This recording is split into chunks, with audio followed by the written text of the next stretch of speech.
The world's problems, one drink at a time. Each week in this podcast, the topics of today and tomorrow are discussed while we sample some of the finest libations known to man. Join us. We are your hosts, Brian and Britt. Check us out.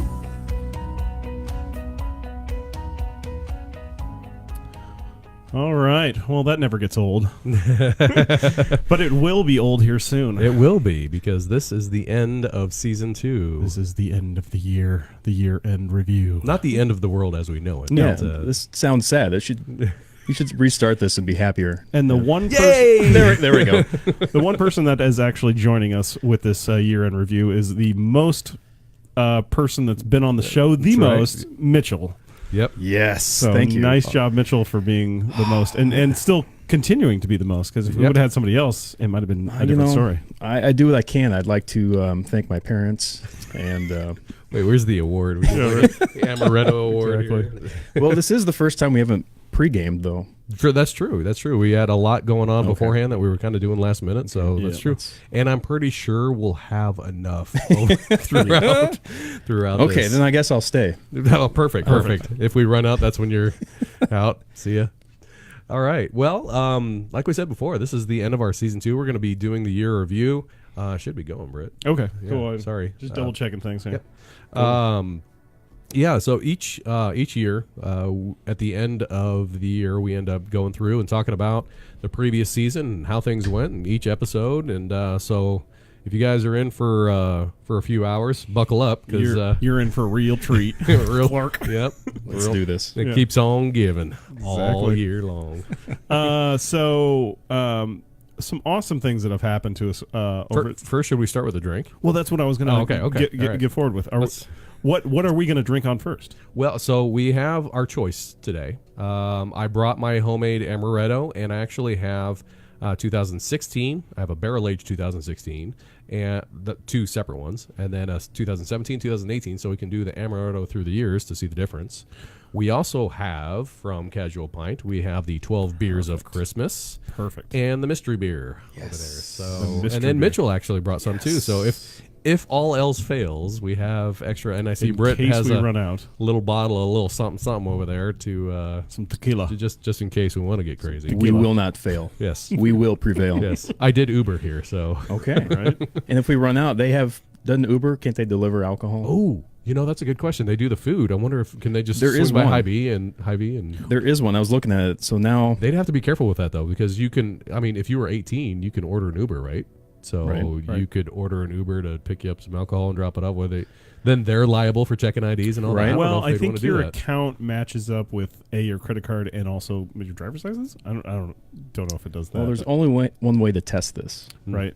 We should all order. Call an order Right now on the program. I was going to do the Hy-Vee delivery thing, and I'm like, oh, well, that would be cool. You're having a party, and you're just like, hey, we need like 2 more 12 packs or whatever, and then I'll just tack on groceries because you need to hit that $100 marker to get delivery for free. Mm-hmm. And they're like, they don't deliver alcohol. It's like I'm the like, reverse bumsies. DD. That's the BD. The beer delivery. Yeah, exactly. BDD. So BDD. that being said, what are we going to start with? Here's what I think we should do. I think we should try one of yours, just like a shooter. Well, if we're gonna, if we're gonna, that's a lot of sweetness going on. Is that the noise a shooter makes?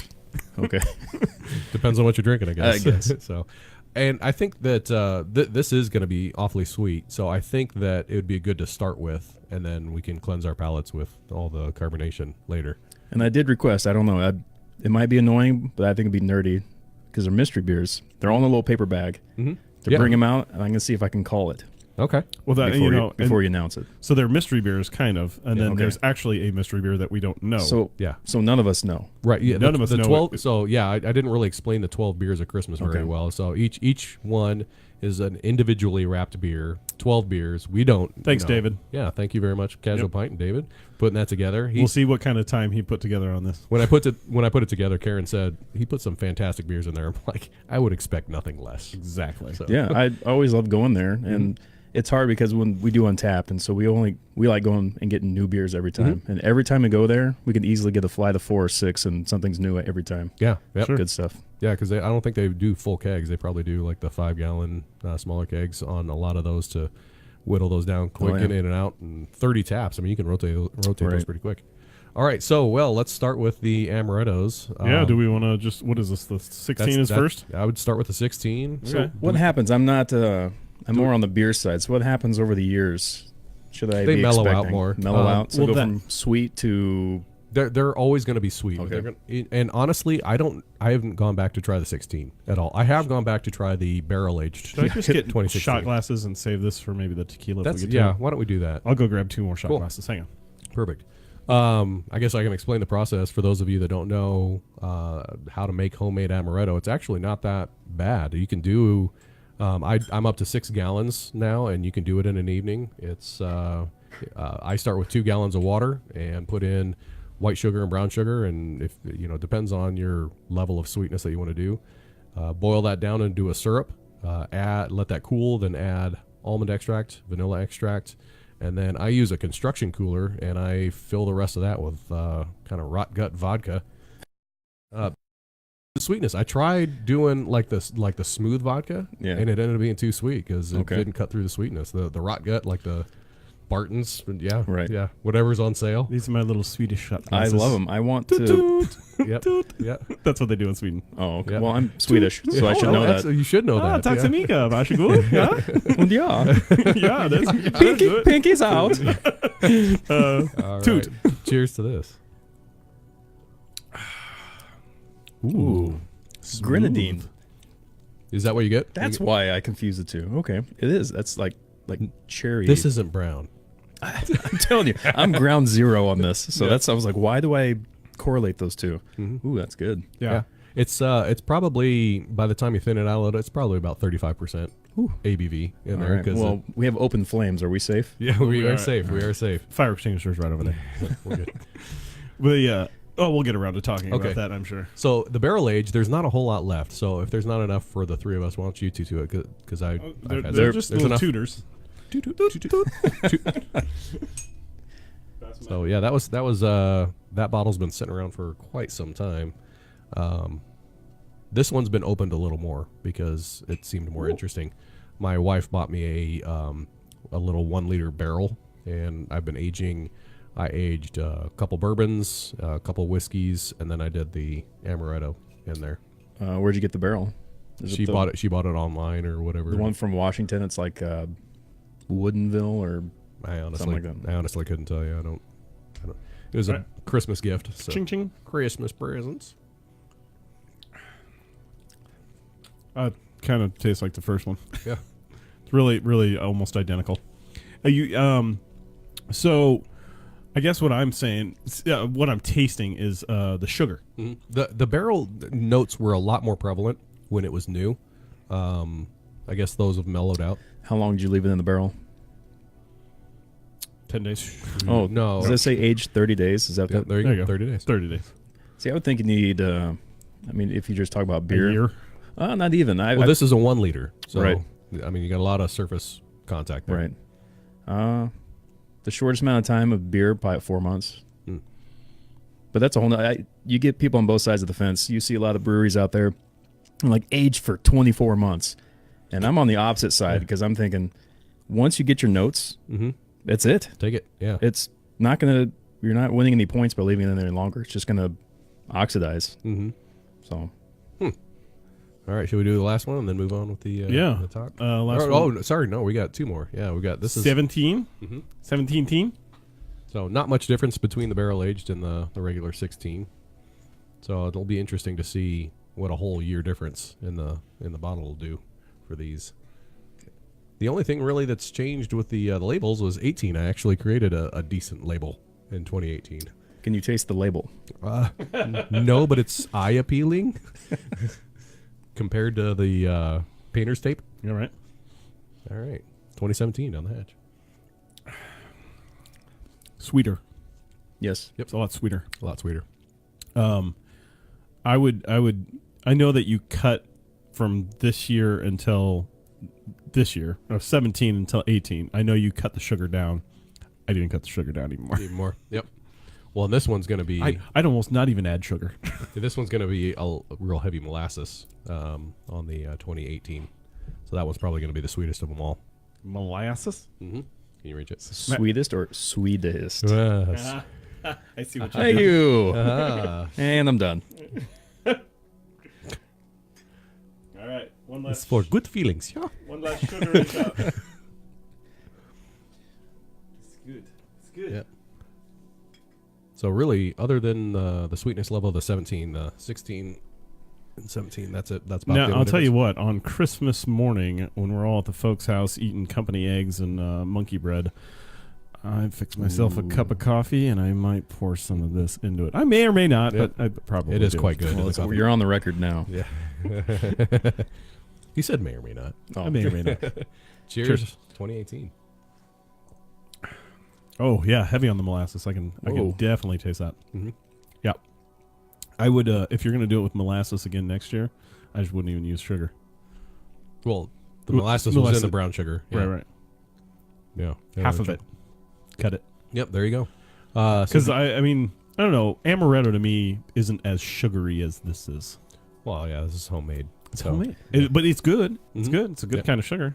Uh, You know what? I would drizzle that over some pancakes. sounds like you're going to put it on everything. Yeah. Well, so like Elf, you just pull it out of the pocket. I usually drink it over the rocks, which is going to mellow that out. Yeah. I've also had it with ginger ale, which tends to be sweeter, but I'm interested. I've got the ginger beer here. Maybe we'll do that for the after talk, but cut it with some ginger beer so it's not as sweet. I've done it in coffee. The thing about coffee, though, is the heat from the coffee actually brings the vodka vapors I can see right up that. to your nose. Vodka. It's the Yep. vodka. Yep. I'm going to go with 2016. That was your the barrel aged or the regular? Or there wasn't much difference, really. Regular. Yeah. I think that the sugars have gone down. It wasn't as sweet. Mellowed out. It seemed like it just kept getting sweeter and sweeter. Right. So yeah, I mean, in 2-3 years time, Mhm. the 2018 I think might be just And right on par. I usually, before I even give it out to people, I let it age for about 30 days in the bottle, which helps it mellow out a little bit. But Right. I guess I have to start mellowing it out for years now before I get it out. Cellar it. Use mellow yellow? No, No, don't do that. No, No, not he's no home. Do some more. Do it slowly. All right, so on with the shoe. On with the show. All right, so we did get one big sponsor this year, and that was Casual Pint, and Yep. I'm wearing the shirt in honor of them. See that. Big fan of Casual Pint. I'm there like all the time. So if you want to catch me, they're usually between the hours of like and so. I did. Yeah. Yeah, and you did. I did, You did catch me there just the other day. Yeah. You were telling me you weren't sure if it was me, so you started talking about Drink Talk. Yeah. And I was like, "Who's this guy talking crap about my show?" And I turned around. Well, you did one. You did Oh. one of those classic. You did a side eye, like, "Who's this jackwagon?" You're just like, "Oh, hey." Well, and I came in there and I saw a buddy of mine first that was on the other side of you, Right. and that's who I was more paid attention to. And then when you come in, you got to figure out what beer you're drinking. right." So All I'm of not- them. I'm not like my surroundings aren't there, so It was is good. It was funny. Yep. it was. It's a good place to be. It's kind of like Cheers. Yes, Everybody- where everybody knows your name. Exactly. And shenanigans happen. I swear, the next person that says shenanigans, Is going to get it. They're going in timeout. Is that? Super Troopers. Oh. Yes. Oh, yeah. Shenanigans. Mousy here. I watched Super Troopers 2, and it was all right. It Well, was yeah. It doesn't add up to 1. Right. 2 was it was okay. Uh, They pulled a lot of stuff from 1 to put in. You have to, because that's. I mean, what else? It was the same with Anchorman. I loved Anchorman. Thought it was hilarious. Anchorman 2, Anchorman 2 is just straight out of Anchorman 1's book, and I'm just like, oh, terrible. man, come on. terrible. I've heard the It's on new. autopilot. I've heard the new Sherlock and Holmes and Watson is people are walking out of the theater. It's so terrible. That bad. Oh, Yeah. terrible. I've It's heard terrible. that. I have not actually seen it, but that's what I've heard. So, well, why don't we get a mainstay drink? Well, are we doing So yeah, we're going to start the 12 days of Christmas. Yeah, we might got as well. 12 to days go of through. Christmas? Yeah, so this is was the partridge in a pear tree beer. Right here. so Casual Pint. This is where we got this from. Close your eyes, Mitchell. You wanted to. Game face. Yeah. Where the? Can I have your Cup. It sounds like Do the Drink a. Talk cups. Pass it. Oh. Yeah. Yeah. Can you tell if I? It's right here. no. It all now goes to Brian. Yes, I'm. Brian gonna is now the master pourer. Ooh. Master pourer. Sure, we'll go with that. Yes.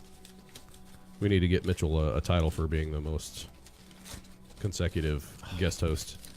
Can I get like a ribbon, participation ribbon? I have these business cards here. I can give you a business card. I have nuts on the table. You can do that. Yeah, but maybe we do. We give you a little like a name badge. a ranking general. I want all the stars. Oh, that'd be kind of cool. I'm okay with that. There and it's your name and this drink talk, and then it's like general. No General, peeking. Nope. General of that. All right. It sounds like an IPA.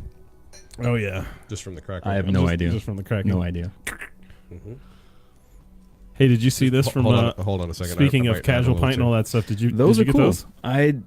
I'm in the group, but I never participate because it's walking into the lion's den. But that is an awesome glass. It's a bunch of guys chugging beers. The nice thing I like about this is the cans, not the regular cans, but the pint can. What do you call those? The taller cans. The stovepipes or the crowlers. Not bomber. But they're like bottles. Yeah. They're bottles. They're tall bottles. They're not cans. They're this can. So what do you call that? A pint? like a 6 ounce. Okay, can. They fit in these perfectly. Awesome. Right. It's not right up to the top. It's like boop, right down below. So that's the way out, because you can't put one of those in these. You know, it's just not going to fit. You're going to have that little extra, couple of swigs. Okay, So- I didn't look at the label. I saw the colors of the can, but I didn't actually look at the label, so I don't even know what this is. It's not a stout. It's No, not a porter it's either. I'm not it's- gonna go with a porter. I'm going to say it's an Oktoberfest. Just off the smell. It's way too crackery. It's way too light colored to be an Or an Oktoberfest. ale. It's an ale. I'm gonna say no. There is some. A touch of like lemon, a little bit of zestiness, some white wafer crackery. I'm getting the zest too. Yeah, not lager. I don't know why I was saying lager. I'm gonna go. It's like a wheat. I'd go with Pabst Blue Ribbon, but I saw the colors of the can, and I know that's not Pabst. Pappy Van Winkle? It's actually a No, flavorful. Pappy Van Winkle. I wish it was that. Ooh. So is this? This is a lager, right? I mean, this is. I think it is. It's not fruity. Yeah. Yeah. So all these are ones that are on tap. No, well, No, you these- can get them there. They're Just in the they're cooler. in can form. Yeah. Like I said, we don't know what they are because they're all wrapped in. Oh, so you don't even know what they are right No, now. no. So they're all just numbered 1, 2, 3, 4, 5, 6, 7, 8, 9, 10, 11, Okay, 12. this could be a career ender though if I'm just way off. But I'm gonna say some sort of lager, like some sort of like maybe like a Pils. It's got really soft, earthy floral hoppiness. A It's touch of lemon flavorful zest, for a yeah. pilsner. It's flavorful. I like it. Crisp, Maybe very like a- crisp. But it is a can for sure. Yeah, they're all cans. Cans and bottles. Just This one's a can. cans. This is an all-day IPA. It is not. No, it's not. Just Oh, I was like, what? This is a terrible start. kidding. Exactly. No, I I'm was just way kidding. off. Oh, I'm man. just kidding. All right. Well, I just while, want to see the reaction. Okay. while we're Yeah, you got it. I was like, I don't even know what it is. yeah, while we're ruminating on this, we'll move on. We'll move on. Yeah. To So the year in review. the changes for in 2018, all the changes that we had. Let's start with there. Yeah. Well, changes. We moved away from the bar. Yes, we did. We had 2 studio changes. Yeah, I don't We know are- if you guys catch that one. 2 studio changes. Yep. We moved from the bar to the pool table, but the pool table was more sideways in this room. Yep. And it was just the way that the pool table was. Oh, there we go. Apparently every 10 minutes I got to go shake the mouse. Actually, every 18 minutes. 18. That's a good round number. Yeah, exactly. So the pool table is in the room so that you could play it, and it only fit like diagonally in this room because of this pole in the room and all that stuff. And I took the bumpers off, and I'm like, oh well, this will work as a table, might as well. And I didn't even move it. I just threw a tablecloth over it, got some chairs, and we made it a studio. And it was good. It was all right. But then we upgraded just a couple months ago. October? Was it? Actually, so the first iteration was after Memorial Day. We were getting in preparation for the first CRISPR episode where we thought we were going to have 6 total people on there, and we couldn't fit 6 people at the bar. So you're like, I will make this. the pool table. I'll make the pool table. And we ended up not having a full set. Well, actually, I was going to move the dining room table that's upstairs down. And then once I got the bumpers off of here, I was like, this is actually a solid table. This will work. Now I wish the legs on the table underneath were a little bit higher. You know what I mean? Because it kind of hits your knees, Oh, hits yeah. your legs a I've little bit. discovered that already several times. So you just got drop your chair down just a bump. That's how we know you're a newbie. No, that's actually why I'm so close to you. It's not because I like you. It's just I have to be. It's on your right hand side. Right hand side, you just pull the lever A on the likely chair. story. No touching my hand. No touching. We also, after the first iteration of the change, we actually got a new camera.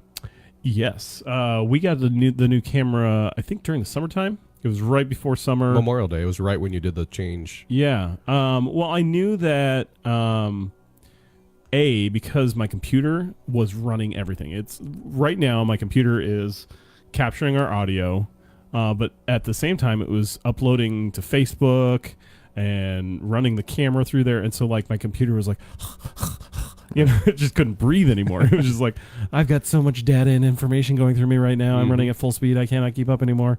So that I knew that Is that what it actually said to you? Yes. Well, it died. Remember when the computer died? I do, yeah. The flux capacitor inside of it just went down. I don't know what happened to it. That's a real thing. That's no, literally. it's hard to find replacement parts around Omaha. Yeah, you have to go back into the future. So I took it to Apple, and I'm like, what's going on? I'm like, I'm literally hot jump. It's like hold power, shift, and start or something.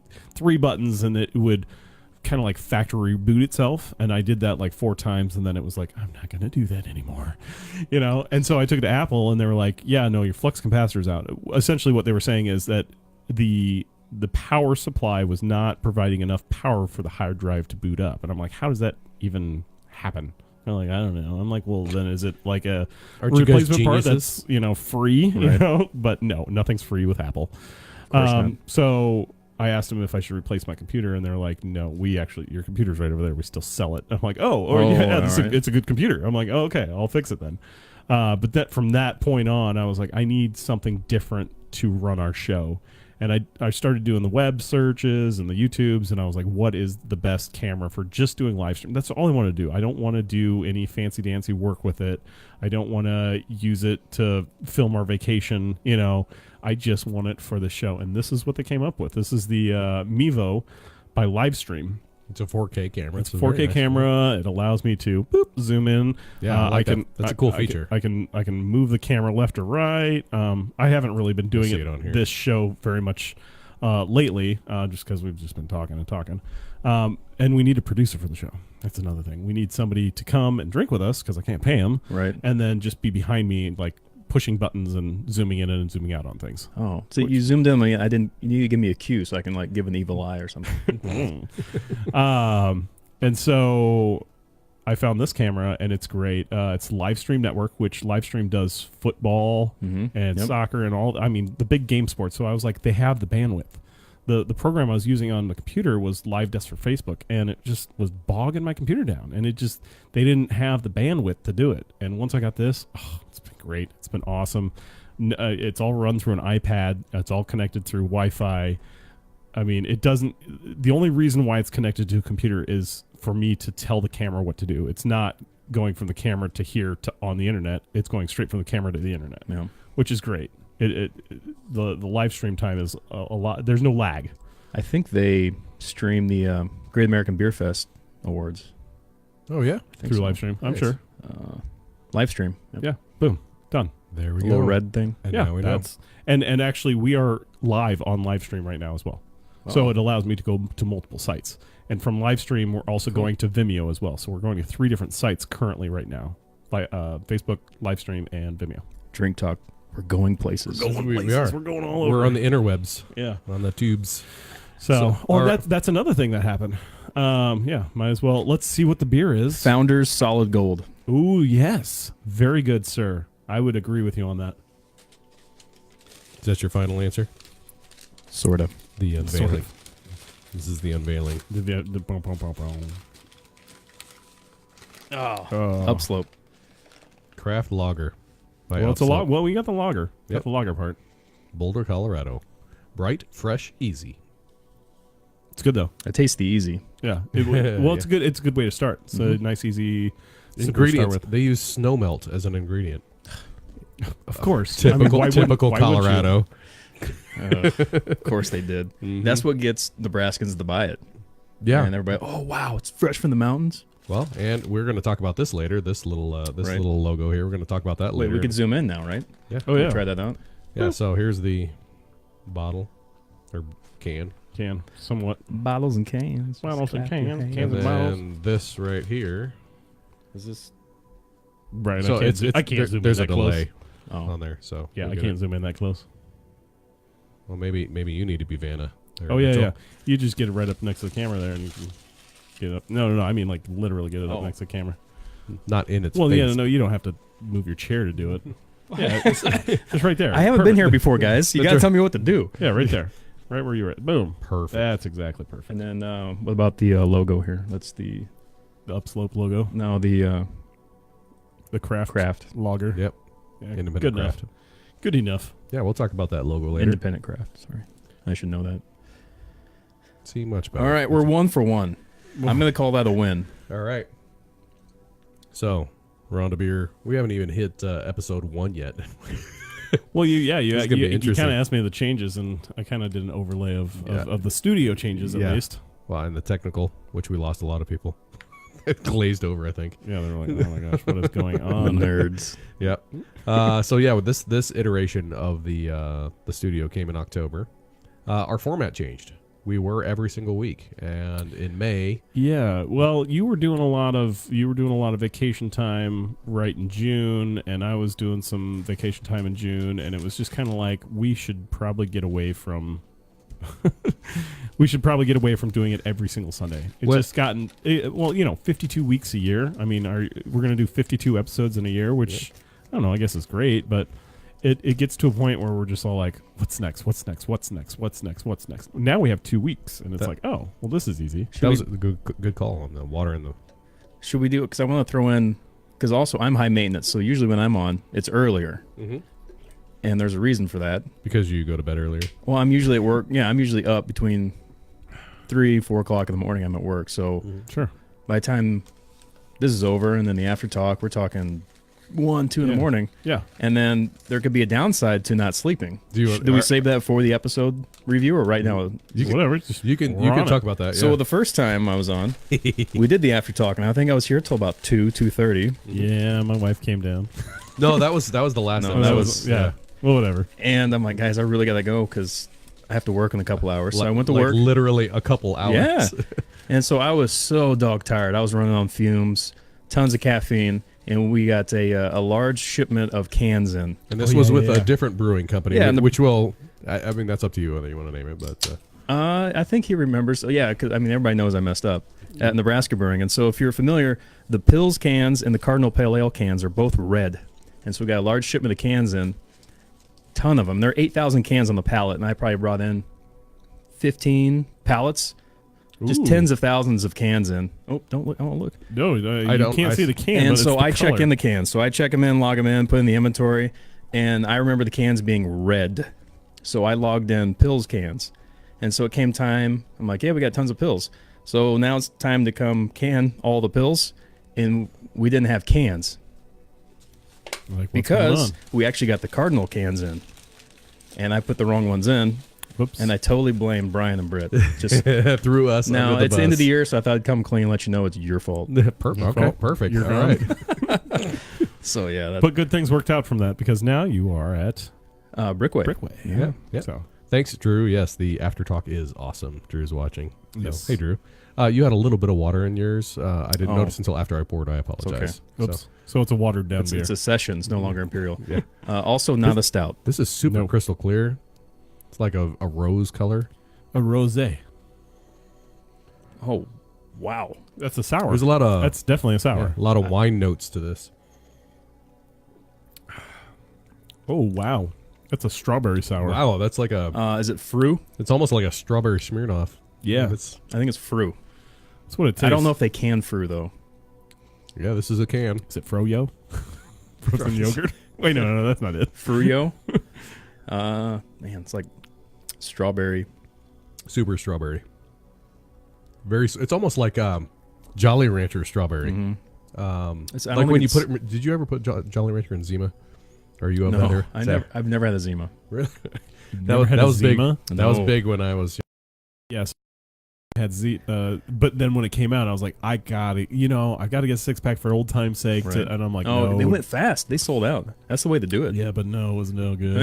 I'm like, oh, there's doesn't a reason why I don't drink this It anymore. doesn't taste like being 21 anymore. I was going to say. Right. Yes, I was 21 when I drank Yeah, that's that. what I Yes. said 21. Did you see that? Did you see how responsible I Just was? say college. right? College. Yeah, college. Yes. This is My not, younger years. All right. Well, again, while we ruminate on this, we're gonna go through. We had the list, and Mitchell and I had talked beforehand. We like lists, so spreadsheets and lists. so we're gonna throw up some data. No, I'm just kidding. Exactly. Yes. Oh, We'll throw up some stuff here in a minute. List of guests. So we had, excuse me, Hey-o. season 2.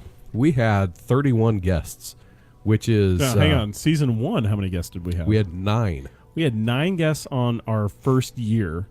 And on our second year, we had 31.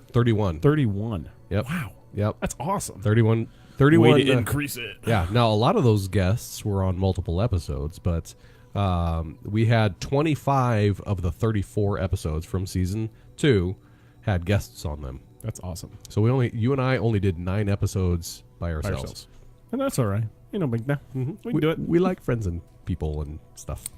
Well, it makes the conversation go a lot better when there's different inputs. Yeah. Absolutely. You and I tend to input the same way, kind of like, Yep, we have the same. Yep. Okay, yep. different perspectives, different corners of the industry. Exactly. And then Different knowledge. the one we did in the summer had a scientist of sorts. Yeah. Yeah. And so there was lots of words that had tons of syllables, and I was just doing, Yeah. yeah. I didn't look that up ahead of time. What are we drinking next? Yeah. No, yeah, and of the guests, Mitchell, as we had mentioned at the beginning of the podcast, was the most visited here with 5 episodes, including this one is your 5th episode of the season. And it's the end of the year, so nobody. Nobody can Nobody- top it. Nope. Unless we do Nope. No, that was part of the contract. Yes. That's right. That's right. Oh, Doesn't know about that. Right? Doesn't know about that. Yeah. right. No, it's fun. That was on the DL. Some people know me may say I'm opinionated. I have lots of things to say. We have a peanut gallery. That's why I keep looking this way. Right. Yeah. I'm Yeah. We giving- do have a couple people off camera that are kind of watching, waiting. Oh, it's fun. I don't get the opportunity to do this a lot of times, especially in the brewery. It's just you and like at least 5 times. at least 5 times, and so it's just me and a couple other guys I see every day. And we just do the same thing and don't get to talk. And it's just nice every once in a while. And get out and get nerdy and talk beer and Yeah. drink some beer and Now we're doing get silly. blind samplings of like Boone's wine or something. That's right. That's kind of where I was going with it. I Is it can't like a put- Boone's Farm. It's not sour, so it's not like a Crooked Stave or anything. It's Boone's isn't carbonated, is it? Right? I don't think Boone's is carbonated. So this is, but it'd be like a carbonated Boone's Farm strawberry. I've never wine. had Zima, but I've had Boone's. That's I don't know what that means. all right. Let's see the can, Brad. The only thing I can think of is Fru, but I don't think they can it. Well, Yeah. yeah. We got a few other things we can discuss on it. Let's do it. It's not a sour, but Yeah, it's just a fruit. it's a fruit. Yeah, it Brian, is just fruit. pull it out. Just, All right, come on. just whip it on out there. Whip it big on boy. out, Brian. Come on. I don't think it's unless it's like a not like a Lindemans. Well, they don't can that. So Frambusko. oh, it's from Sweden. Yeah, Rekorderling. That was I almost said that. I almost said Did you really Rekorderling? yep. That word you just said. I almost said that. Frambusko or whatever. I can't even pronounce it even after you Yep. say it. But Hold on. Was I right? what? Was that what it is? Rekorderling. Oh, Rekorderling. Got Yeah, it. it's a strawberry lime hard cider. There It's you go. very very sweet. Very strawberry. Hard Sweden. cider blended with strawberry lime, made from pure Swedish spring water, served well chilled. I'd say it's almost like drinking a Jolly Rancher. Oh yeah. Oh, absolutely, Jolly for Rancher. sure. Yeah. Well, we got the. Why don't we start lining these up over Oh, there yeah. so Yeah. we can kind of. So Dave, Ooh. Dave put these right. together, right? Yes, Yeah, he yeah. did. Yep. So it's a fun start. Yeah. A light start. That was a terrible hook shot. I hit the Yeah, ceiling. right? Ceiling's only about Low 8 ceiling. feet. Yeah. No, I like this one. So, more stats on location. I'd reserve this for like a summertime. I wouldn't. No, yeah. It's like 10 degrees outside. Warm no. summer day. Yeah. Yeah. Exactly. Something hot, right after mowing the lawn or something. Yep. Kind Oh, of like those the Radlers. Yeah, for sure. It was right up there with the Radler. These are for like if you're not a beer lover, this would be a good one. Yes. They get that actually a lot there at the Pint, and people come up and they're like, "Well, I really don't like beer. What should I do?" I tell them to go grab you that came to a place can. that called Casual Casual Pint. Pint. Well, Well, they I'm not a do- beer drinker, and that's when the record stops. Well, they come there with their husbands that are beer drinkers and stuff, and they do serve wine there. But I would tell them to go grab that out of the cooler and be like, "There you go. If you don't like beer, you're gonna love that." Yep, for sure. On location, we did a lot on location compared to last year. So we did last year we only did one. Yeah, one. This year we did 8. What was the one that we did on location? I don't even remember. That I counted the one where we went and did the time off. Minnesota. Yeah, that would be on location. That would be away from this location right here. Yeah, when we did the family vacation out in Minnesota. That would, the 10-mile lake there. I'm like, I can do a road show. We can do this. Yep. And we did actually do this. And ran it off your cell phone. Oh my gosh. Really? Yeah. Yeah, so we went up to Minnesota, 10-mile Lake, Minnesota, and there was no cell reception whatsoever. All of us had Sprint, but Britt had Verizon. Yeah, and I had 4 bars. 4G was running it. And the house didn't have Wi-Fi, and so I was like, well, we'll just do the show off my phone. Well, at the time, I was doing live desk for Facebook, and it only allowed me to do an hour and a half record, which I didn't know. And I wasn't monitoring it because we had no way to monitor it because that would just bog my system down if we were monitoring it at the same time. So we did like 3.5 hours. We did 3.5 hours. I got the recording, so like the audio was still there, right? But the video capped out at an hour and a half. We had our dad on there, and our sister. He was drinking wine. We had like 7 local beers that we went through. That's awesome. Yeah, that was sweet. Eric was drinking rum and cokes, Captain and Cokes. That's what it was. Yeah.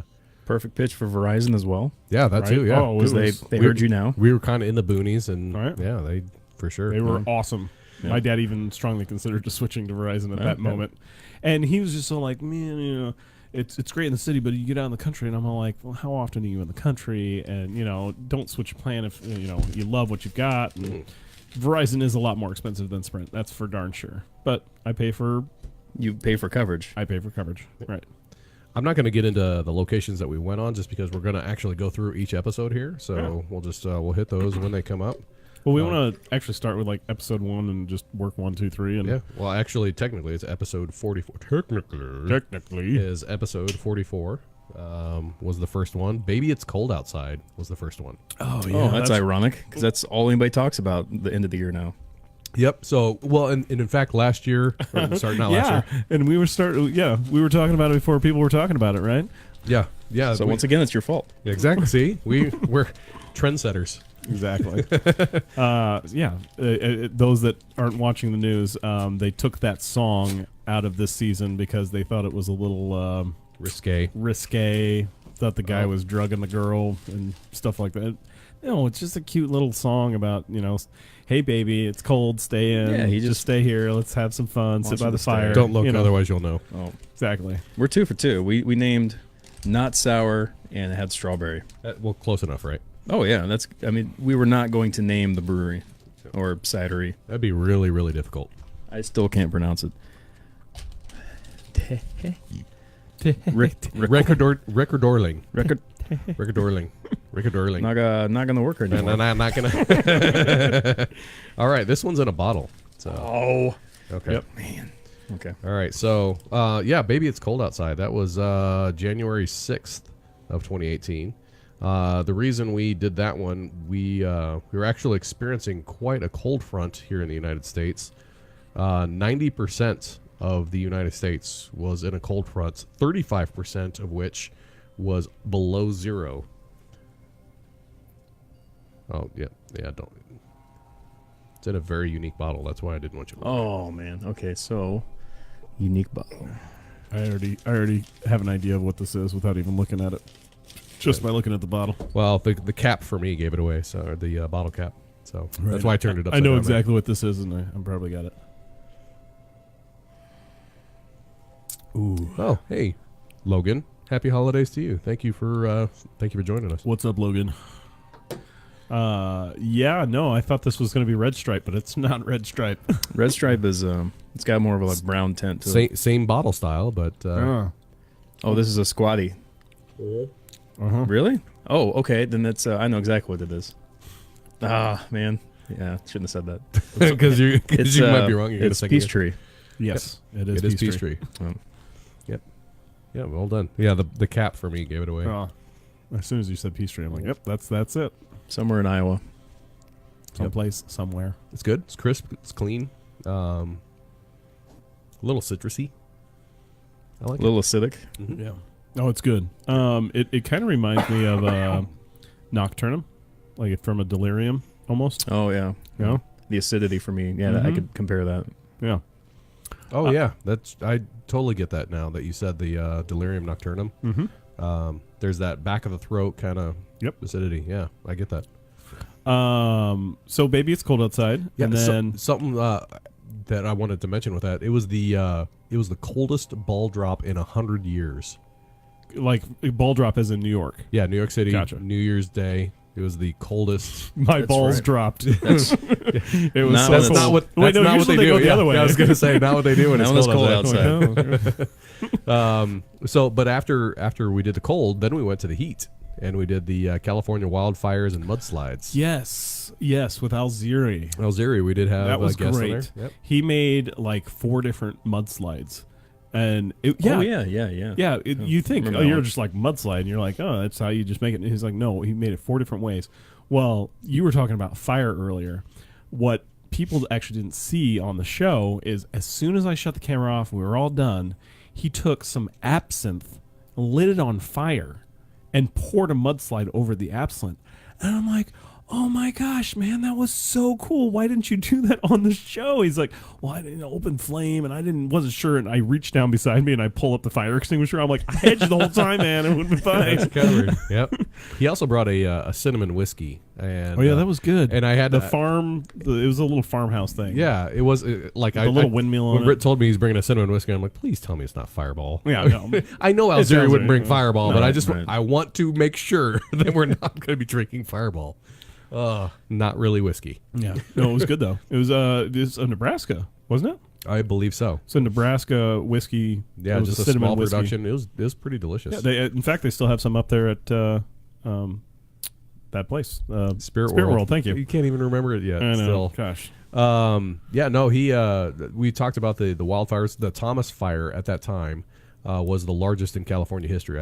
I want to say that the most recent one here, what was that, 2 months ago, kind of superseded that one. I'm pretty sure. Well, I remember talking about it, and a portion of our conversation was about Oprah and how she was sitting up on top of her hill and watching the mudslide on either side of her, and she was, oh my gosh, this is so painstaking. I'm like, yeah, and then you took off in your helicopter and Oh right, yeah. flew away, right? Yeah. She's just fine. Yep. Yeah, those mudslides, they caught a lot of people. And this current wildfire that they just had. The whole state was on fire. It seems to be always on fire. Right? Next episode 46, Crafting the Landscape of Beer. This was your first one. Oh, okay. This season. We ended up having Mitchell and Sean and also Grant popped in there. Yeah, that's right. He kind of had a Brought few. the pickles. Yeah, brought the pickles. Brought the pickles. We did several brews from Nebraska Brewing Company. Romancing the Cone. That was a good one. Yeah. So I sat down the other day and I was kind of writing out the show, and I was talking to David, and he was all like, hey, can you just kind of give me a landscape of what you've done so far? And so I would just sat at his bar and I looked at each show on Google Play Music, and I wrote down the name of the show and then what we drank. And it was crazy how many times I wrote Nebraska Brewing Company, Brickway, and what was that? Infusion. Mm-hmm. Those were the 3 that I wrote down. We tried to stay as local as possible this year. Mm-hmm. Thanks. Yeah. Yeah. Yeah. So we need to branch out on some of those. I mean, there's other. But that local was that was the beginning of the year. Right. Mm-hmm. As soon as we hit August, going into September, right when we started with Casual Pint, the landscape changed dramatically Mhm. Yep. because we were just doing stuff that they had on tap, Right. and we kind of went a little way from local. You know, we tried to stay as local as possible, like Fairy Nectar and things of that nature. But There's just times that you want to branch out. I mean, there's more variety around, so we want to get those too. But we do want to stay as local centric as possible. yeah, Yep. that's what it's all about. Yep. This one changing or crafting the landscape of beer. We talked about the certified independent craft, which is that logo that we showed at the beginning of the program. Something that they added to craft beers because, as Sean pointed out, there's a lot of major, I think you pointed out too, a lot of big time brewing companies, Anheuser-Busch and all that, are buying small craft breweries and then calling their beer craft beer. And it's like, well, Right. Yeah. In the industry, they call it craft versus crafty. And so they come across as a craft beer like Goose Island and Four Peaks and Blue Point, Golden Road. Now you see them everywhere. Elysian. Mm-hmm. And a lot of people just don't know because they're like, I'm going to buy local. I'm going to not the big Support, macro beer, yeah. but then they go buy something because they don't know. And It says right on the package. But then Right. on the package, yes, it was brewed here, but it was owned by Anheuser-Busch, so it could have been made somewhere else and bottled here. Yeah. right, and then I think shortly thereafter that, right around that period, because it was a big fight, because that's when it was like the brewed the hard way, was Anheuser-Busch's thing, because it was basically a direct hit at craft beer. It's like, no, because Bud Light and all those big brands are taking a huge hit. They're only down like 0.5% each year, but that's hundreds of thousands of barrels. I mean, that's For them, yeah. That's The huge. volume that they're doing, yeah. And so they're like, no, we brew it the hard way, and they took a direct shot at craft beer. And then they came on this commercial talking about, we only brew with the essential ingredients, and then they don't mention yeast in the commercial. It's like, all top dog. Mhm. Right. Yep. They left out yeast. Come on, man. Yeah. What kind of beer are you brewing without yeast? I want to know. Grew it. Maybe. Yeah. Some chum. Yeah. A honey wine. Yep. All right. We also talked a little bit about millennials and craft beer. I think we talked about how there's a trend of millennials where they're drinking less craft beer and more like wine, where it's more like Gen X are the ones that are doing beer. Obviously, I'm not saying everybody. Right. I was going to say, I went yeah. up to the Pint Yeah. literally like 3 hours ago, and the place was popping. Yep. Barely Yep. find a seat. We also talked about like future of craft beer, like the non-alcoholic craft beer. There were a couple places that were starting that up. We're starting to see actually here in Nebraska kombucha. We're starting to see that. We have our first kombucha brewing company here, Fisheye Kombucha.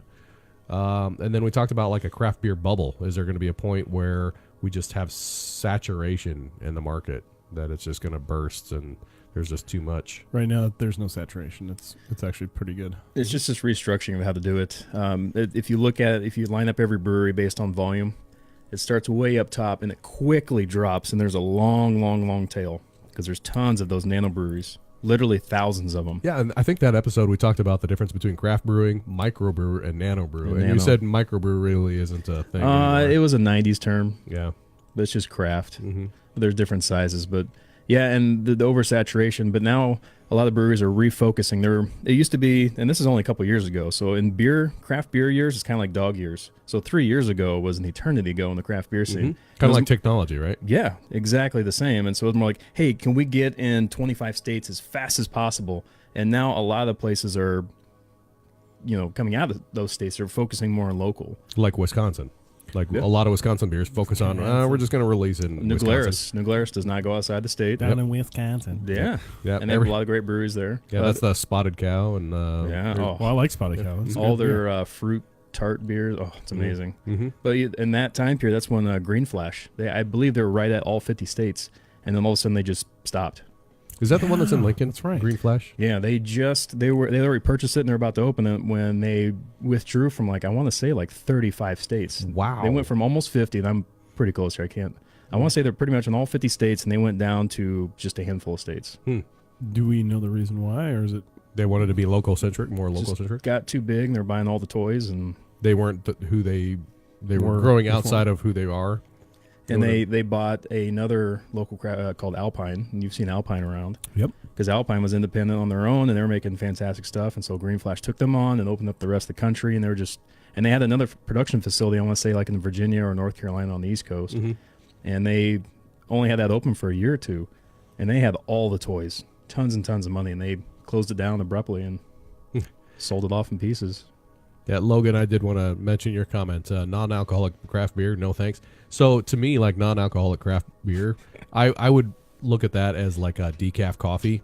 Like if I had a medical condition where I couldn't drink caffeinated coffee, I would still drink coffee, but it would be decaf coffee, unfortunately. So if you had a medical condition where you couldn't have alcohol, non-alcoholic beer, even though it has like a little bit. So I'm glad he brought this up because it has actually gone around in the Facebook community talking about low ABV and non-alcoholic beer. And actually I was sitting at the bar talking with a couple guys, Ray being one of them, and we were talking about that. And it's actually kind of interesting. Like if I was going to go to a party, I would rather have like a beer kind of like an all-day IPA. I would take a 3.2 beer or a 2.5 beer to a party so I could drink a bunch because everybody else is drinking, everybody else is having a good time. But I don't want to drink one of those 8-pointers or the 9-pointers at the party because I only get like 3. Right. I'd save that for a Tuesday night at home watching a movie. I just want to have a couple beers and that's it, and then be done with it. So I mean, I get where he's at, where he's saying what I want is a good tasting, low alcohol beer for hanging out with a bunch of guys, girls, party, and something more alcoholic if I'm just home hanging Right, out. and that was the huge explosion of the session beers. Oh, yeah. 2-3 years ago, which was unheard of. It was not a thing. It wasn't a word. Nobody used it, and all of a sudden, everybody's making session IPAs and just session beers, and I was like, what are these? But yeah, drinking many in a session. Yep. So I get it. Yeah, I get the name of it. So also Logan says, Wisconsin, do they have a cheese beer? I wouldn't doubt it. Like probably only locally produced and locally released. Hey, Logan, there's actually a cheese soup that's in my fridge. Yeah, so I mean, close enough, I guess. Is it fermenting? It's in a crowler. It's in a crowler can from the pint. Yep. Thanks, Karen. Yeah, thank you, Karen. When really overly hopped beers go bad, they'll get cheesy. So it's definitely not desirable. So there is cheese beer out there. Oh, it's there's just tons of cheesy beer. Ooh. Yeah. It's called, here's your nerd word, isovaleric acid. Ooh. It's cheesiness from hops. Mm. You're welcome. See you next episode. All right, on to offering number 4. Mm-hmm. Right? Yeah. We're 3 for 3. Oh, Brian didn't even take out the bottle. No, I even didn't. show Yeah, it. we all knew what it was. So Yeah, well, I don't know the name of it though. Peace Tree.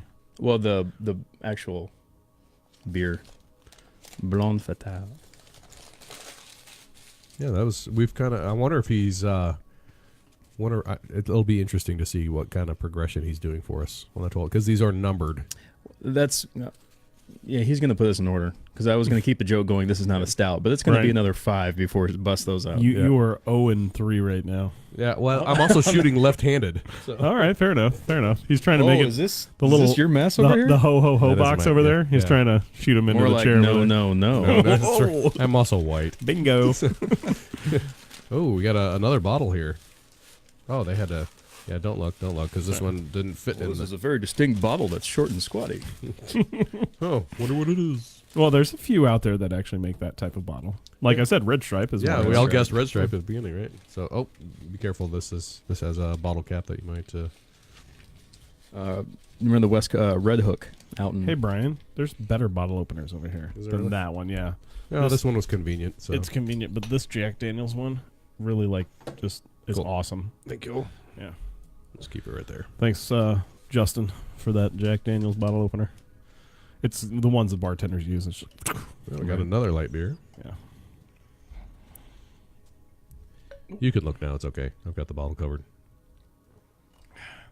It's a Miller Lite, The brewer doesn't want to cheat. right? Oh, sorry, Brett. Got you a little. It's all right. Ain't no big deal. Ain't no thing like chicken wang. All right. What do we got here? Light beer, crisp, clear, very clear. I think filtered. we're obviously. back to a lager. I mean, that's what I'm getting off of just the smell. It's oxidized. Yeah, definitely back to lager again. It's papery.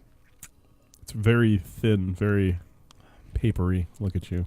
Mm-hmm. Papery? You know when he says it, like you can, yeah, You're that's like an awesome mhm. description. I've just done it a million times, but sometimes you need that. You can't quite put your finger on it, but when somebody says it, that's all you taste. It's a very thin lager. It's, Yeah, it's light. Britt and I, and we'll get into it later on. When we went to Cedar, they gave us a shot of Fernet Branca, which is like kind of helps your stomach and all that.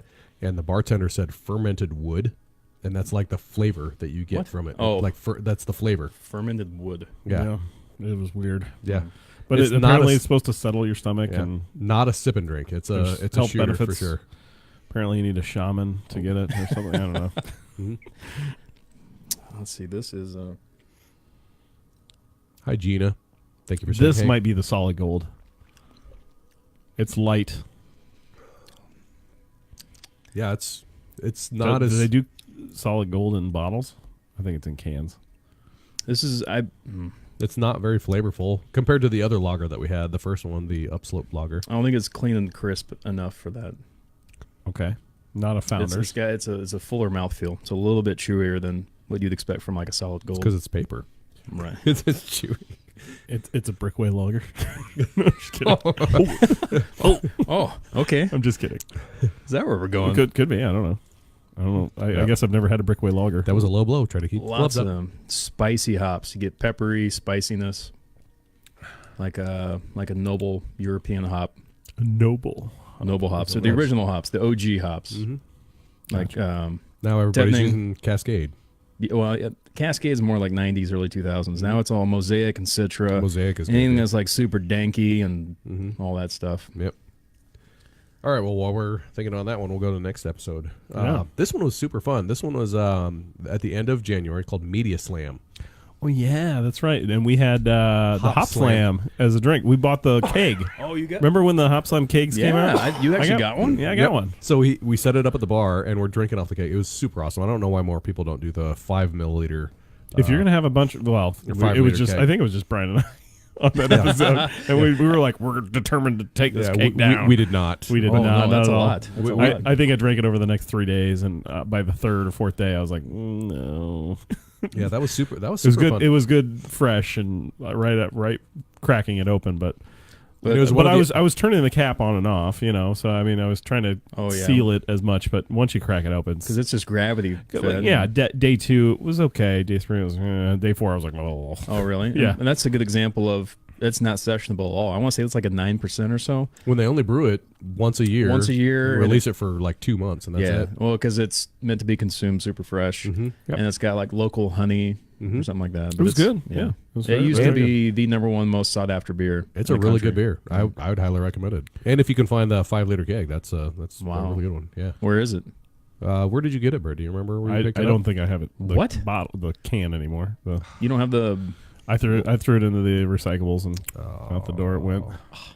Sorry, it's aluminum. Yeah. As opposed to all the bottles you have on the wall. Yeah. Yeah. That oddly enough, Well, that was we're not collecting anymore. That's another change. Is we're not collecting the bottles anymore. It just got to be Too like much. way too much. Yeah, like we have like 3 or 4, maybe 5 months of episodes, and it's like, well, I've really got to kind of clear the shelf off because some of the episodes we're drinking like 6 different beers. Right. that So- particular episode. We only had one. yeah, One well, type. but that would have taken up a lot of shelf space. Yeah. Yep. Yeah. No, we talked about. I do believe I have a bottle of it up there though, or a can of it up there.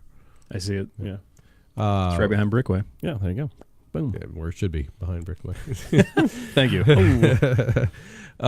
talked about Thank you, how good like night. the conglomerates, how there were 6 conglomerates that own like 90% of all media. We had Comcast, Disney, Time Warner. Oh yeah. And then CBS and Viacom kind of merged, and then 21st Century Fox got bought by Disney. So really, it ended up being like 4 conglomerates. 4 own people run everything. 90% of all media.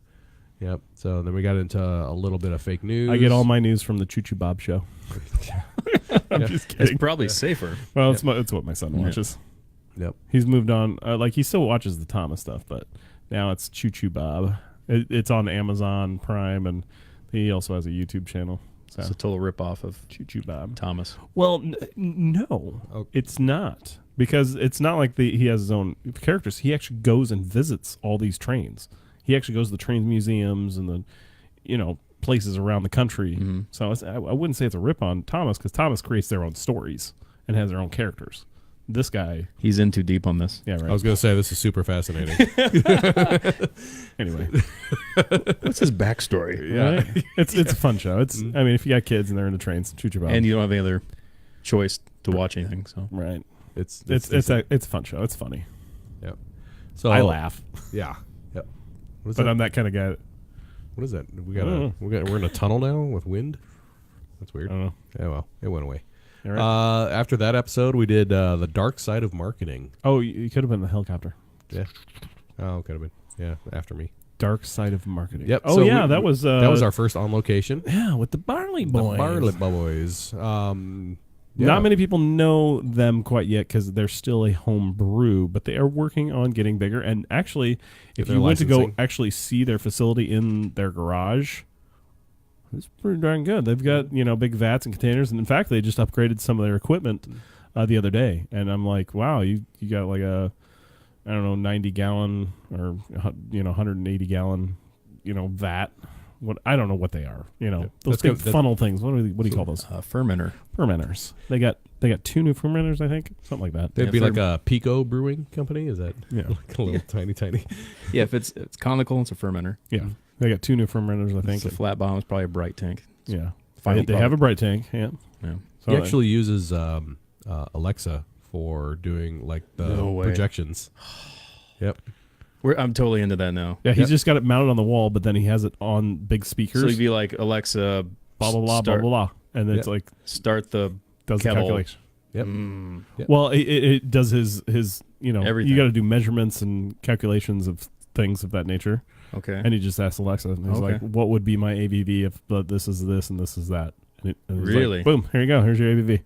Thanks for putting the website. Drew put up the website on the chat there. So thanks, Drew, for putting that up there. Barley Boys. Website? Yeah, they put the Barley. He put the Barley Boys website up there. Cool. We got to talking about. Thanks, man. Yeah, thank you. We got to talking about them as a brewery, and we met with Amy and I can't remember the other one, the Weiss family. But they kept switching out on us. I mean, we had several kind of in and out. Yeah. But all their beers are named after like the people there. Ed's Red, Jack's Black, Phil's Bills. Yep. Which they were commercial back in the day, right? They were back in the day, and Yep, then it went away, and now they're trying to bring it back as a family, which is cool. The 2 brothers and a sister. So yeah, very cool. Yep. And so the dark side of the marketing bit, though, I was out. I was shopping with my wife and kids, and we went into this little store, and my daughter saw these earrings that were the poop emoji, and it just got me thinking. I'm like, I saw the poop emoji speaker. I almost bought it. They're literally selling you crap. Oh man. And we buy lots of it. So that got me thinking of the dark side of marketing, and we talked about like the true meaning behind commercials, like the medical commercials, cereal commercials, the zero res one here locally. Even though it's a $99 special, there's huge restrictions on it, but they tout the $99 special. We even got into what the fun part of it was. Talked about like marketing fails. Do you remember the Dove body image bottles? Right. Like whatever your body image was, you could purchase a bottle in that shape. You don't want really? to do that. You don't want to go that far. No. Yep. They had pens for women. Bic came out with pens for women, and they're more expensive, I'm sure. Yeah. I saw a commercial for a computer for women. It was a pink computer, and then there was a button on the top, and it did a vanity mirror that would pop up. And I'm just like, really? You can buy that? So nobody talks about that, but they'll talk about the "Baby It's Cold Outside" song. Right. Yep. That computer is like the most sexist thing out there. Well, or remember the bag? It was like it was chips made for women that they could put in their purse, and it wasn't as noisy. It was like chips for women. It was like that was short lived, but it was like a big name brand. I can't think of it. It was chips for women. Yeah, it was a specially made bag. If that stuff still was going on today, there'd be an outreach of people that would that was this jump year. on that. Oh, that was this year. Wow. Well, they did. KFC did the buckets for the cure, so you could buy a giant bucket of fried chicken to cure breast cancer. Perfect. Buckets. Perfect. I was. We were actually just talking about this today, talking about people jumping on things and talking about stuff. I can't believe people aren't all over Guess Who. Because you have to ask some certain questions. Oh, really? Is it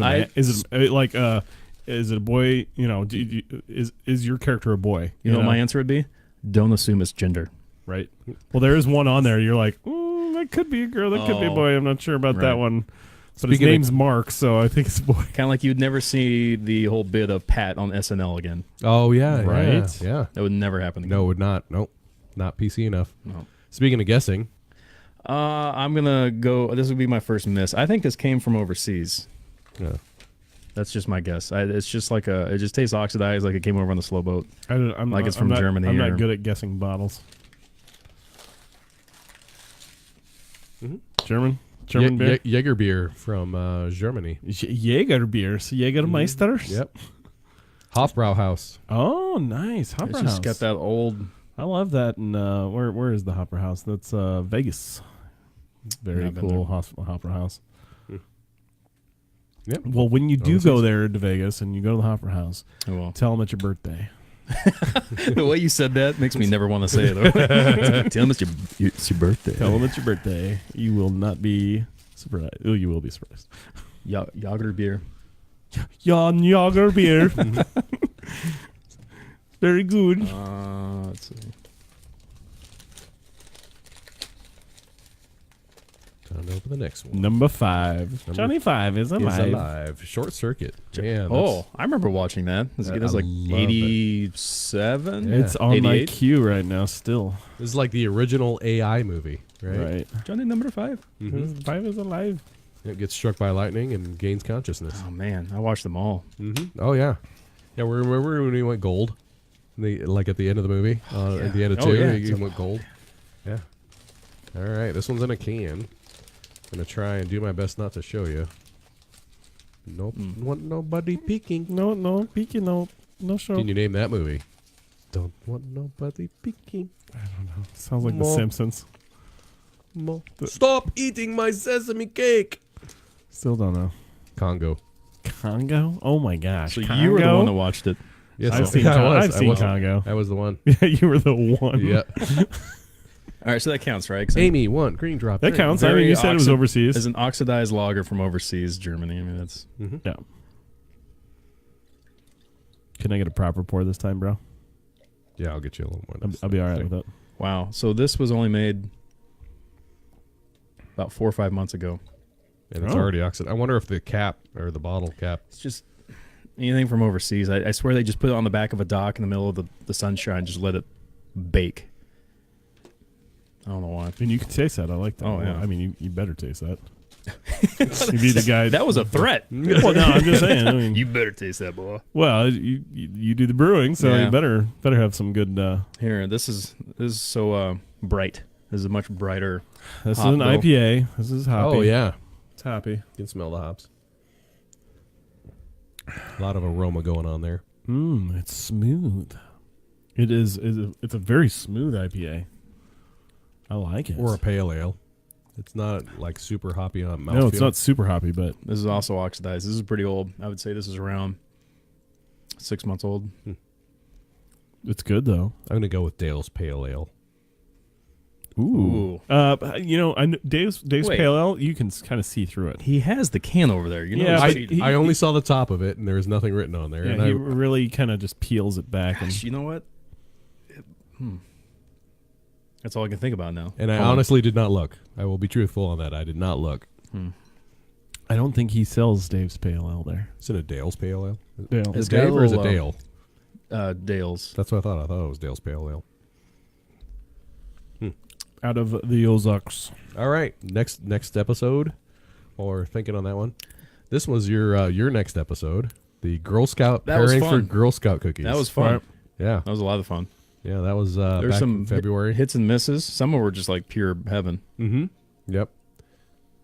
I forgot to add our drink talk in between each one. So I'm like, I don't want to leave Barley Boys up there the entire time. Hey, sister, thanks for joining us. She says, "Hey, Oh, hey." She actually Hey. says, "Hey, yo." Hey, yo. hey yo, You know, Hey, like Andre, hey yo, Andre 5000. yo hey yo hey hey yo. And now it's in your head. That's hey, ya. Oh hey yeah. But Shake it like a Well, Polaroid picture. You know. That was That's- close, right? I'm not old. All right, Brian. I'm actually intrigued on what this one is. All right. I'm going to say co-op out of Oklahoma City. Coop. COOP. Sorry, I always say that. Coop? That's Oh, my wow. I would not have guessed Founders. Hoppy wheat lager. Wow. No, I would have never Trigo. guessed. Yeah. Yeah, like you said, it's oxidized a little bit. So It's a little muted. So it's... I like Coop Ale Works. I They're always say co-op. I don't know why I always say I don't know. I was actually down in Oklahoma doing a show, Yeah. and there was a place just I don't know a block and a half You're from. good. I was going to move it over there. a block and a half from the hotel in the convention center I was working, and they had fresh on tap.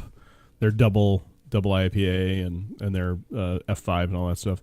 And one of my guys was like, F5, what? I'm like, love F5. it's Tornado County. It's Oklahoma. He's like, oh, yeah, that makes sense. Where's he from? I know, right? 5 months old. 5 months old. Oh, I'm getting it down to the month, pretty close. I'm within the month of tasting. Turn that around the other way. It's no, Oh, is there on both double? sides. Yeah, double-sided sticky tape. it's got some. It's got the most flavor of all 5 of those up there.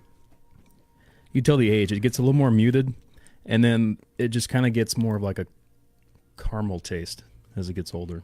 A little touch of Little caramel. sweetness. Yeah. Interesting. It's good. I like it. Out of all of them so far, I think I'm liking this one the best so far. Trigo or Trigo, hoppy wheat lager. Chivago. They Oh, can't see you, you Chivago. don't That have was to a good. kneel That was a down. good movie. No, you're good. You're You're- off. You're off camera.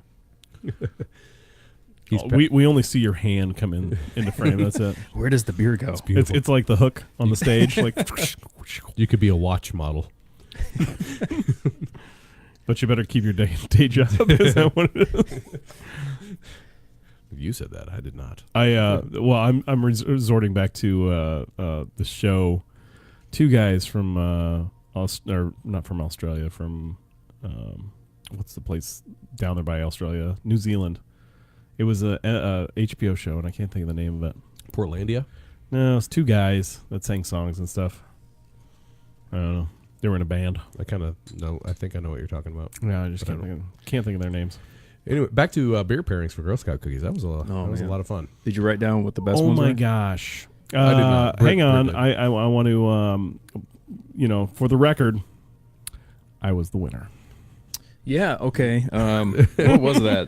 For the record, I was the winner, and the only reason why I was the winner It was because I brought more IPAs and all, and I It knew we was. all That's loved right. IPAs. Wasn't it like it was like Ballast Point or something? It was the 7 hop or 8 hop thing. Oh, and- from Rogue. from Rogue. That's Yep. right. There was one of those in there. I believe I brought like a fairy nectar or something to that nature. Something from them. Man, I remember. You brought like Oh gosh. crazy ones that I did we've never homework. heard I of. was Yeah. like Googling Girl Scout cookies and beer pairings. And I didn't like any of them, so I made my own. I didn't write any of those down. I brought a because there's bunch. so many Yeah. to choose from. I could go back and I just didn't. So But I know I could But I tell. only I could beat- see them. I only beat you by like 1 or 2. it was a fun episode though. Yeah, because I know the Brickway Coffee Vanilla Stout was on there. I did well. Yeah. Naturally. I mean, it's like a liquid Girl Scout cookie, but Right. Definitely went into like a sugar high on that one. Yeah. I Really see crisp. your stupid bottle that won. But I like how Right there. I like how it just we didn't plan it that way. Yeah. Brian brought cookies, you brought some beers, I brought some beers, and then it was like, oh hey, why don't we just turn this into a game? Right. Mhm. Yeah. I win. Making lists. Yeah. Yes, your lists were great. Mm-hmm. I'm like, what? I didn't do any lists. I'm just kind of throwing it out there. I'm like, I'm going to go back to the 7 hop. There's one up there that says 8. Oh, yeah, Oh. it was the 8 Yeah. hop. Yeah, that's probably what it was. Thank you, Corey. Flight of the Conchords. Fly the Concords, those Yep. guys. Yeah. Yep. I don't even remember why I was bringing them up, but yeah. Anyway, yeah, that show. Moving on. Moving on. Yeah. Episode 50, Tune Out. This is one where Yes. I had spent, I took, for Lent, I gave up social media, with the exception of I had to keep enough for Drink Talk for the podcast to do that. And then I also had like a, like if I opened the app, whatever was on that front page, I could look at, but I couldn't scroll down any on the app. So that was kind of Yeah, my- because he still had to get on Facebook to make posts and stuff of that nature for Yep. Drink Talk. So Excuses. yeah, I know, right? Yeah, but yeah. but he didn't scroll down, which I mean, your first reaction is to just. It is Right. amazing how much of a time suck social media can be. And I found out there's way more time for activities. Right.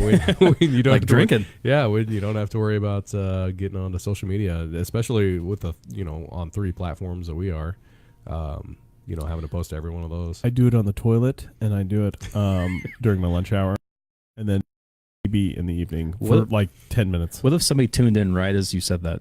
Right, I do it on the toilet. Period. That's when they came in. And they were- Right. Ah, interesting. Oh, interesting. I'm going to keep on listening to these guys. Oh, man. Yeah, no. So, That's basically what we talked about, was just giving up social media and doing that as a kind of just a tune out for a little while. So how'd it go when you were done? So it was like did you jump back on and read everything? No, not at all. actually, it was really like a slow. Once Lent was over, I slowly went back into it, and even to this day, I don't really go through a whole lot. Which I have friends that are like, "You're never on Facebook." I'm like, "Well, yeah, because that's not my life anymore." It's because we do a live show twice a month, every 2 weeks. We're on Facebook live, literally. Is there anything you did not go back to, like a certain app or site or anything? Just like, I have no interest. I've found that Twitter doesn't really Twitter doesn't really have a whole lot. I'm not on social media that much anyway. There's not a whole lot of engagement on Twitter, but like Instagram and Facebook, I get a ton of engagement. So I like those platforms a lot better. I still get on Twitter and post to that, but yeah, it's kind of slowly going away a little bit. Yeah, when I download this off the internet and then upload it to YouTube a couple days later, all on YouTube, when you post, you can write to Twitter, and it creates a hyperlink, and they can click on the hyperlink and come to the video and all that stuff. That's about it for me on Twitter. So what's your morning routine? If you're gonna get up and look at your phone, do you have certain Weather. Okay. I really, in the morning, not so much. Honestly, first is alarm. Oh, okay, Snooze. so if you're gonna alarm, and then it's If you're gonna coffee, and then shower, and then off to work. the first time you get on the phone for the day, what's your usual lineup? Facebook probably. Facebook? First. Yep. Before I go to work, it's usually just weather, and then if I have some extra time, whatever my apps that have little icons on them that say I have something. Oh, that'd be the ones that have a number on them. Whether it's email or social media or whatever. I would say that I'd probably go to email first before I go to Facebook. I was gonna say mine is email, then weather, and then USA Today. Ooh, Oh, there you nice. go. So I gotta see Get the news. Yeah, I just check and make sure, because I don't get notifications. I don't like those popping up, so I just look at USA Today and see what happened. Well, if it's real news, at least 4 or 5 people on Facebook could be talking about it. That's so true. I just wait for that. Like, somebody's dead. Yeah, Yeah. that was That's something true. that I'd brought up on that Media Slam. Is how do you find a trusted news organization? And one that I came up with was I like Reddit, and the reason I like it is because if it's fake news, they will downvote that thing to oblivion, and it'll Right. never show up. So there are people that have a lot of time on their hands and do a lot of research, and so if that thing is upvoted on the first page, there's probably some legitimacy to it. Probably a lot of legitimacy, actually. Right. So next episode we did was there we go, tune out. An interview with Fernsson Brewing Company. That was at Spirit World. Boom. Yeah, Spirit World. Spirit World. This was a For fun all one. your spirit needs. Crappy day outside. It was horrible weather that day. Well, actually, that day was Beer Fest. Yeah, Omaha wasn't it? Beer Week, Beer Week. Extreme Beer Fest. We had Fernsson on. Yeah, but we had Fernsson, and we interviewed the co-founder and brewer there. When that was before Extreme Beer Fest, Yeah, exactly. Yeah. because I saw y'all after that. Yeah, yep. And then we went from that interview. Then we went to Right. that was a crazy time at Extreme Beer Fest. That was fun. Not only did so you got us in your booth or whatever up there, we ended up accidentally wandering into another one, and then we were there hanging out. And the mascot And the comes out? mascot came in, and we helped him get dressed. He's like, "All right, guys, have a good day." And we're like, Cool. "See See you you later, Bud, sport. yeah, We weren't stealing anything from him. We just wanted to sit and hang out. yeah." They did have some food there, so we might have had a little bit It was of like food, but- chips yeah, and chips yeah, and dip and stuff. But yeah.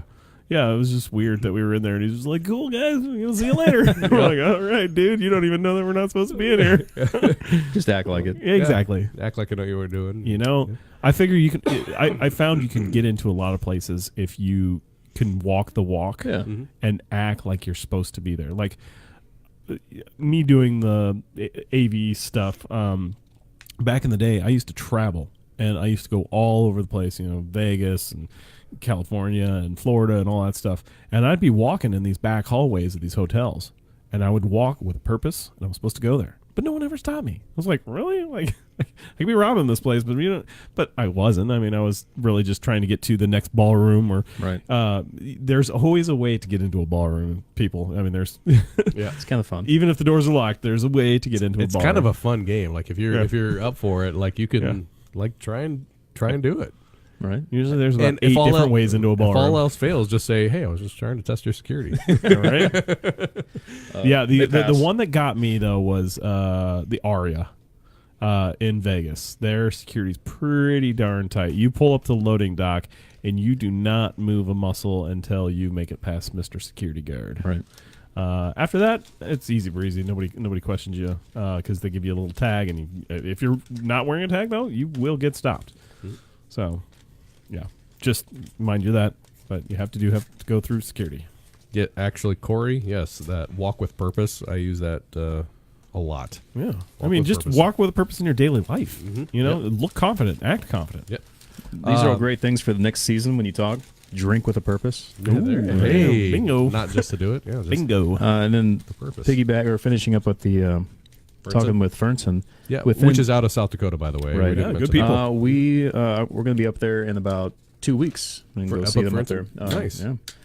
Daughter's got Good people. You have to let us know because Yeah. they said that at the tap room there, because it's like literally there's a train right there, It's and on the train tracks. if a train stops, there's like a impromptu happy hour. Oh, yeah, while yeah. the Can't go train's anywhere. there. Yep. I've been to a couple like that. Yeah, if the train comes by in between these certain times, it's happy hour prices. Well, and they stuff say like you that.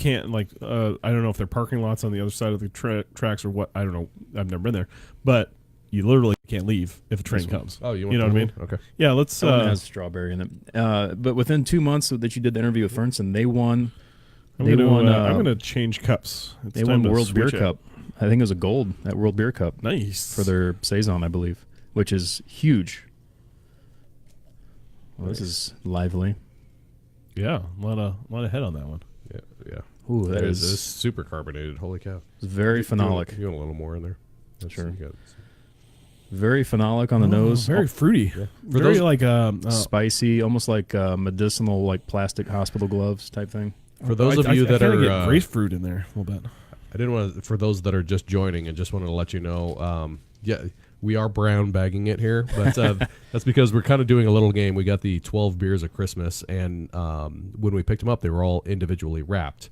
So not even Britt and I know what we're going on. Thanks, David. Casual Pint. Yep.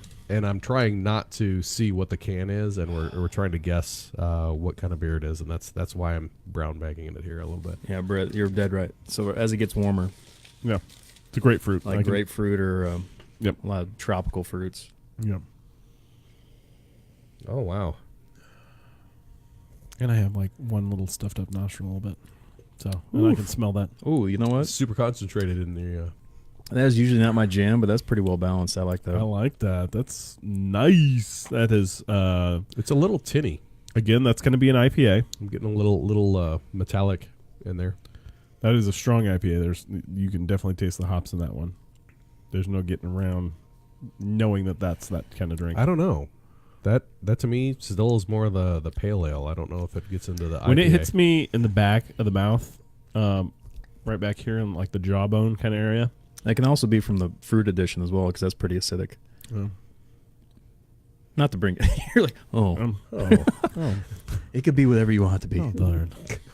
If you believe it. Let's see. So, who would this be? Right now, we're doing well. Here we go. This. Darn. Whoa. Yeah, right. It's on everybody's microphone. That's weird. That is so weird. I got a new soundboard. That was another thing. An upgrade on the show was a new soundboard. What movie is that? Where Sean William Scott? Oh, man. Whoa. It's like the helium balloon. What's the one? Where it's like you got a dart in your neck. Oh yeah, you're crazy. You're crazy, man. Wait, I don't need to do the voice now. Okay, Hey, ready? You got a dart in your neck, man. You're crazy. That was Will Smith or not Will Smith? Will Ferrell. It's is it old school? Yeah, old school. I mean, he drops an F-bomb there. You got a dart in your neck. Yeah, That was you're it. crazy. You're crazy, man. You're crazy. Man. And then was it his wife that came along, and he's like, "What are you doing?" He's like, "We're streaking," and she's like, "Who?" He's like, "They're coming." Can you do the Little John like the auto tune? He's I want got to do se- I'm he's on the got- boat. He's got several on here. Take a, Okay. That's not really an auto tune. It's cool. there must be like a Little John button. Auto tune. I don't know. There's multiple All right. buttons over here. I got 24 different effects for this. Yeah, But, yeah, I we were don't know. messing around with them one night when we first got it. It was super fun. It was a It good was a time. lot of fun. So what are we doing tonight? Yeah, It's, right. Yeah, exactly. Yeah, we're getting into it. We're playing with effects. Luke. which he doesn't say apparently. I'm not a big Star Wars. He says, "Luke, I'm your father." No, he does not. He He does says, not. "No, I am your father." Oh. Can I do that? I want to do that. No, I am your father. Oh, wait, I already did it with a deep voice. Yeah, nice. Oh, okay. It's super awesome. So fucking. You got a dart in your neck. What? All right, Brian. Let's do the can here. All right. Well, okay. So, do you have a guess? It's definitely an IPA. It's definitely Everybody's hoppies. doing grapefruits. The original good one was ska, but gosh, I don't know. It's good. It's real good. It's tasty. Let me see if I can get a hint. Brian, just pull it out of the bag. All right, we're ready. Pull it out of the bag. Ooh, White Elm. nice. White Elm. Good job, White Elm. Wow. Bravo. I will have to definitely get that. Skinny Legs IPA. Skinny Legs IPA. Bravo. That's nice. Okay, so Hopford take on an American IPA brewed with Mosaic. That's what all the kids are doing these days is Mosaic, Citra. And then my two favorite hops, that's why I probably like it so much, Simcoe and Amarillo. Because Aromas. it's a Texas hop. Yeah. Do you have like a redneck type thing? No idea. I don't even know how you do that. Push a button. I could do it for you. Just you can get on. Oh yeah, Breaker 19. Are you? Good night and good luck. Aromas of grapefruit give away to stone fruit and resin pine. Yeah, I love the very piney pine coat chewing on pine needles. This is good. I'm not sure what half of these things do. This is like we're talking on a string can. Yeah, it was. String. Yep. That was good. That was good. That was good. Whoa. Super awesome. Wow. People are tuning in like, what is going on? So they hear this. Yeah, they do. Yeah. Everything. Yeah, And on Facebook. And Okay, so they're not looking at us like, what are they doing? What was in that last beer? What are you guys drinking? That's That's awesome. what we got to Yeah, ask. exactly. Whoa, slow down. Yeah. Different sound effects. They can't hear it. Yeah, I know. unfortunately, Oh, yeah. Only we're in our We're ears. getting weird looks from the side. It doesn't actually put it on our voice. I get that, but it's just fun to see who cannot hear us, and they're just. Well, I mean, I get those looks all the time, no matter what. It's just like, oh, is he talking again? Perfectly timed. Perfect. Perfectly timed. Perfect. All right. It's perfect. It's flawless and perfect at the same time. Next episode after the interview with Fernson, into the pint glass. So To the Sean, pint glass. Yep, Sean. He's come onto the program before. We're not going to say a whole lot about into the pint glass, and I texted him before this, and we're just gonna leave it at that. That's pretty much it. So there was a membership Sean's program. a good guy. Yep, good guy. He's gotten us tied into a lot of people. We enjoy having him on the program. We enjoy meeting up with him, and I still owe him a bottle of Amaretto and a glass because he definitely hooked us up on. Oh, yeah. Got to get him actually 2 glasses. Dose. Because he definitely came through. Dose. on one. Dose. You can give him 12 glasses. No. No, we did not. Dose. That's Dose dose. is 12? Mm-hmm. Oh. Dose. Shows how much I went past 10. Yeah. Dose. Uno se. No Is that 11? No. Yep. Dose. So we're moving on to the next one. Coche. Car. Yeah, I knew that one. You're going to give Sean a car. No. Okay. All right. Mm, We've got though. that'd be a good givegiveaway though. Here's Would your Fiat. Well, we just know Brett gets stranded in Latin America. So I had him a little tiny cook box. He's going to get the cat in the car. Typical. No bueno. Typical. No bueno. Very no bueno. Next episode. This was one of our mini series that we did. A few of our favorite things. Oh, we need to get back and do. We that do again. need to do another because one. that was. I mean, We've been gosh, going that on was- location a lot was that lately. April when we did that, or was that March? March 11th. In March, Mm-hmm. and we really haven't done one since. Yeah, so we need to It get was back kind to of a that. one and done. But it was our second one. It was our third one. Third one. Yep. So So we did a few of our favorite things. That was the rum edition one that we did. correct The in last time. in March. Yeah, rum edition. That was mix, a lot of and then a few of our favorite things: mixed drinks and scotch I'd have to go back or and whiskey. I think it was whiskey. look. Yeah, but what was cool about that one of the surprise drinks on there was grog, which is like an old school like sailor drink that yeah. actually ended up being pretty delicious. I was at Spirit World. And I was talking to Alzeria, and I was all like, all right, we're going to be doing rum. And he's like, no, you want to get this rum. And I was looking up recipes, and was it you or was it me that came upon that recipe? I think it was me. It was on the bottle. So, you know how like they get a little flip card thing on the bottle? Right. And I was flipping through it, and I was like, oh, I got darn near half those ingredients already. All I need to go to the store is go to the store and get an orange or something like that. And we threw it together, and it was awesome. So we were talking about Phil before the show, right? Phil from Brickway. He made some on site at Brickway last week. Some grog? Yeah, and it was amazing. It is. It was so good. There was a ton of stuff in it. Yeah. He's pouring in wine and different types of spirits, and then Yeah. he had a huge bag full of like orange zest and every spice you could imagine under the sun. Yeah, it was 5-6 things I think went into it, if not 7 things went Yeah. into it. But it tasted like an old sailor drink. Like you ponied up to the bar and got yourself a good one. Yeah, it was really intense. And then he was giving everybody mason jars full of it, and it came out about like a 9%. So it'll get the job done. It'll get the job done.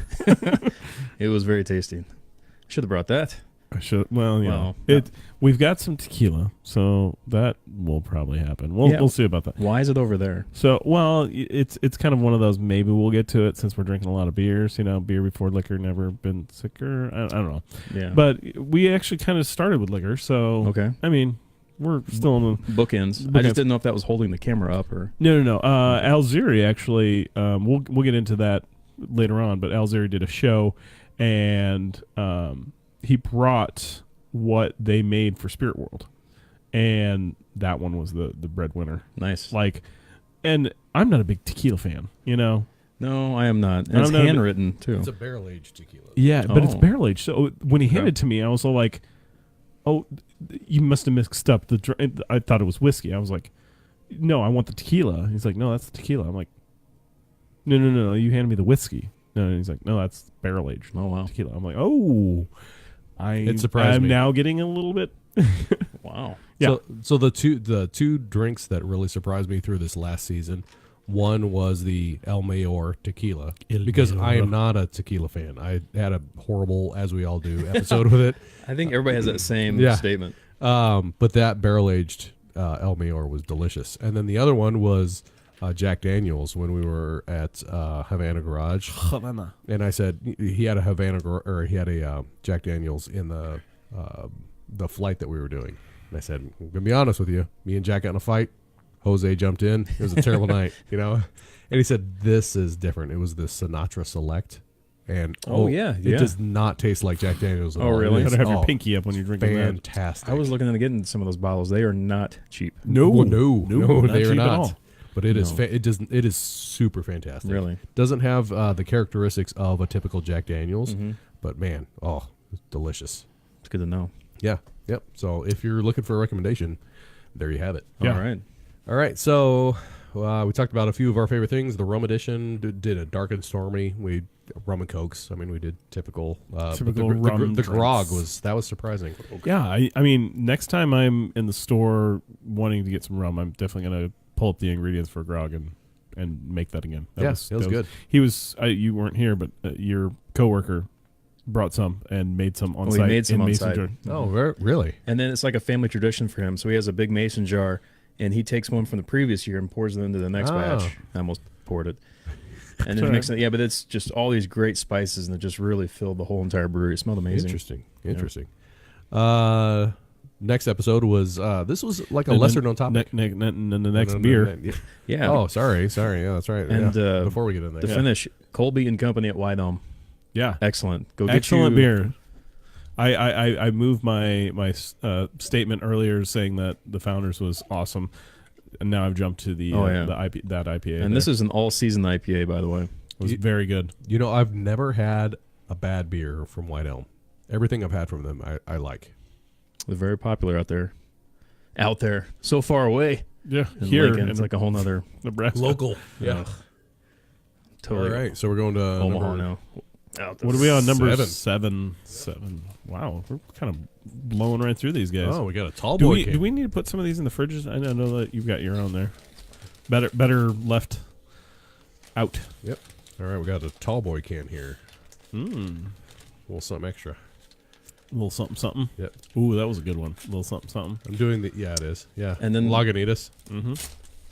Then there's like an extra something And then something. something extra. Oh, turn away. This is one of those cans where Lagunitas is not craft whatsoever. They're 100% But- owned by Macro. but I like their beer. But I like their beers. Their beer's great. Well, they're 100% owned by somebody else. What They about Stone? Are they? they are 100% independent. Oh, well, there we go. I'm going to go for Stone more.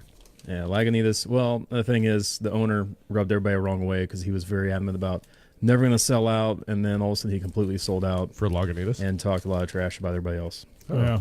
Well, when somebody And, offers you a check for $23 million, whatever. Well, whatever that is. it's happened a lot. But the thing is, a lot of them just kind of just you can pour a little more in these, Brian. they just keep doing their job, but not.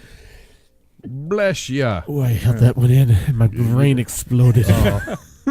Dude, so speaking of holding your sneezes in, there was a person that did that not too long ago. And died. Well, so here's the thing. They blew out something in their throat, and if they hadn't been near a hospital, What? yeah, like You the blew a gasket. the pressure in their throat Wait, no, that's blew something engine. out, and internally they were bleeding. Well, so don't hold your sneezes in. Whoa! I've never heard. I always thought it was. I also didn't Whoa. want to sneeze all over my new soundboard. Yeah, don't do that. Oh, what's going on here? It's hitting the bag. Well, yeah, going through the bag. It's all right. All right. A little- Wow. Filtration. Not a lot on the nose going on.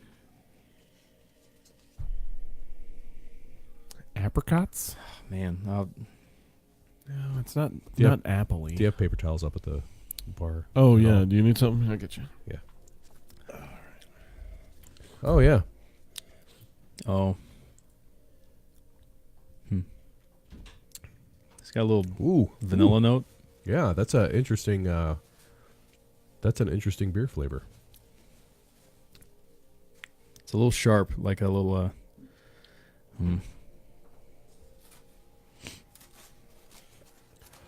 I'll keep it at that, just in case Do you some of think these it's are more local than not local. Do you think it's a barrel aged? Oh man, that's. There's some flavor notes I going get on like here that I get like are this pretty vanilla unique. type. It's in a can. It is in a can. I'm gonna say not barrel aged. It's a I nice- don't.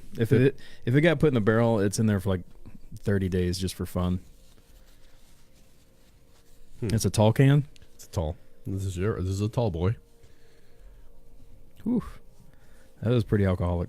It is. That's why I was going with barrel aged because See, there's warm for alcohol, and then there's hot, where it comes across as almost fusily, where it's too much, and it turns into like rubbing alcohol. This is hot, really and it just lingers. just a beer that lingers. Oh yeah. So if you're into that,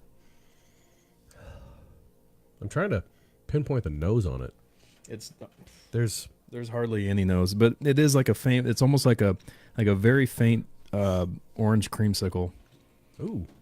and it just Wow. kind of fades pretty fast. Whew. That's interesting. I like. I'll say interesting. It's of the beers that we've had. This is the most interesting. I would guess alcohol, but I think it's going to be less than what I think because it comes across as more. Obviously, higher alcohol content than what we've had before. Well, see, that's what I'm saying. I think it may be lower than what we think. Really? But If something comes across too hot, I'm gonna guess at least 9. 9. he just comes back, starts saying Russian. It's Russian. It's 9. 9 is German. Or German, my fault. Oh, boy. Sprechen die Deutsch? Ja, ein bisschen. Yes. Yeah. Am I pulling it? Yeah, I'm really curious about this one. Ooh. The taste is, I mean, that's awesome. My guess was gonna be like a variant. Oh, okay. Interesting can. It's almost like a paintbrushed can. This is interesting. Well, that's interesting. Tool? You're a tool. Isn't it like Denmark or one of those guys? Seriously, this is a very. There's like no label really on this can. There's a couple letters there. That's it. Denmark. Tool. Yeah. Get tool. Yeah. I don't speak freaky diggy Dutch. How about no, you crazy Dutch bastard? Like, I'm trying to. Oh, alcohol content 9.3. Was it? there you Yep. go. I said. I think it comes. I It's was good. originally going to say around 11 or 12 because that's what it seems like. Can I see this It's can? pretty hot. Yeah, give me a second. Hey, okay. So I like this quote on here. It keeps getting more stupid. This time it's an Imperial IPA with a close to stupid amount of banana. So that's how it came out in their language. Yeah, this gets more stupid. much like Much like more stupid. stupid good, right? It keeps more stupid. stupid. Hey, stupid, how you doing? What they were trying to say is the more you drink, the stupider you're going to get when you're drinking this. You get more stupid. So there's actually bananas in here? We're getting a request. To, 9.3. Wow. hey, Brett, we're getting a request to if you could do a zoom in on the ones that we've drank Yeah, so far. absolutely. Let's do that, and then let's. I think I can up the exposure on it. That way they can kind of see it a little bit better. Whoa, that might be way too much exposure. Close enough. Yeah, we'll get this new can. It's interesting. Yeah, so far this has been our beer offering, but this is Can you turn amazing. the what was it the German red one, the rose wine, the second one. Turn it just a little bit to get the Yes, the black one. That's one. Yes, they're good. It's very good. hello hand. Hello, yeah, I've got some, It's Mr. some Handy. backlighting there. Yeah. looks nice. No, I like this offering, and this is so good. The can is very interesting. The artwork is like Imperial Pale Ale brewed with bananas, dangerously close to stupid amount of banana. This is hilarious. I'd agree with the stupid. And the artwork kind of reminds me of a new snow morning with sunshine on it. I was gonna go with my kids' kindergarten class Yeah, artwork with I finger will painting. hold it like yeah. You wanna see it? It's interesting. No me gusta. It's the banana. The banana's weird. Not bueno. No bueno. What did I say? I said apricot. Didn't Yeah. I? He did. It's I said vanilla. and it's banana. And it's banana. I still. Banana nana. Oh man, that does not. It doesn't. To me, it's not banana. Nope. There's a reason why you don't brew with banana. Because it's overpowering. I think It's I think weird. there's somebody over here on the side over here trying to put glasses on the table, saying, "Let me get a sip of that." Did Oh, you that was- did you get a sample of that last one? Okay. That's good. As for And the name of this That's all you one, needed. That sample. Tool. well, that's the name of the brewery. Yeah. I guess they don't have a name for it. I mean, there's no. I mean, if you put it up to the camera, there's really not much in the way of a label for it. It's just a paint job. It is a painting by a 2-year-old. Mhm. I can zoom. There we go. I guess I can zoom in a little bit more. Turn it so they see the label, the tool label. The tool label. There you go. Sping. Perfect. It's just a little zigzag tool label thing. Mhm. Almost looks like if you did an oil painting with paintbrushes. Yes. It's kind of what it is. Very good. Let's- Sehr gut. Sound good. So what do we got? 1, 2, 3, 4, 5, 6. The number 7. Are we on month number 7? What are we on month wise? No, 4. we're on 3, about to be 4. Yeah, Kind of upper game a little yeah, bit. we should. All right, so we'll All just right. kind of. I know we weren't going to drink one a month, you know. So I knew this it would be a little faster than that. this next episode we're going to talk about is episode 54, knife fight. Knife fight. so That's this was- right. Get your rights Yeah. Get So your this knife is right. Yeah. fights. So knife rights is basically what that was. Everybody was talking about gun rights, but at this time when this episode came out, there was a huge fight for knife rights because here in the state of Nebraska, Blades keep getting shorter and Yeah. shorter. Oh, really? Oh, yeah. Here in the state of Nebraska, you can actually legally carry anything under 3.5 inches is not considered a weapon. It's just a pocket knife as long as it doesn't. Yep. So you can. What do you mean carry it before? Open carry, carry it in your pocket, concealed carry. So as long as it was it's under 3.5 inches, right? Yep. Under 3.5 inches. Under 3.5 inches. I did not know that was a Hold thing. on, let me. You're from Texas, so Well, and what do you have, a freaking Bowie knife in your in your pocket? Hey, good call on the Bowie knife. That's very local. Well, let's see. Living in both Texas and Wyoming, it's more like just the Wild West. Oh yeah, yeah. There's some that are like, if you carry a samurai sword, whatever. This is exactly 3.5 inches. Yeah. Exactly. So you're legal. I'm literally, if a cop were to pull me over, I would always be carry- legal. All right. So if it was at 4, Do you always carry a knife? no. Dude, you're from Texas. You don't always. I always carry a knife. Even this is the one I carry with my suits because it's so light. It's a carbon fiber frame. Oh, wow. Yeah, it's super light. I like it. Usually I have a knife on me. Usually. I You always- never know when you got to open I'm something, trying to. cut something. I like it because it has the. I have a bottle opener in my keychain. Yeah, so well, that has the bottle opener Yeah. right there. I Big just- I big don't know. fan of the Crenshaw. Crenshaw. Huge fan of the Crenshaw. Crenshaw. I mean, they were like we were tight. Since I could never pronounce their name. Well, 90% of their blades are spring loaded, so you barely have to tap it, and It's called pops. open assist. Open this. See, I'm not. I don't know. I never owned. It's a not the knife. one that comes out the top. What do they call those? Butterfly. No, not butterfly, because those Oh, are switchblade is what- switchblades. switchblade. Yeah. Those, Those are are legal. those are illegal. You can't are have Oh, are they? Why? because I don't know. What's Just- the difference? That's going to do that. You're just manually Well, doing this that. this opens this way, whereas the other ones pop out the top. And that makes a huge difference. So what happens? You somehow you have a 4-inch blade on you. What is that considered? that is considered so. If you have- Illegal. It depends on your license. So if you have a concealed carry permit, Okay. you can actually Hold on, I carry. got a license for a knife, Yes and no. This is really new to me. Yeah. right? yes and well, no. that's why we talked Yeah. about it. If you actually have a concealed carry permit, you can actually carry a concealed knife larger than 3.5 inches. So- I don't know if it tops out, but you can carry. So you're telling me Crocodile Dundee? yeah. No, that's a knife. No, that's not. Yeah. So that's the way. If you want to carry something that's a little bit larger, you have to get a concealed carry permit. Interesting. Yeah. Anything else? All right, moving on. Yep. I learned something today. Yes. Yeah.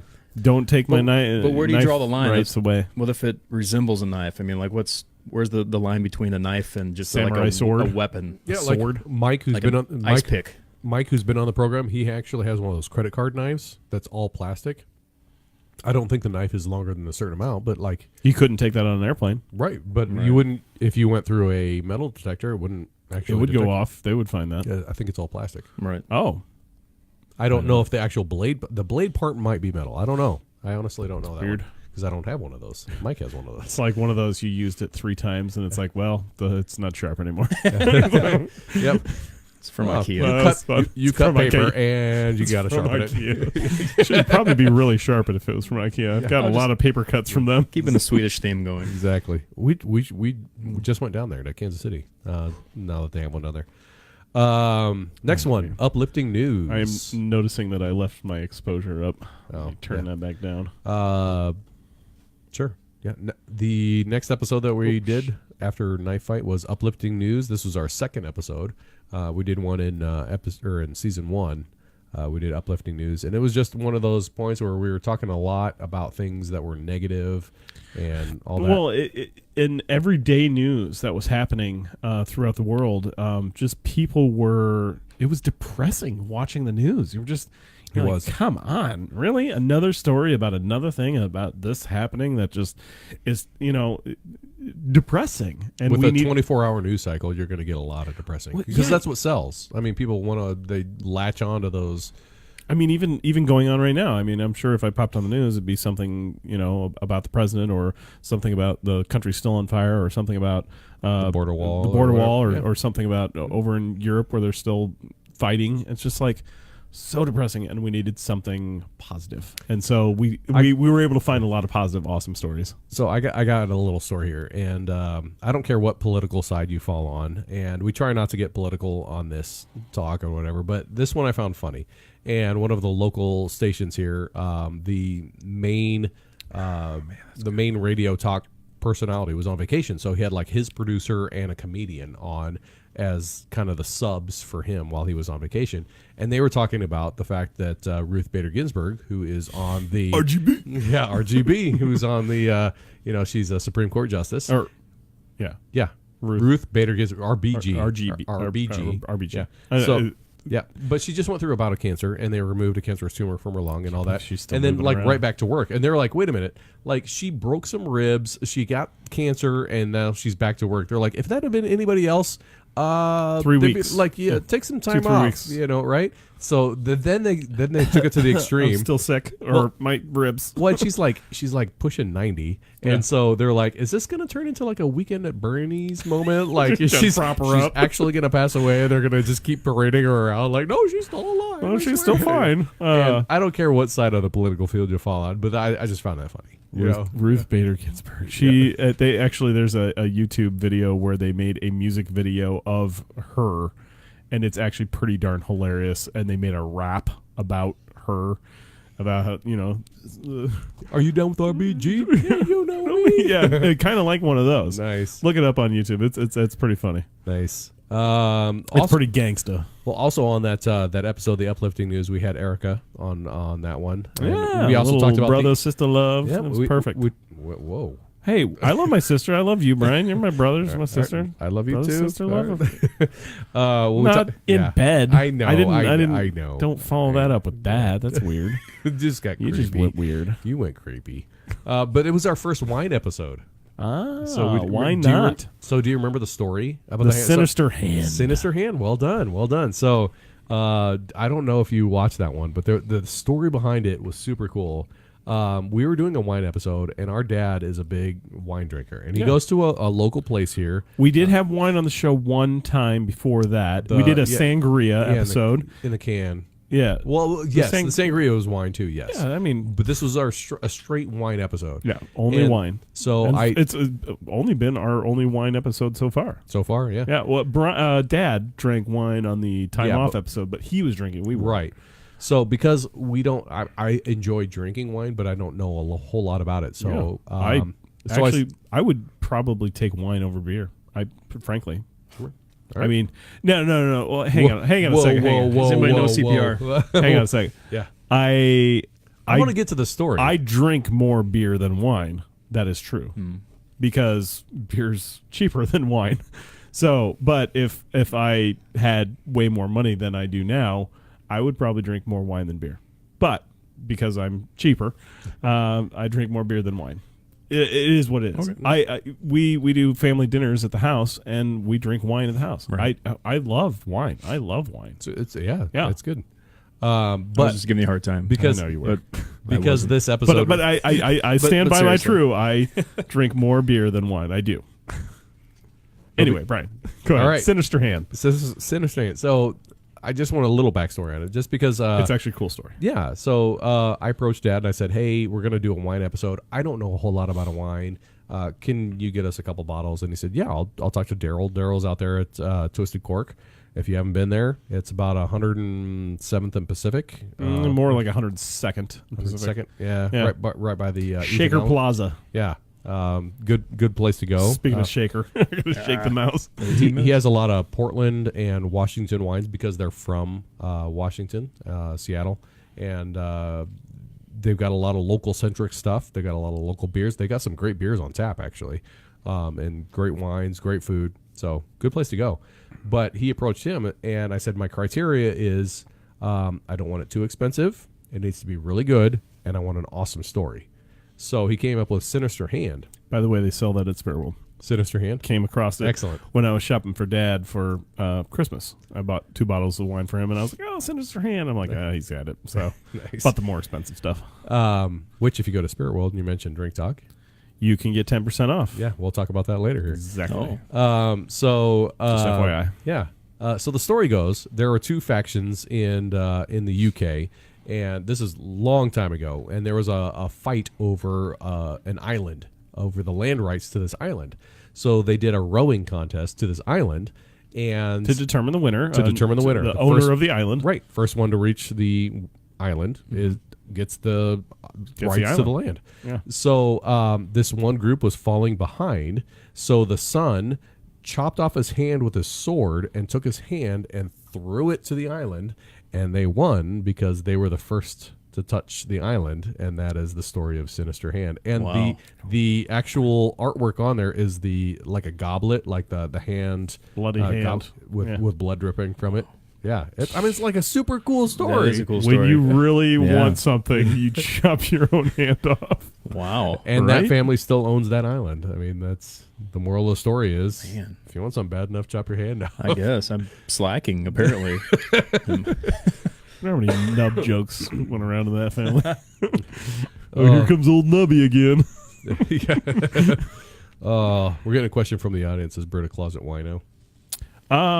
Not a closet wino. Wine's been in my family for, probably more than I've been drinking beer. So when I turned 21, I was doing the whole, Bud Light, Miller Light, Coors Light. we all did at one time. Actually, when I was 21, I was in Montana, so I was doing a lot of PBR. okay. But even before that, my dad was into wine. So, maybe I was drinking some wine before I was 21. But that's just what I got into. And my palate is a lot bigger on wine than it is my brother's. Because my brother, he's been a beer drinker, tried and true, for a long, long time. He's been a beer drinker longer than, my brother's older. Of course, he's got a few years on me. Trailblazer. Oh, well, You are older. We're all 3 years apart. The family is the brother sister.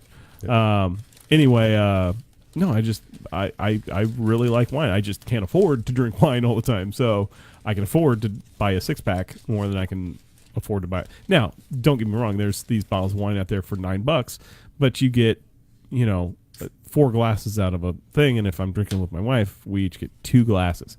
Buy a 6-pack, we each get 3 beers. I mean, common sense here. Come on. Right. we got a comment here.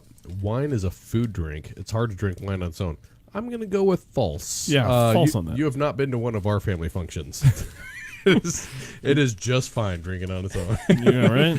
It goes good with eggs. Or by itself. Or pizza. Or by what itself. what goes with wine? Wine. More wine. Cheese. Cheese is good with wine. Cheese is great with wine. All right, we're going to the next drink here. This is number 8. Oh, my gosh. You doing all right over there? I got to get these Yeah, bananas I'm out just of my looking the mouth. other way. Got to get these bananas out of my mouth. Yeah, that was a very flavorful last beer there. Still not a stout. Well, that's because you brought them, and he knew we didn't need them. He figured on you bringing the stouts. Apparently. Well, I mean, if you recollect the shows that you've been on, you have brought the stouts. So I am kind of surprised, though. We're on number 8, and we're still on some... Dave's going in perfect order. I like it. yeah, It's almost like... well thought out. He plan. thought it out. So there has to be some heavy hitters. We gave him 2 days to do this. Right. Oh, it that's- wasn't like, no, you got to go make this, Dave, real quick. He's like, that's going to take some time, and I'm like, He gave us that I option. was like, well, he did give us that option. He's like, I can go throw it together real quick, and I'm like, no. Take your time. Take your time. We'll pick it up on Well, Saturday. he's probably good enough. He could do it in 5 minutes. Well, He said it wouldn't be individually wrapped, and I was like, no, I'm going to Oh. individually wrapped for Christmas. Right. and- Take more. Yeah. but yeah. I like So- doing this, guessing what it is first. Well, and one thing that they did there at the Pint, actually right before Christmas, I think it was a week or two, maybe 2 weeks before Christmas, they were doing the 12 Days of Christmas boxes. So you could go in there, and I think it was $35 or something like that, but you get 12 beers for $35. I mean, that's Right. a pretty good deal. And they looked bigger than the cans. So, I think he was actually giving, I don't know, I didn't look at all of them. wow. But yeah, I mean, it looked like a steal of a deal, and I was just about to buy it, and then somebody walked out the door with it. I'm like, no. All right, this next one comes from a can. There's really not a lot. I guess I'm still kind of tasting the The banana from the last banana one? nana. Even though I washed out my cup. This is pretty close. It's in the same ballpark as that Skinny Legs from White Elm. It's a little bit harsher, like Yeah, It's a lot sharper. hoppier. A lot This is- hoppier. yeah, oh yeah, this is a clean IPA Yeah. right here. Well, I mean, just look at the. much heavier on It's the not hazy. It's on the very bitterness. clear. Mm-hmm. This could be a coupe. Sorry, This could be That like an F5. or Trellis Buster. sorry, Britt. We have a quote here from the audience. Do you see this one here? Perfect. from Logan. I think I work with Logan, so. All right, and then hold on. Before you say this, we've been watching a lot of The Office today, so go ahead and say that. All right. I work with Logan. All right, so here's the quote from Britt. Got to get these bananas out of my mouth. That's what she said. I did say that. I literally did say that. Well- You guys were moving on the next one. I'm just all like, I got to drink this, and I got to get these bananas out of my mouth. This is bitter. I actually like it. I like the bananas. I do like it. It's, I'm thinking it's Trellis Buster by Crooked Steve. wait, can or bottle? This is a can, small can, Or Crooked Stave IPA. but it's not the size. of the It's can. well, it kind of helps. This has a lot of bitterness on the end, like it's a Northwest, like a West Coast IPA. Man, this is bitter. Mhm. Now that it's not bad, but I say it comes across as bad, but it's not. I'm just trying to. It helps me determine which avenue to go down. Bitter, I'm bitter does thinking- not mean bad for me. No, bitter's not bad, but also bitter is way different than hoppy. Yeah. I'm thinking So. Crooked Stave IPA. Okay. Maybe Trellis Buster, but probably IPA. I I'm have gonna- the Well, Trellis Buster's being drank by my It's- wife it's- upstairs right now. It's hard to gauge because he's not like staying local. He's like all over the map on location. All right. I'm gonna go with is it Alpha Hive by Coop. Ooh, I do like the Alpha Hive. This is good. It's really That's their bitter. double IPA. Yeah. Well, I think that's the way we're going. If you look at this and the way it's heading out, Brian, just pull it out of the bag. I just wanted to see while he was talking. All right, let's see what it is. Dun, dun, dun, dun. Oh, none of us were I right. have no idea. Is that Stone? It is. So, Enjoy by. It's a brute. That's a new thing. Yeah, right? Wow. Okay. In fact, they have that on tap if you want to go up there to Casual Pint and get it right now. So, there's that. You can start a row in front of that row. Okay. Actually, because there's Row your well, I was boat. gonna say on the table. Well, I could there. keep. I'll go around because look at all that room. Oh yeah, there's room on either side if you want to push the whole thing over. A brute IPA. I'm not a big fan of those, so Yeah, that'll still there. I'm getting there. It's not. It's okay. Barbara says hi, Britt. Barbara says hi, Britt. Oh, hey, what's going on? Your wine table's still over there.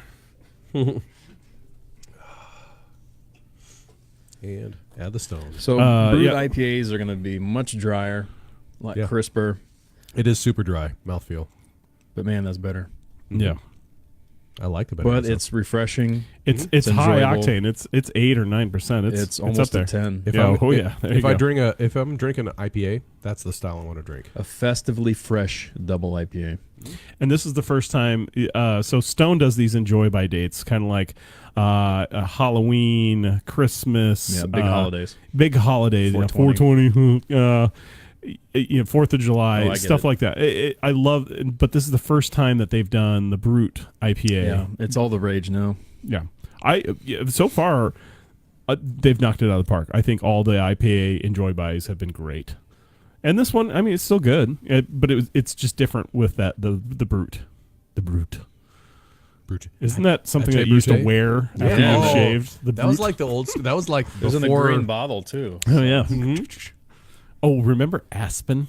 Remember Aspen cologne? Yeah. I used to wear that, and I had a fourth grade teacher. She's like, "Oh, you smell nice." I'm like, Oh dear. "Oh, thank you." now you're just like pouring it on you. Of course, that's when I was fourth grade. Hated it. Oh, thank you. My voice is way up there. Yeah. Going to the next episode.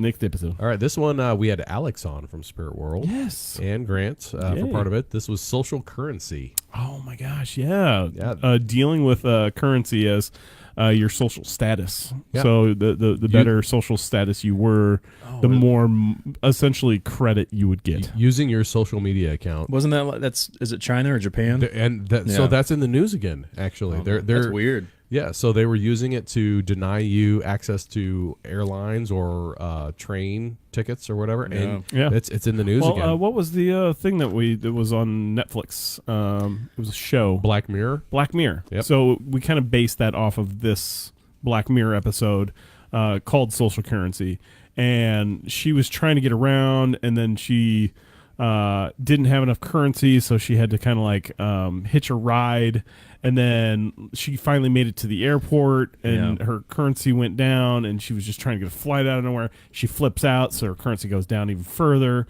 and she just couldn't get anywhere. And then she had to like slum dog it and hitchhike. That's next on my list to watch that show, but Black Mirror. Yeah, No, it's good. It's really good. I don't remember the specific. Do you ever watch Community? Oh, I love Community. They had an episode like this, and they had a really funny name for it. It was based on how many like stars or something you had. Yeah. And you got different levels of the school. This is the same thing, but that's where we're going. We're all going Community. to. That was such a great. I don't know why that went off the air, but And then they came back because they realized, wow, this has a cult following. It's an amazing show. yeah. And it went to like All the characters, some of the Gambino or whatever is Childish Gambino, Yeah, or who was on it's that? a Glover. yeah, Danny Glover, Yeah, something like that. but amazing show, well beyond its time. I'll be. I remember like all the counselor, or not the counselor, but The dean. The dean Yeah. would come up with these weird parties. You know? It was just great. It was a was. great show. Well, and then not to mention it had what am I thinking? Christmas Vacation. Chevy Chase. Chevy Chase. It had Chevy Chase on it, and He was good in it. He was good, but I thought he would be a lot funnier. But it was funny that he wasn't funny. Right. You know. Like he actually tried, but he was just dumb. Well, Yeah. But this time of year, everybody's watching Christmas Vacation, Right. and I mean, I could recite every single line. He's all like, tell your dog to quit gnawing on a bone. He's like, no, he's probably just rooting around through the trash. It's like, these little one-liners that are just hilariously. Right. Where is he going to get a tree this time of year? Right through the window. Just absolutely funny. I mean, it's a cult classic. Cult classic for sure. Christmas Vacation. Oh yeah, Cult classic. It's the gift that keeps on giving.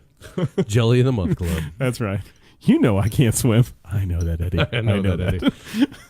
Oh yeah. Yeah. Social. I actually really. Hey, there's the microphone. Yeah. Oh man. Sorry. And Sorry about that, guy. Well, hey, going into the new season, hopefully we get some more fundage. Brian, what's the page that everybody can Patreon? People can go on to Patreon, donate $5 one time. You can donate $5 each month. Anyway, Even $1. If yeah, you want. $1, yeah, whatever. Anyway, we're trying to fund the show. We're kind of self-funded. Brian and I buy everything. Yes, we do have some sponsors out there, especially when we go on location to places. They usually supply the alcohol, which is great. Beer, Casual Pint takes care of us. Alcohol, sometimes Spirit World takes care of us. We got a great thing going on here. But as for equipment purposes, you notice Brian and I's. Notice how none of this makes noise really when we move it around. I want some new microphone boom mic stands. Microphone boom mic stands, because those I do need two. These are the tables. $12 specials. So if I move this, it'll be Yeah. that little. Yep, yeah. yep. You hear this? I got nothing. Nothing. Yep. But I want to get some Joe Rogan boom mic stands, and I'd like to get some new microphones. And do some other there's things, a like Shure. go There's more Shure on location. Shure 58. That is, it's a $300 microphone, but it's what the pros use. We'll get there. We'll get there. Third or fourth season. No, we'll yeah, not we'll too- eventually become pros. Well, that was good to bring it up. So I did that on purpose, actually. Well, and that's another thing we upgraded this season was our microphones. Brian and I got new microphones. I got you, I think last year for Christmas or something like that. The boom microphone for you. So, yeah, our boom microphones are $100 a piece. Peace. Upgraded the headphones too. Well, these are Walmart specials. But they were upgraded from what they were before. So. I agree. I agree from what we had before. Yeah, So. we're getting there. We're almost legit. Season 7, right around the corner. Yeah, we're right. Yeah, I remember when we had Sure 85 back at the bar. SM58s. We're the best. That's what you're playing on as an SM58. Yeah, I totally knew that. This next one was super fun. It was an on-location episode at 5168 Tap Room, and we interviewed Charlie Yin, who's part of the family that owns Hero 88 and Local and 5168. Oh, wait, hold on. How did we pass up Lonely Oak? I think you got those out of order. Did I? That's okay. Maybe I do. Not a big deal. Lonely Oak. Did you not get 5168 in there? Thought I did. Oh, there There it is. Boop. Oh, all right. Pass it right 5168. All right. Bingo. Yeah, so that's in Midtown. They have their brewery in Lincoln, and their brewer is a paramedic. That's a part-time brewer. Charlie Yen, right? Is the owner. Yeah, good guy. Yeah, The super. brewer is I just Brian Hazing. Yeah. Yeah, he's I think he's a full-time paramedic, part-time brewer, but Not only does he have 5168, he also has a few- local. Yeah. Yeah. which is Hero. great. Hero Hero 88. Yeah, that's the family. Yeah. No, that on location episode. I wish we could go back and redo. It was the noise, I think that Not the noise. It for me, was we tried to do it off of his Wi-Fi, and I don't know if it was public Wi-Fi, and then is it spotty. it was spotty. Like we were talking. Like if you actually go back and listen to the records on iTunes, Google Play Music, Spotify, it's all fine, because it's just the audio recording, which is over here being recorded. But if you actually watch a video, it's like our lips were not with the audio half the time. But we had some people come out to actually listen to it, and they were part of the. They actually went to 5168 and ordered some drinks, and they were kind of in the background. Which there was a point in the podcast where like I left and I went to talk to certain people like that were actually patrons we there. just kept it going. Yeah, it was. I had a lot of fun there, and they have some phenomenal beers. It was great beer. Yeah, they have great beers out there. Check it out. One of the things, so I ended up going a couple of weeks ago. Brickway had their 5-year anniversary. Yeah, I've heard of him. Yeah. Good brewing company, local, and one of the few distillery brewing companies around. Didn't they give you a job? Oh, yeah. Oh yeah, That's that's right. right. Those guys. Those guys. That's Brickway right. gave you a job. Wait, what are you trying to say? They gave you a job? No, that's not the That's how it came across. You know the it. accent of the syllable. Yes. The wrong accent of the syllable. Syllable. Well, while I was out there, Charlie approached me and he's like, "Hey, I got an idea for another episode," and he wanted to do a sake episode. And I went, "That is fantastic." So I actually prefer. Yeah. So I used to work at Kobe Steakhouse, and I've had the hot sake. Little machine. Get your hot sake. It's which all. he said that's the crappy stuff. Well, yeah. I mean, it's good for doing the kung pai and then dropping it in the beer from whatever China, Japan, Japanese beer. But cold sake is where it's at. Well, so It's a we lot were- different, a lot more mellow of a flavor. Well, hot. It's like paint thinner.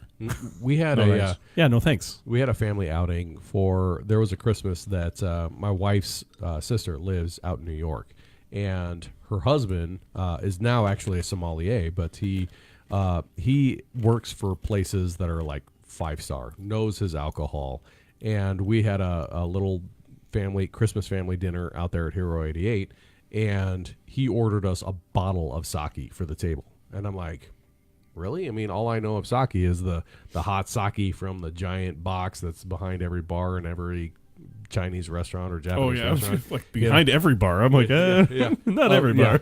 Let me finish. So he ordered a bottle for the table, and he's like, "Ooh, this one's good." And we had some of that, and it was fantastic. Yeah. Holy cow! It's like water smooth. Well, the It was hot stuff, unbelievable. just like I said, it's like paint. It's like it's hot for a reason. You don't want to taste it too much. You're just like, ooh, this is warm going down, kind of thing. Whereas the cold sake, you're going to get a lot more flavor. You're going to get a lot more of the rice wine that it is. Isn't it typically the warmer it is, the more flavor you get? No, Not for sake. yeah, Really? not for sake. I meant just in general. For me, like if I drink beer super cold, you get way more flavor if it's more room temperature. Yeah, as that The warms up. sake's different. Well, the hot, it's like tea. It's like hot tea. Well, they classify it as a rice wine, but he said, and I got to talking to him. He's like, it's technically not a wine. It's made from rice. He's like, they didn't know how to classify well, it. look at hot and cold tea. I'd say cold tea is a lot more flavorful than hot tea because It it's just. depends on the tea that you get. Yeah, true Right? that. So, hey Karen, thank you for joining. Oh, hey What's Karen, up? we were talking about you earlier. Thanks for the soup. All good things. All good things. Yes. Yeah. All right. After 5168, we went to whether we can weather the weather. Whether we can weather the weather. So this was episode 58 back in April, And we had some just crazy weather going on, so we ended up just talking about that, and that's all I really want to say. I mean, it was just weather. We can weather the weather. Yeah. I really like to play the conundrum. Am I saying that right? Oh, so Karen, you did not miss the mystery beer yet. We're still going through the 12 beers of Christmas that you guys provided us. Hence the lineup. Yep, there's the lineup right in front of us. In fact, some people might want to zoom in on that. I don't know. Bing. We did not review the soup yet. We have not done the soup. So I don't know if we're gonna do the soup, Karen. I'm sorry. I don't. Well, I actually do have a little burner stove over here. Shot of soup. Shot soup. All right. I mean, we can. I'm game. All right. End of the program. We're doing a shot of soup. Dogfish did a beer that was basically soup that was just fermented. And they threw carrots and potatoes in there, and it was called hot thoop. THO, like you That's burned your awesome. That's funny. Hot thoop. That's funny. THOUP. Oh, it's so hot. I'll tell you what. I'll tell you what, Brian. Why don't you grab that in the fridge, and I'll tell my wife to put it on the stove on low. And it's really canned. It's literally canned. Dude, so they put it, I'm going to just put this out on camera here. Yeah, why not? You did get a few ball ice cubes. I did, yeah. Good. Uh-oh. So that is not a, I mean, you can squeeze the crowler, but they literally put the soup in the crowler and then closed it. I mean, it's genius, right? I'll just tell my wife to put it on low on the stove. And we'll review this. We'll review Karen's it. beer cheese Yeah, soup. she wrote some notes on it. Yep. Perfect. Do we get to know what kind of beer is in it? It's beer. Well, oh yeah, beer cheese. Or what if we guess? Karen, stay on. Let us know. Yeah. What if we guess the beer? We don't have pretzels, but however, Britt had mentioned before we started this that with the beer cheese soup, what he likes to do is those. What are the pretzels? The super flavorful pretzels that you can get at like hunting places and. Dot, thank you very much. Dots pretzels, well done from the peanut gallery. So the Dots pretzels, Britt, what he does is he crushes those up and he puts them in the beer cheese soup, and he said it's fantastic. Wow. So, FYI, awesome. Yeah, stick around, Karen. Can you let us know? I know Karen's still watching. Can you let us know what kind of beer you use for the beer cheese soup? Is that a trade secret, or can you let us know? So we'll go from there. Yeah, Perfect. We're gonna skip over. Soup's on. Yeah, excellent. Well, I told her to put it on in about 20 minutes. So I've never made beer cheese soup, but I would guess something light, like. There's a lot going on in her soup. Okay, it's good. Nice. I'm gonna skip over the weather. And now we have a little weather. meal coming up afterwards. All right. Sweet. And do a shot of soup. Exactly. Well, and I like how she wrote on the can, please review. So perfect. Yep. Because when I go up there. On Wednesdays, they make soup after, I think it's like 4 o'clock, 5 o'clock, you can get beer cheese soup. And it usually only lasts till like Thursday night, Friday night. It only lasts a couple days. Right. And I'll give her my review. And I've actually told her a few times what she needs to do is take Dots pretzels out of South Dakota. You were upstairs. I told her the story. Gotcha. Sorry. Crunch them up, throw them in there right at the end, right before you serve it to somebody. So her response to that was, I hate Britt for having brilliant ideas. Oh, thank you, Karen. Did you put the can in the microwave to heat it up? Yeah, zap, zap, zap, zap. No, my wife's putting it on the stove on low just to kind of get it simmering. So. And Logan's asking for some of that beer cheese soup. Logan, if you're here locally, just swing on by. Just come up. We'll have some beer cheese soup here in a little bit. If he asks the address, I'll text it to him. Just saying. Yep. But he's not. He's not local here. All right. If it's the Logan that I'm thinking, that's all right. Listening to us. Next episode is another one of Mitchell's here that he was on with Mike. This was Death of Cursive and Texting Your Life Away. Yeah. I just take and out. Death of cursive. Death of cursive. Text your life away. Yeah. And basically what we talked about was how everybody's texting nowadays and nobody's actually handwriting anything. And it's so easy just to take your phone and be like, blah, blah, blah, and then all of a sudden it's on the phone and you hit send. Boom, done. Yeah. Google search or Google Voice is amazing. And 90% of the time that's what I use to do my texting. Because I don't want to be like, beep, beep, beep, beep, beep, beep, beep, beep, beep, beep. I'm just like, hey, I'm down the block. I'll be there in 10 minutes. And I'm pretty sure that episode, I was talking about our kids and how they don't even write cursive in school, right? Right. You don't have cursive classes? Yeah, elementary, and that was years and years ago. Something from the peanut gallery over there? Well, we got firsthand. So Well, I mean, it's getting down to a point. Firsthand. The only reason why you would have cursive is either A, you take notes to yourself and you want to write fast, or B, write a check. And how many people write checks nowadays? Or remember last time I wrote a check. you know, I guess there's a signature when you do credit card, or not. You don't do it with your debit card, because debit card you type the numbers in. Credit card you sign. You could just put an X. You put anything. Done. Well, and I asked that, Mike, put how anything you want. did you? how many people use cursive? And I still do. And there's actually a new company in town that I found. I write all my letters to my friends in cursive. So I there's don't know why I had that voice when I said it. It's going the whole show. You might as well just keep it up. Yeah, we'll talk this way the whole time. So there's a new company that started up less than a year ago that I just found awesome, and I'm actually looking into getting one of these. It's a tablet, it's a digital tablet, but it's like digital paper, and you can actually write on it cursive, and it'll transfer it to text if you want and email it out and do a document and all that. That's called Remarkable. Those of you out there, I can show it to you guys after this, but it's super cool. It's remarkable. It was a brilliant name, I thought. That's actually pretty awesome. I wish Yeah. the name of our show was called Remarkable. All right, are we going to the next one? Absolutely. Numero 9. 9. 9. It's that German, not Russian, German. I thought we were doing Swedish. All right. Has anybody been in a war with Sweden? Ooh. Viewing audience, could anybody look that up? Has anybody gone to war with Sweden? Not that Sweden was in a war to help out. Anyone went to Sweden to go into war with them? I'm gonna guess- Probably no. I thought so. I thought I watched the Maybe World War II Norway. doc where they- Maybe Norway and Sweden. You know. I thought they were on Swedish soil, like the Germans had set Now up I camp. remember the Vikings, the Swedish Viking. You know, we used to go rape, pillage children. Right. You know, whatever. But I don't know about like country war. I was gonna say maybe it's over the fjord. Look at this. No, I'm saying look at the can. Look at the not can, the bottle, the darkness of this beer. Here you go. Was there a war over the fjords of Sweden?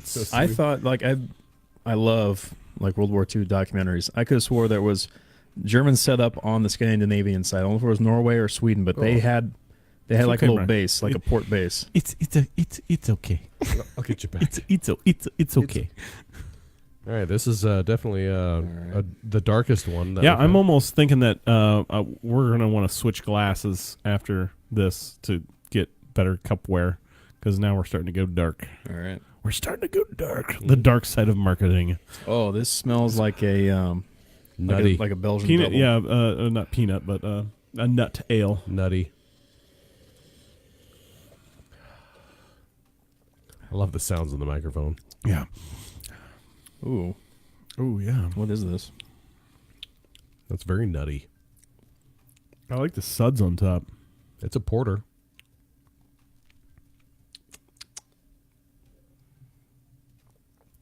This is in a bottle. A bottle. Okay.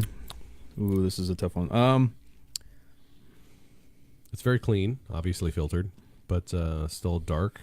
Can't really see all the way through it. I like the way the suds move on it. I'm down to the nitty gritty here. Oh, you guys have like the suds are amazing on mine. Yeah, just kind of.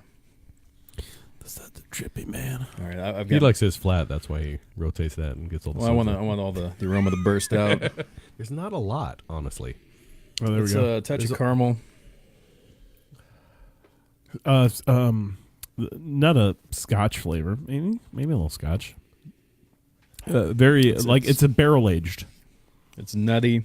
It's got a little toffee, a little caramel, some bread crust, faint hoppiness in the back. I think. All right, I've got my final answer. All right, Jeopardy. I'm gonna go with Cross Strains Dark Paradise. We should have done like whiteboards here. Ooh. Hold it up. You know what? Actually, Brian, remember the whiteboard up here? The chalkboard. The chalkboard, whiteboard, chalkboard, whatever it is. Brian, that was a good episode. We'll get to that episode. You see what was up there on the chalkboard? Whoa, that we did that as an episode. Oh, Yeah. past tense? Past yeah, tense. past tense. Well, Sorry, buddy. Erase that. I don't want to see that. I know. That looks awesome. It was awesome. Oh, that's going to be Deschutes. Mm-hmm. Deschutes, huh? Sorry, you already gave your answer. Yeah. It is a porter. Baltic Porter. Porter. Just trapped. So there's a fishy dragon flavor in this. A fishy dragon flavor. What is the taste of dragon? Oh, it tastes like chicken. Yeah. It's burnt. Right? Wow. Oh yeah.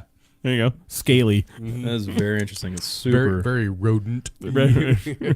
Like it's been in a Iguana. cave for Yeah. a while Burnt iguana. That's what I'm getting. by the seaside. Burnt iguana. Not fresh iguana. It says burnt. Yeah. I'm now visualizing and tasting that taste in my mouth. Burnt iguana. Yep. Oh, I like it. It's a good porter. I was off and on I that like one. Deschutes. Deschutes is it's a good brewing company. It almost tastes like barrel. It's Or- like some kind of barrel aged Well, porter. now I'm getting It's not barrel, fruitiness. yeah. That's not high alcohol content. It's got like some I'm gonna go with raisiny- like 7 or 8% alcohol content. yeah, like a 8. Nice. Or as our aunt calls it, Deutsch. No, that's Deschutes? Deschutes. Deutsch. Deutsch. Yeah. You're misreading that. Yep. All right. Texting your skills away. We talked about that one. Oh, this one was kind of fun. Episode 60. Kind of fun, Brian. Every Yeah. single episode it is fun. Yeah. Greetings, handshakes, and the art of first impressions. Yes, I learned a lot on that episode. It really is about the first impression, how you give yourself off as a person. You really want to, especially for interviews, you want to dress the part, play the part, say the right things, and all that sort of stuff. Eye But in contact common and- day, Mhm. everyday life, we were talking about this earlier. Walk with a purpose. You know, you want to walk with a purpose, and that first impression of you walking up to that person to say hello, shake their hand, and say hello for the first time is really what people perceive you as. After that, it's it's jokes and giggles. Jokes and giggles. Got like 15 seconds to make a first impression. Exactly. After that, speaking of first impressions, I just was selling some things on Facebook. I was ridding the basement of some things, and I went to Facebook Marketplace. I've never sold anything whatsoever on that place, but I hopped on there and I put 3 things on there. I put a coffee table. I put that wine table over there. Barb, you're actually watching. Barbara, she's hopefully still on. Barbara's getting the wine table over here, and then I put a Nintendo or an Apple TV with 3 remotes. And the Apple TV with 3 remotes, I marked as $50, and people are like, "I'll shoot you a little." I'm like, no, people are selling an Apple TV with 1 remote for $50, so it's getting 3 remotes. And they're like, "What do you need 3 remotes for?" I'm like, the reason I have 3 remotes is because I kept losing in them. So that's why I have 3. Right. Then you end up finding them. Touche. Touche. All right. So things were very reasonably priced. And anyway, my profile picture comes up when you message somebody saying, "Hey, I want to buy this item from you." And my profile picture is my wife and my kid and me, and a happy go life picture. I think that if I was a single man with like a grunting face, people wouldn't be apt to say when I say park in my driveway, it's in my basement. I don't think they'd ever show up whatsoever. You know what I mean? And Carly's just all like, oh, is everything going okay? I'm like, I'm a pretty easy guy to get along with. I got a happy face. First impressions. If they came in and I was a little fishy, they'd be kind of like, oh no, you know what? I really don't need that. See you later. But I'm a happy guy. I'm a good dude. A little underlying topic there. The difference between first impression and profiling. Social media pictures. And Well, that too. I do that because I recently started shopping on Facebook Marketplace. Well, if And they when have somebody- one profile picture and it's a hot girl and barely any friends that you don't even know, don't Well, yeah, accept they're friendships. But I'll They're do that. trying to steal your data. If I look for something and it looks like too good to be true price, I'll go to their profile. And or just read the comments. Yeah, just look at them. Well, over it's just Christmas, they had the TVs. I was looking at the 4K TVs, these 55-inch TVs that were like $129. I'm like, oh man, that's a good deal. And then I go in the comments, they're like, this is a scam. I'm like, yeah, no, I figured it was. Right. I'm like, too good to be true. Way too good to be true. I needed a new TV. I want a new TV, but not at that price. No, this one's a boat anchor. Guys, That's the first ever. this is the first plasma. ever That's a plasma? This It's a is, plasma. This is a first ever Panasonic. This thing weighs about 125 pounds. It is a boat anchor. It has no speakers in it. It has no speakers. You have to. They're in the closet actually. Like you can't even like. There's no chirping from like No menu. This There's is a. It doesn't no even. speakers. It has no HDMI. It doesn't even have HDMI. So this is like 2000, 2001. Oh yeah, probably. yeah. probably. This is the first gen. But you know what makes it Plasma amazing? was the first. It was free. It was free. Oh, right. Well, it was in my dad's. It was in our dad's Yeah. office, and he's like, I hate to get rid of it because it's 720p, but I mean, And it cost $3,000 new. yeah, Back brand in the new. day, And he's like, I hate to get rid of it. It's a 55-inch, and I'm like, throw it up on the wall, and I can't even connect HDMI, and so I found a unit that you can plug in HDMI, and you can Right. come out RGB. It's like And- the modern day refrigerator, like the behind. Remember the giant TVs that had the behind. Oh yeah, we just rear recently proje- had one. the yeah. rear projection. Rear projection TV. Yeah. It's so a very real thing. I mounted this thing on my wall with like 6 screws, 3 on each side, and I asked my neighbor Jerry to come over, and Jerry's kind of an older man, probably older than my folks, and he helped me put it on the wall, and I think it took about 20-25 minutes just for us to mount it on the wall, even though the mount was on the wall. Right. And he's like, never call me again. He's like, you're not even going to borrow a rake, Nothing. Right? No, he's a nice dude. He let me borrow tools the other day when I had to fix my brakes in the back of my car. So, Jerry, you're a cool guy. Don't let him put you Yeah. down. But he's like, you ever want this off the wall? It's not. don't call It's me. anchored to the house now. Don't call It me. is, yeah, to the main Yeah. studs of the house, yeah. Well, to the foundation. when we were redoing the studio with Brian, didn't we take this off oh, and dude, put it it back took, on? it took both of us just to move it like literally half an inch. Like Yeah. seriously, Oh. it's crazy. Anyway, So- it's there. It's now. Forever. 10 Yeah. minutes later, back to the greetings, And it handshakes, looks and the so art of, dark right now, doesn't and it? It's apparently not. I know, whatever. Anyway, I always want plasma. I wonder where so the blacks aren't very black. yeah, but Brett's got it toned down a lot, so yeah. it doesn't. So like I played this at full blast one time. I was just like, oh, normal mode, normal, Yeah. screen, and it was like, oh. So okay. like it's way toned down. Okay. Yeah. What I did want to say about the episode, they had some of the most interesting beers that we had. The Blood Orange IPA from Infusion, which I love Blood Orange IPAs. There's something about the citrus aspects of Blood Orange that I'm a big fan of. The Aeronet from White Elm, fantastic beer. And the Snosberry Sour. The Snosberry. Yep. Oh, we have soup coming Oh, down. that was a lot quicker than I thought it was going to be. Mm-hmm. That's right. I'm sure the soup will be fine for a while. It'll be delicious. Be delicioso. Thank you, Carly. Thanks, baby. Love you. Yeah, that's what I wanted to say about that one. And moving on. Next, Memorial Day special number 2. Number dos. Dose. So Yes. You get it right. Not those. That's Okay. 12 apparently. Dose. Yeah. So this one, I brought my private Just- stock, the 10-year rye whiskey from Patriarch Distilleries. Oh, I have bottle 600 of 600 on that one. It is you got the last one. got the last one. They have a 12-year now, but I have bottle Nice. 600 of 600 of the 10-year. It's fantastic. If you're not a fan of rye whiskey, you should be after you drink this one. It's amazing. The first time we went through this in season 1, we talked about war. We talked a lot about war statistics. We talked about like deaths per war and all that, and we got into a lot of that.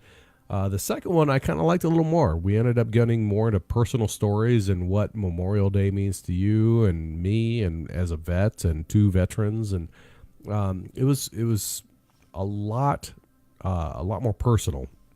And I don't know if that's because the first year we covered all the stats, which I like stats. I mean, Mitchell, you talked about this. We love lists and stats and all that.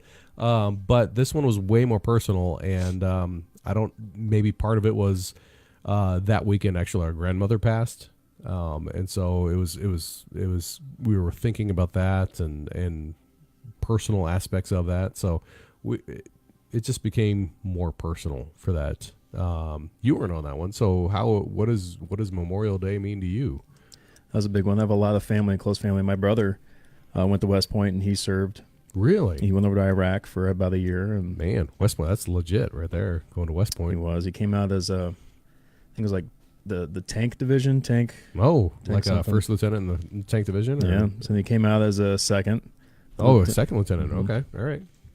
So that was a big deal. He grew up just loving Army and military and all that stuff. And then my grandfather just passed this year, and he was in the Navy. And that was, we talked about this earlier off the air. And I don't know if the word's fortunate or not, but I'm late 30s, and I've never had close friends or family pass. And so my grandfather, he was the first one. And then not only did that take a while, but at his funeral, it was like a proper Navy, like there was, I don't know the words. Honor guard. Yes. And they were there, and it was amazing. Mm-hmm. It was really amazing. And they play taps. Yes. And it was. Did they have a real bugler, or did they have? They did. Nice. They did. That's and, rare, which is awesome when you can get it. It was like I had just goosebumps, and of course my brother standing right next to me, and he said, if you served, please salute.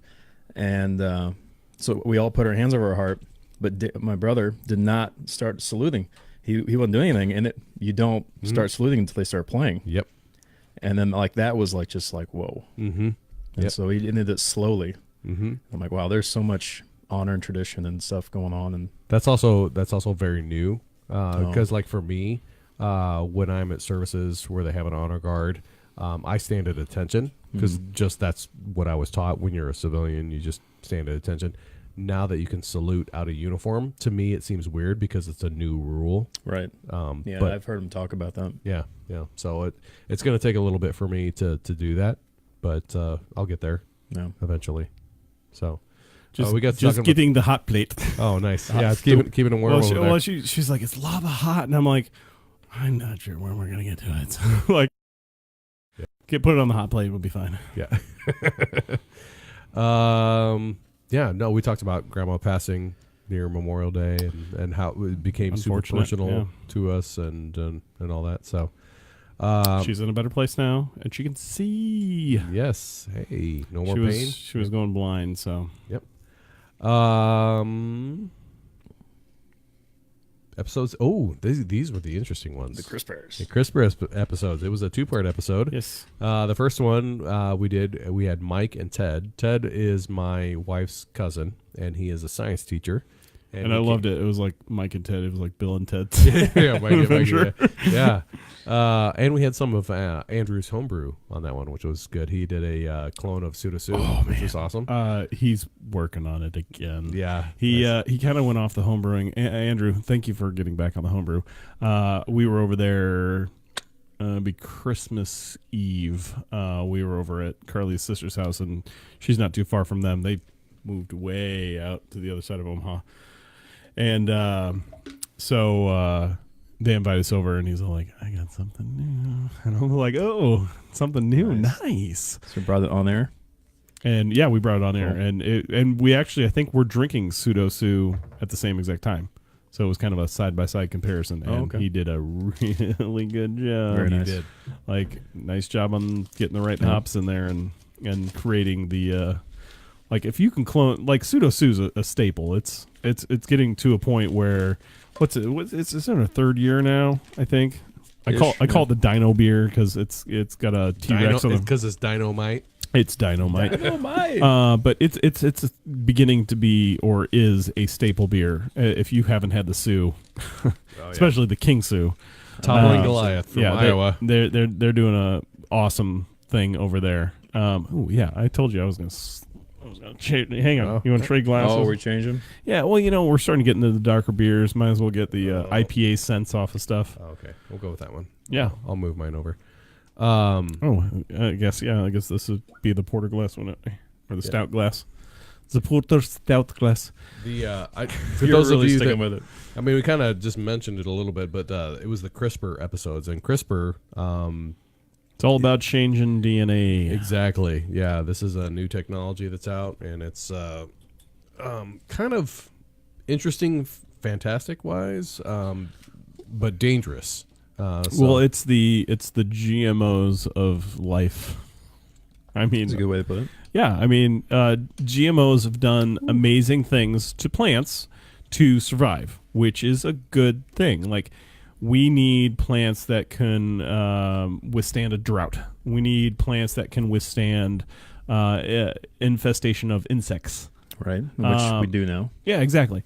But what's it actually doing to us is the big major question about GMOs. Are they good? Are they bad? I mean, people are really like, oh, it's got to be GMO free, or I'm not going to eat it. Well, it's a terrible. I like potato chips. Potato chips are GMO. Well, the word alone, or the what it stands for, it sounds like it's just like robotic into the world. Genetically modified organism. Yeah, it sounds terrible, like it's going to eat your insides out. Well, but here's what it is. Brian proved a point on that episode, which it might have been Brian, it might have been somebody else. But it was to the fact that all seeds are GMOs. The seeds get better with age. They transform. The same seeds that were rooted in Europe are not the same seeds that we're getting here in America. So they've been genetically modified to withstand better things. So even though it wasn't called GMO before, it's always been genetically modified to a point. Yeah, now everything. we're getting to a molecular. How do you say that? That word. Molecular. You're Molecular. GMOing that word. Molecular. You're changing Level. You're getting down to a finite point and changing the seed, which could be for the good. You're changing your DNA. You can run faster, jump higher, live longer. I mean, who doesn't want that sort of thing? That's CRISPR in a nutshell. It is, but it's just, it comes down to, it sounds like something terrible to the humankind, the human race. It's just like, genetically modified. Who's going to be the first person that says, yeah, go ahead and do that to my child? China. Yeah, absolutely. Well, and it'll be somebody giving the child away. What do they call that? The not donation. Did you say donation? That's why I said. It's not called a donation. Adoption. Well, it wouldn't even be. It wouldn't even be adoption. Is this a tax write-off? It wouldn't even be. It wouldn't be adoption. It wouldn't be donation. It would be one that Giving your child up for adoption. No. This child wouldn't even be born yet. It'd be in the being born stages, and they would change the way it's being born. Oh man. Oh yeah. I remember watching that. Where they're changing it in. Yeah, it's not a born baby because it's born now. I can't change the state of that, the progress of that baby. Mm-hmm. It's I want to dump this baby. That's the one that's going to get changed like first. Abortion? I really didn't want to say that, but okay. I mean, all right, yeah. That'd be that. It'd be an aborted baby that gets the first GMO. So, like an example, because they always do tests, like second, third trimester, and they could figure out, like, they do like a Down syndrome. Mm-hmm. So you're saying that you they got can like a 10% chance. Yeah, like it's really not going to make it, and it's like, well, hey, maybe we can try it out on this one, right? CRISPR. Yeah, that was a 2-part. Like we had to spend 2 full episodes. Oh yeah, on that because the second one we're talking about basically playing God. Yeah, absolutely, and the religious aspects of that, and look what I can do. What I can do. What that means when people start living longer than 120 years, which is in the Bible, like that's kind of the cap for what we do. So, I mean, well, and not only are you changing the DNA of that person that you're going to do it to, you're going to change it for the rest of their lives. If they have kids, depending on when it is now changed for the rest of their lives. It depends on when they actually spliced you. Like if it's like in the womb, yes. You get what I'm saying? Yeah. If that person were to have kids, it is now it's coming back to me. Yeah. I could see all the beers we had. I'm like, yep, that sounds about right. Yeah. That was a good time too. Yeah, for sure. Yeah. It was a deep discussion. It was kind of eye-opening. It was just, wow. And you brought some rare beers on that one. Oh, my goodness. I brought some heavy hitters. Mm-hmm. Yep. Yeah, those were good ones. Wow. Barrel-aged Yeti. Yeah. Whoa. This is a sour. I haven't got there yet. It smells amazing. It's a sour. Yeah. I am not a big fan of the sours. Lactobacillus, Yeah, not a big fan of the sours, but a little bit of pediococcus. Lactobacillus, that's another one of those words that it's a good one. It's lacto. It's got that like sour milk type. My Hit you in the nuts taste pretty good with it. Great. They just a sour. Salty. Salty sour. All right, chef. I'm just saying. I took a sip of that and then I had a peanut and I was Chocolate. Like, wow. Salty balls. Yeah, right. I knew where you were going. This has to be. That's not a Crooked Save bottle. This is a. This is Duchess. Isn't that nice? I think that pairs pretty well together. I'm gonna go all in on Duchess. All right. Let's see the veil. All in. All in on the veil. Oh, they literally put the over the label. Oh, it's not. Is it Petrus? I think it's Petrus. Well, now that you see You're the red revising label, but look. Okay. Well, hold on. Wait. Look at the cap. it's There- red cap. But there's no text. I agree. And they put the It's Price not, tag. price right It's over not the Petrus. label. I don't know. It's like a. It's like a Flanders or a. Ned Flanders? Oh, look at that. A little monk beer. Monks. They're all like it's a the Flemish- cousin of the Duchess. A Flemish painting. Have- Product of I Belgium. tell you, have one of Oh, these. from Take a Holland. sip. Isn't that weird? It's actually That's weird. it's actually with the salt and the sour. Mm-hmm. Actually works pretty well together. So Logan's getting your quotes, man. make sure you have some salty nuts next to your beer. He's the one that got you on the need to get these bananas. Oh, out I of my know. mouth. I'm gonna be. Yep. If this is the Logan for my work, I'm gonna be harassed. Yep. Next quote from Britt. My nuts taste pretty good with it. Awesome. All right. That one goes up there. He knows I don't have to work I tomorrow. like the bottle. It's almost like a miniature wine bottle. I kind It's of a, like it's it. a 330. I dig it. Yep. Oh yeah.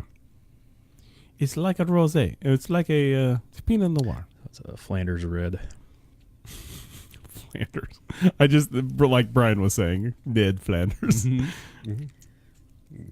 You're darn tootin'. That was pretty good. I was gonna say, do you have a Ned Flanders filter? Negative. Ghost Rider. The pattern is full. Oh, that was. I know that one. Let's see here. Let's see what I got here. Yeah. Shout. If you have 20 of them, what are the rest of them? No, that was not it. Whoa! In both ears. That one. What was That the one's last filter? way psychedelic. I don't even know what's going on with that one. Shall we play a game? It's like you're in a vial. How about a nice game of, is it tic-tac-toe? Tic-tac-toe. Monopoly. No, Yeah, it's not Monopoly. No, it's tic-tac-toe. You're right. How about a nice game? Because it's when you can't win. tic-tac-toe. Tic-tac-toe. It's like I'm in a mower. I was thinking like one of those massage chairs at the airport. Ooh, that's just nice. To the left, Yeah. right over there. Put another $1 in it. all right. Enough of the effects for a while. No, that was a good pop culture reference there. That was War Games back in the 80s. Yeah, I'm all about the. That was awesome. That was War Games, yeah. Yep. Those of you that don't think that stuff can happen, go back and watch it, and you'll be like, Oh yeah. that Hold could on. totally happen today." Like- Same guy, Ferris Bueller's Day Off was in War Games. Yeah, wasn't he? Matthew Broderick. Yeah, Matthew Broderick, yeah. Yeah, Good he's actor. been in a few other things. but Well, yeah, yeah. yes. That those are- guy from Ferris Bueller. which that is a classic. Oh, Ferris Bueller's, yeah. Amanda Peet. She was in Whole Nine Yards, right? Yes. She was in this show, the Stroganoffs, or it's on Amazon. I think it's the something offs. Anyway, the whole family was murdered and all that stuff. She was in the the show. it's a fun-loving Yeah, this went family dark fast. Anyway, I was all like, "Oh, the lady from Whole Nine Yards," and my wife's like, "She's been in a lot of other things." I'm like, "Well, that lady, That lady. You know where the term "whole 9 yards" comes from? I did. Romanoffs, the Romanoffs on Amazon." Oh, that was actually Anastasia, the Romanoffs. My daughter, that was one of the things. Like, she broke down twice on gifts for Christmas. One, she asked for the music box from Anastasia and got it and broke down crying, happy, tears. Oh, Tears wow. of joy. Got tears. Yeah, Tears of joy. Yeah, the first one, actually from Santa, was the typewriter. She's been wanting like a manual typewriter. We couldn't find a manual because they're What? super expensive. How old is she? She's not like what? 9. 9. I was gonna say 10. Nine. If you're listening to this program, you still believe in Santa. Santa's fake. Hey, So, we have young ears in the cornfield here. Easy. Sorry. We got an electronic or an electric typewriter for her that we got actually from one of my wife's friends' moms. And she that broke down in tears. literally broke down in Because tears. she loves her parents so much. That'd be amazing to give a gift to where your children love you so much. Yep. Right. All right. Moving on. Moving on. Moving Oh, on. man. Romanovs. All right. Next episode. I will say this. Oh, excellent. Not a big fan of the sour. Really? No, yeah, I'm getting not into it. I'm getting into kind of getting into it. But this, with the peanuts, that's I like this. I like that you're chewing into the microphone. That's awesome. I like to call them cashews, but Yeah. They're not legumes. They're Well- cashews. I'm sure any salted nuts would probably work. I was a sailor. And I've got. Never mind. We're gonna Double move on. innuendos. it was. All right. Lonely Oak Distillery. Oh, hey. That was the next episode. Out in Erling, Iowa. These guys, they're farmers, and he decided to create a distillery. And like when you drive up, I'm slide number 6. You're in order now. you almost literally right. drive up to the farm, steel shed. You walk in, beautiful, just unbelievable. Seed to spirit. Yeah. Seed to spirit. They Yeah. grow it. They make it. So Awesome. They have a vodka that they started with. They did a peach vodka, which is fantastic with lemonade. I was drinking on that just a week ago because They it was have, at Spirit World, and I was like, "You guys have Lonely Oaks peach vodka," and then they did a Country Time lemonade with it, and it was They have like you might as well just sit on the porch. I'm done.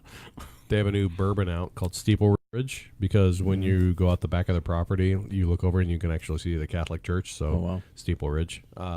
But their bourbon is unbelievable, fantastic. Yeah. But you can only get it there, and they have 30 bottles left before 2020. So Really? need to make a road trip. That's not very. FYI. Well, I'll tell you what. The interesting thing that we found there, if you actually saw a picture, if you go back to our episodes and looking at the distill, it is from Germany. I believe is where he got it. It's a copper copper distill. Like flew the people in to build it. No, it was like he said, in like 5 days to just unpack this thing, and I'm going on my photo stream just so I can just find so it. he showed to him. It's beautiful. Anyway, his wife was a big vodka drinker. Doing like what's the big vodka name? Tito's. Sure, Tito's. No, I think That's what we tested it against. that's what though. we tested against. But anyway, she's like, if you can make a vodka that tastes as good as this, let's do it. Right. And so he brought Tito's out and said there, and he brought his out there and didn't show us which was which. And he's like, which one do you like better? I'm like, I like that, but this it's flavorful. And like, you don't say that about vodkas. You don't say vodka's flavorful. Right. Vodka's diesel fuel. It's Yeah, I'm not a vodka burn fan. you. Yeah, I'm not. I'm not a vodka fan. That's amazing. But his vodka She'd like throw it up on there. had a corn flavor to it. Yeah, I wish I could. And it was these so are good. They only do small barrel. Look up. All they got to do is look up Lonely Oak Distillery. It's right there. People can do their own research on their phones or whatnots. But yeah, they have a whole copper still. Well, anyway, I said, okay, I know, I know their vodka out there is like 7 times distilled, 6 times, 7 times, 8 times distilled, whatever. I was like, what is yours distilled? And he goes, well, if we run it through here twice, it's 24 times distilled. I'm like, what? Yeah, that was a lot of time. I have never said vodka was flavorful, but we tried his next to Tito's. I was Yeah. like, holy cow. It's got a hint of corn, which I'm a country boy. I like, I'm from Nebraska. I like that kind of flavor.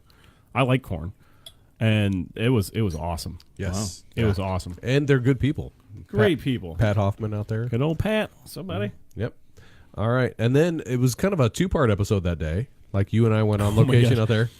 So I get this text message from Jake, a good friend of mine that runs the Hive down town, and he's all like, "Hey, are we still doing our episode?" And I'm like, Same day. So Like in the early afternoon, we went out to Lonely Oaks, which isn't I early. kind of forgot about it. And like I lined Jake up because Lonely Oaks wasn't a for sure thing, because there was a softball game that was going to be played, and it was depending on whether they were going to win or lose, and all, it was this big thing. Well, anyway, we're driving back to Omaha from Lonely Oaks, and Jake texts me. He's like, "Are we still doing this thing?" And I'm all like, look over at Brent. I'm like, "You want to do 2 episodes today?" Okay, why not? Well, Nice. on that episode, it was all about health. And what was the name of the episode? Health benefits. Health benefits. And we drank kombucha, which is barely any alcohol on it. And then we wrapped the episode up with some of the peach vodka and lemonade, and had some fun, more Lonely Oak Distillery stuff. He's a Marine, and what's interesting is like he lives a vegan lifestyle at home, but he's one of those vegans that like if you He still eats burgers. right, if you had him over to your house and you grilled out burgers, he's like, I'll eat a burger at your house, but when I go home, Does that still make him vegan though? well, I mean, he's vegan 100% at home. He stays clean as he can be. Yeah. But he understands that life is not clean as can be. Yeah. You're going to go to your friend's house and they're going to be like, He's well, not gonna we be got that sloppy guy. joes. Be like, well, apparently I'm going to have sloppy joes. But when I go home or when I'm out, I'm going to have something better than what I just ate. Yep. It was super interesting. He's got some great ideas. I enjoyed talking to him. We had some good kombucha and Cebucha. yeah, it was interesting having 2 episodes in one day. Ooh, I'm going to switch this up and get the sour out of there. Oh, yeah. Glad I switched that up. Beautiful. There you go. Get it. A little more. I love how we're brown bagging it on every one of them. It's very nice. Like, Well, it's a mystery. it's a 40 slits my liquor. I have no Schlitz malt liquor. How are you gonna have a bar without some slits? Ooh, You ain't ooh, representing. hey, look at the floaties. Look at the floaties in there. Oh yeah, look at that. That's not nice. filtered at all for sure. Very unfiltered. I taste or I smell a little bit of red in there. It's very malty. Yes. I like how you're warming it up. Get the flavor profile out of it. Is that what you're doing? Oh, this? Yeah. Yeah. And I'll just cap it, lock into that aroma, and then Those are some interesting glassware that you're drinking it out of. yeah, You Where'd you care to get that talk about glassware? that? it was pretty awesome. It's since the last show, and I wish I could put that on the screen. It was amazing. So these are our special, custom, rare made from our wedding. Only a handful of people have these. Congratulations. Thank you. Yeah. July And, 28th. Yeah, and then we had the wedding was actually the ceremony was at the hop yards down in Plattsmouth, Which Midwest was hop producer. awesome background. It was amazing. It was in the middle of the hop yard at the peak right before it was harvested. So you got 20, 30-foot binds of hops going all the way around us. And it was Aroma was amazing. everything was just perfect. Well, it was an absolute monsoon of a downpour. It was like a white squall. And it was when we were standing there, it was just downpour. I'm like, oh, this is gonna be terrible in the middle of a hop yard. We're gonna be knee deep in mud. And it cleared up for like 2 hours. It was Nice. perfect. We had a window. You could actually see as we were looking at the pictures the other day. And as the pictures go on, you could see the dark clouds getting in closer and closer. But the pictures were amazing. Everything was just perfect. And What I loved about it, and I told you before the program, I ended up being in Boston at the time that you had your You went wedding. live. yeah, And you went live, and I'm literally waiting for the L train in Boston, and you pop on live, and I'm like, oh, hey, what's this? And I pop it on, and it's your wedding. So I'm sitting there watching your wedding. Now, there waiting was for a the train. couple It was restarts awesome. because you didn't have the microphone I know. situation That going was on. Should I have had me know. there. I mean, I would have, It been a was best dumb. man or a man of honor or whatever. that was the IT of honor. Not man of honor. You So- were the man of honor. But it was dumb because once I realized, I'm like, it's just the power button. It wasn't even on. But Well, so yeah, I found some microphones. We did wireless, and the pastor did the ceremony. It was perfect. It was great. And, it was great. And we did it at 9 a.m. because it was in July. It's 1,000 degrees, and Yeah, it was right. Got to was do it early, nice. otherwise it's going to be It was like 67 degrees, and it was perfect. And nice. Well, everything you went had called me when I was in the airport, well. Yeah. and I was like, oh, dude, I'm in Maine, which kind of leads us into the next episodes here. Oh, so we called you, but he didn't call. No, you don't have my phone number. No, but I did send you a Facebook message. You did. Mm-hmm. You did. You never responded. You Maybe I. prick. I don't know. I would have been there though. I was waiting for him to go, I was too busy. Wait, no, you're doing Swedish. Sorry. I'm too busy. Wait, I'm still stuck in Italian. Sorry. I must be hungry. That's the Mazzamo. We got beer cheese. Do soup. Swedish. Say you're too busy in Swedish. Too be easy. You almost did Italian. It's still Italian. Yeah, without the hand gestures. I'm too busy. I do not know who you are. Oh man. Oh, this is great. All right, so next episode, I kind of went rogue. I was on vacation out in Maine, and I ended up doing a kind of a review of Allagash Brewing Company and Maine Craft Distilling. Allagash Distillery. You got some cupware from them. You brought those here. That was awesome. Yeah. They're over okay. over there. Yeah. I almost brought them out. I should have. No, it was super fun. My brother-in-law just got his sommelier, and so we went out to Allagash, and we're sitting there reviewing some of their beer just between him and I. And when you go to Allagash, they actually have just a set flight. Like when you order a flight there, Right. you just get they already have a pre-made flight. Here's what you get. That's all you get. Yeah. So we're sitting there. You don't have to sit there and be like, I want Nope. that one. This I is- want this that is one. what You're you like, get. This is Yeah. what you get Yep. because these are our tried and trues. Yep. So we're sitting there reviewing it, and the waitress kept coming by, and she gets a little closer, and she's like, "You guys know a lot about alcohol." And he's like, "Well, he runs a podcast about alcohol, and I just got my sommelier." She's like, "Well, hold on." And she brings us like a whole nother flight. And Yeah. we do that one. Well, you should probably have a Yeah. show on us. And then we got done with that, and they're like, "We got some rare beers. You want to try them?" And we're like, That's crazy. "Yes." For all the big names, all the people come through Allagash because they're a big deal. Yeah. They are a big deal. And they're like, hey. Well, so You can go on Netflix and watch At the- Allagash Brewing Company. Yeah. when we happened to go there was so somebody had rented out like the brewery where they actually brew the beer. Right. Because I was asking, I was like, "Hey, are there any of the brewers here? I just want to say, Tour or hey, something, not even a tour. I wasn't even going that far. I was just like, hey, I just want to. I mean, I would have loved to Mitchell. do that. Yeah. Wink, wink. Yeah, a little Yeah, tour, yeah. yeah. I was like, I just had some questions. On I know of some the beer. people. I know some guys. Yeah. and they're like, "Oh, Here's my God." card, dude. Yeah. They're like, "Oh, It's sorry." kind of the way I am. Right. It got rented out, and sorry, they're not available at all. But yeah, once they knew, like, we know what we're not here to just drink your beer and then on to the next thing. Like, we were like reviewing their beer in house. Yeah. And then so once we got done with that, then we went to Maine Craft Distillery, and so they actually have some really interesting things there. They do their own ginger beer, which I'm a fan of, homemade ginger beer. And so they have a carrot spirit. What? Yeah. Sounds gross. A spirit derived from carrots. Sounds And, terrible. It sounds like they got a rabbit problem, and they're like, well, we'll make something out of this. Also, they have peat up in Maine. Peat moss. So they Moss have peat? they have Peat a moss. peated whiskey up there, which is fantastic. They use seaweed to Okay. create the smoke, and they smoke the seeds there. And oh Interesting. man, it's fantastic. Does sound good. Yeah. So And this is one of the episodes that Brian did, and I was not on it because we were like, hey, let's take some time off because I'm going to go on vacation. I'm like, yeah, absolutely. And I'm sitting at the dinner table drinking wine with my dad, and it's like Facebook is going live, and I'm like, no, we're not. Oh, he is. apparently Brian is. Really, Brian is. And it was actually a great episode.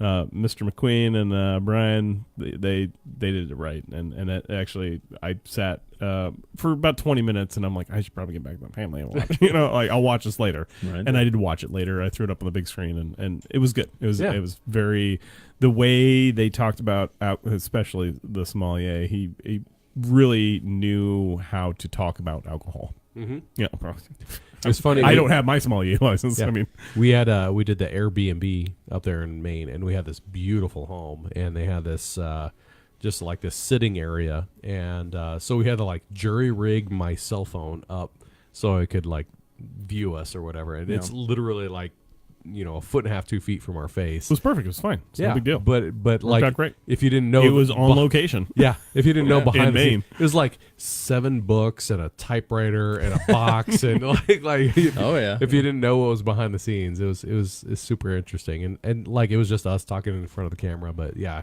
he did a great job. We had a lot of fun. I would recommend going if you. Speaking of jerry rigged, remind me of Inkwell, and I will tell you the story. When that comes up. We're getting there. We're getting there. Next one, facial recognition. Mm-hmm. That's one that's kind of big because It's going on right now. It's always going on. my new phone, I don't have a thumb scanner anymore, so now it's all unlocking using facial recognition. It's becoming pretty ubiquitous for cell phones and anything security now. I use it now. I mean, this day and age with technology growing greater and greater, the cameras are getting better and better. I mean, remember when like a 4 megapixel camera, you're like, a 4 megapixel? Oh my God, that's amazing. Now they got like 400 megapixel camera, you know. So the cameras are getting greater. So the recognition and like you can now take a photo of an entire stadium of people. Like that is a big photo, right? And you can zoom into somebody's eyeball. You know, like That's ridiculous. I just watched. what is that? Snowden. Like So- 900 million by 900 million. I mean, yeah. Well, we what just- 1024 by 768. That used to be the That tried yeah. and true, you know. But now it's crazy the amount of zoom in capability you got now. In this episode, we ended up talking about in China, which is China. kind of on the forefront of this. China. They ended up finding, and I'm not going to get into any all Chinese Find China. people look alike. I'm not gonna that's- I'm not gonna go into why that. I'm I don't think they do. Yeah. I don't think they do. I don't think anybody looks like any. Well, there's a few people that look like movie stars. I don't know, but Anyway, let's say all white people look alike, right? So there's a crowd of 100, like 70 to 100,000 people. 7,200. 70 to 100,000. to 100,000 people, Is that like 4 to 5 minutes? and they picked out in one. Sweden, that was a big thing. 4 to 5 minutes. It was like, is that 4 or 5 minutes, or is that 45 minutes? Yes. Oh yes. They picked out one guy in this crowd of 70 to 100,000 people Because of the megapixels of the camera. because of the facial recognition. and, yeah, it's crazy to think about that. And this is years ago. I mean, that happened probably 2016, 2017. So you know how fast technology moves. Anywhere. There's cameras everywhere. You can't really go anywhere now. Oh yeah, like CCTVs and But we security can't- cameras. But and- we can't see the plane that hit the Pentagon. Yeah. Right. Sorry. Dude, that was 20 years ago Yeah, that's almost. true. I mean, that was the technology. Back Whatever. then. Whatever. Yeah, I just was moving on. joking around. Moving on. Joking on. around. But we're not. Got 3 frames. All right. Next one was our sponsor for the program, Casual Casual Pint. Pint. Thank you, buddy. Yeah, David and Kyle came in the program here. Well, that wasn't on the. Oh, That was here. That was here. That was here. and Well, we that ended- was a good one. That was October. yeah, Oktoberfest. The Oktoberfest. Yeah, we ended up doing a blind tasting. You know, I was actually shocked about the Oktoberfest that we drank. That was local. Yeah, which was a fantastic company, as I hear. Yeah, I hear they do a good job. It's amazing. There's somebody here in town that actually makes a really decent beer, Yeah. and That it was I- kind of a fan favorite. Yeah, I picked that one. That was the one I picked. I you know, I'm enjoying this, so keep going. So, Is your head swelling over there? so no, I still think it could be better. here's what it is. It was a blind taste test of Oktoberfest, October. But I picked the German Oktoberfest. I was like, no, this is straight out of Germany, absolutely, and it was the crowd favorite was the Brickway Oktoberfest. That's good to hear. So bravo, There's like this nice whole job.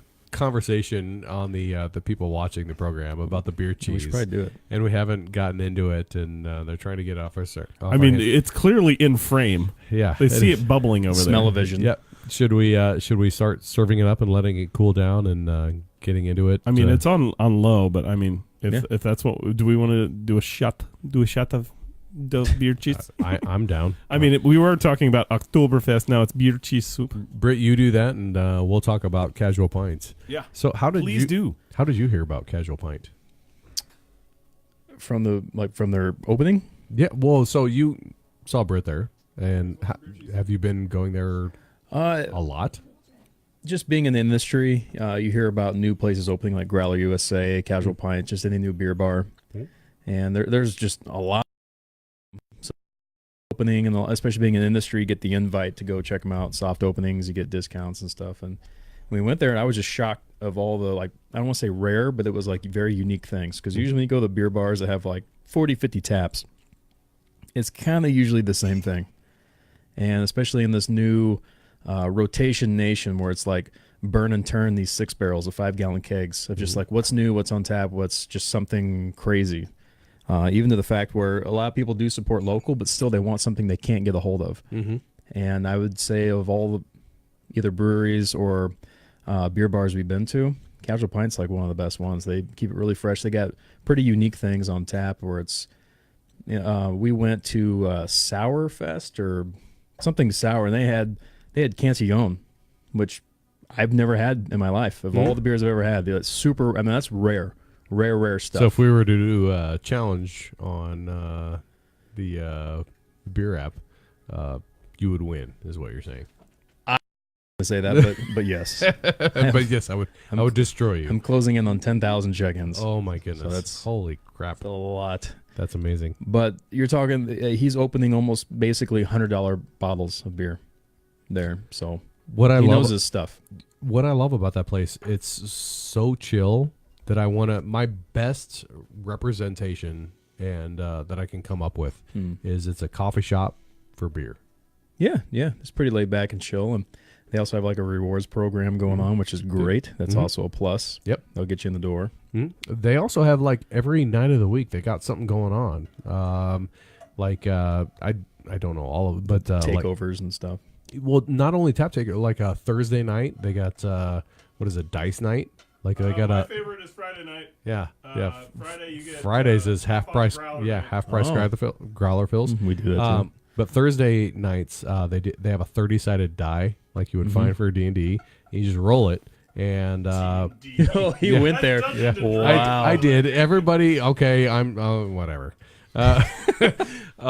So if you roll the dice, they have 30 taps, so they have a 30-sided die. Oh. You roll the die, and whatever number comes up, that's the tap you get. If you don't want that beer, you can roll again because you get like $2 off that beer or whatever. And then if you roll again because you don't want that one, and you roll a number, you get $1 off that beer. If you still don't want that one, you can roll again and pay full price if you want. So do you have to pay to roll the die though? No. This is just So you roll the die and you automatically get $1 or $2 off. exactly. Why did we not roll the die? That was. Did you go Thursday night? Oh, sorry. So It's Thursdays. only Thursday nights. Oh, okay. Yeah. Okay. Gotcha. Yeah, there's something unique each night that they right. have going Gotcha. on. So it's super cool there. That's cool. We like it. They also have like bar games if you want to do Connect 4 or Battleship or whatever. If you have an argument and you don't want to check Google, you can battle it out. That's all. So yeah, beer bars in general, not breweries in the Omaha area, but just beer bars. I would say Casual Pint we go to the most. Yeah, it's yes. And then all the things. We bueno. Have we done? Speaking of lists, do we have like a top 5 beer bars in Omaha? Ooh. Is that allowed? Ooh, let's do it. Well, number 1 would be Casual Pint. I would agree with that. Yeah. When you're busting out bottles of Cantillon, yeah.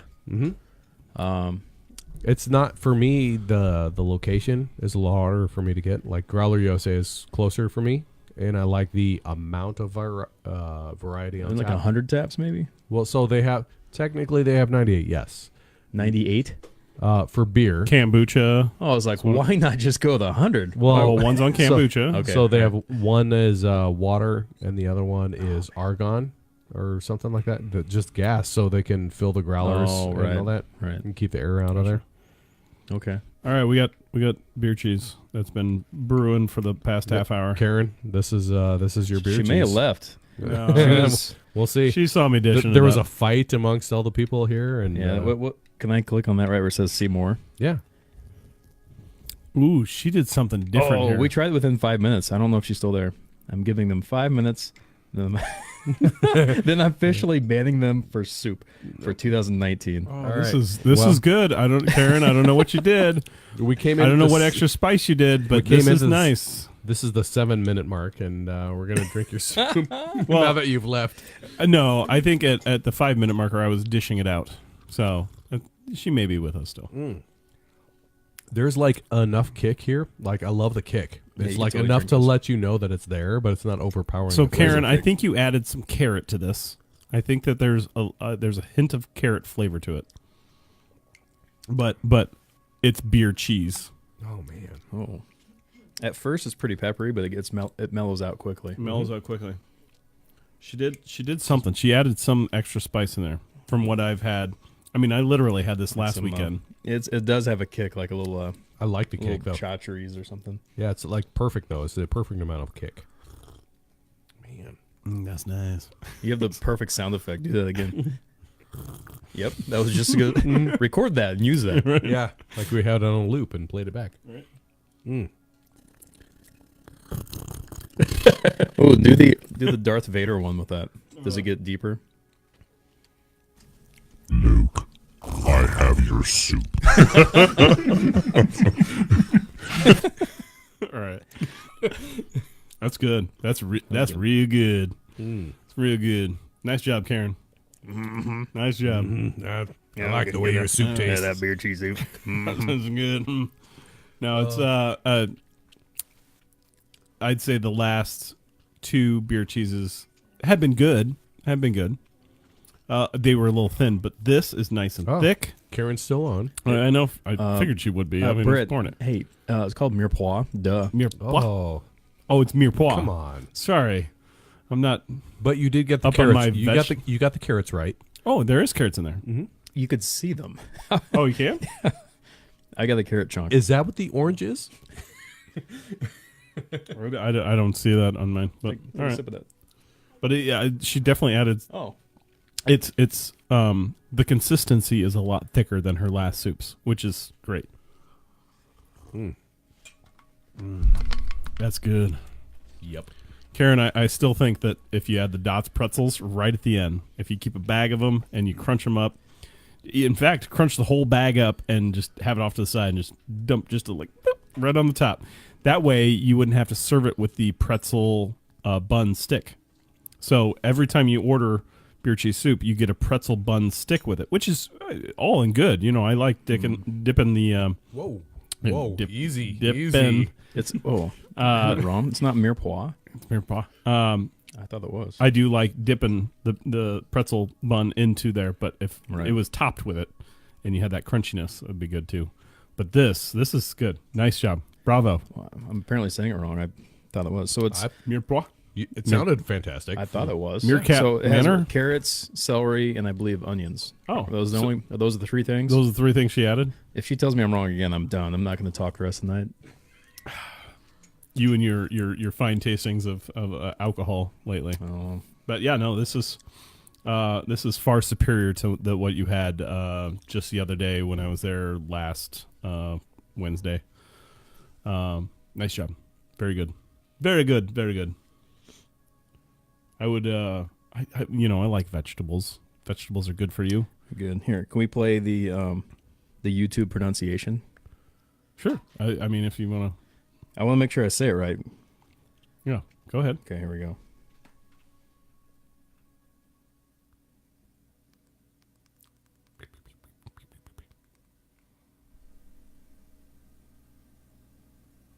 No. Mirepoix. Mirepoix. Mirepoix. That's what I said. Mirepoix. Mirepoix. What is mirepoix? I said Mirepoix, I don't know. but I didn't say it like she did. Yeah, Mirepoix. with the French accent. Mirepoix. I've been staring at the Eiffel Swedish. Tower the entire time. Mirepoix. It's not Swedish. That was a French lady saying that. Like she just got done with her croissant and Ooh, baguette. the baguette. Oh. By the way, This is good.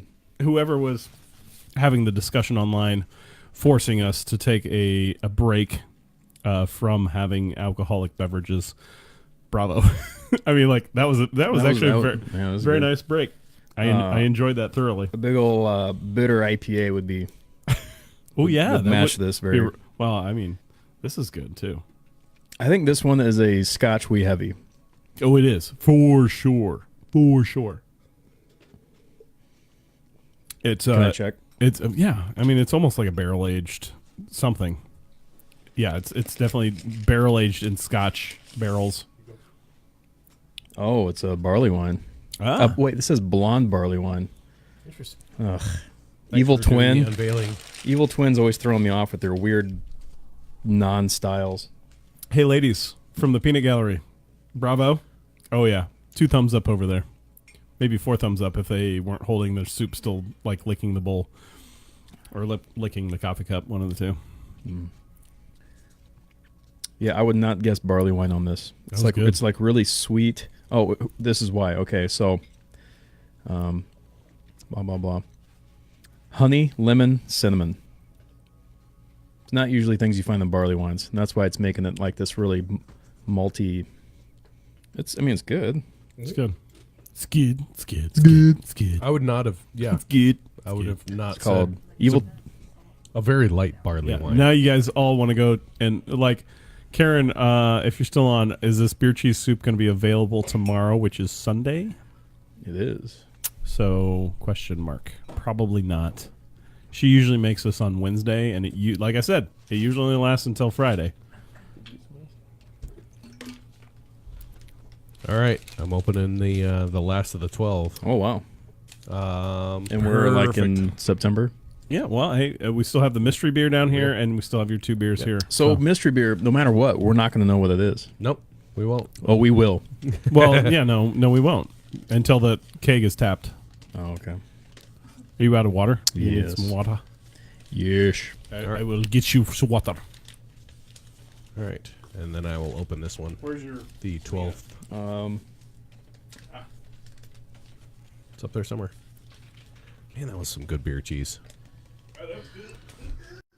Yep. Don't look. All right. What kind of beer was in this? It's a very flavorful beer cheese, so I'm going to go with something dark. You think dark? Mm-hmm. I have no zero about beer cheese. I'm gonna guess something like some sort of like English pale ale or. You know, they actually had on tap there for a little while. They had an English brewery that it was the first time they had released in the United States, and they had it on tap for really? like a month. See, that's It was fantastic. yeah. Man, I can't remember what the name of that. I'll have to go back and look. I know I logged it in to my Untapped. The Untapped. I did. I don't. Are we friends on Untapped? You would win. Well, that's not it. I'm just trying to say it if I ever followed you. It's about that. It's about winning, right? Well, True. no. It started off as just so I know what I've had and what I have not. Yes, that's what I use it for. But the badges, yeah, it's cataloging. But the badges become Oh fun. my! We've my. we've got some motor oil. Why do I know that? Oh my. That's Sam. Oh gosh, what was his name? From Star Trek. Oh my. That's beyond. Oh, George. Takei. George Takei. George Oh Takei. my. I don't know anything about Star Trek. Yeah. Oh yeah, it's George Takei. George I know nothing. Takai. I don't think Well, it's because Takei, he's on all Takai.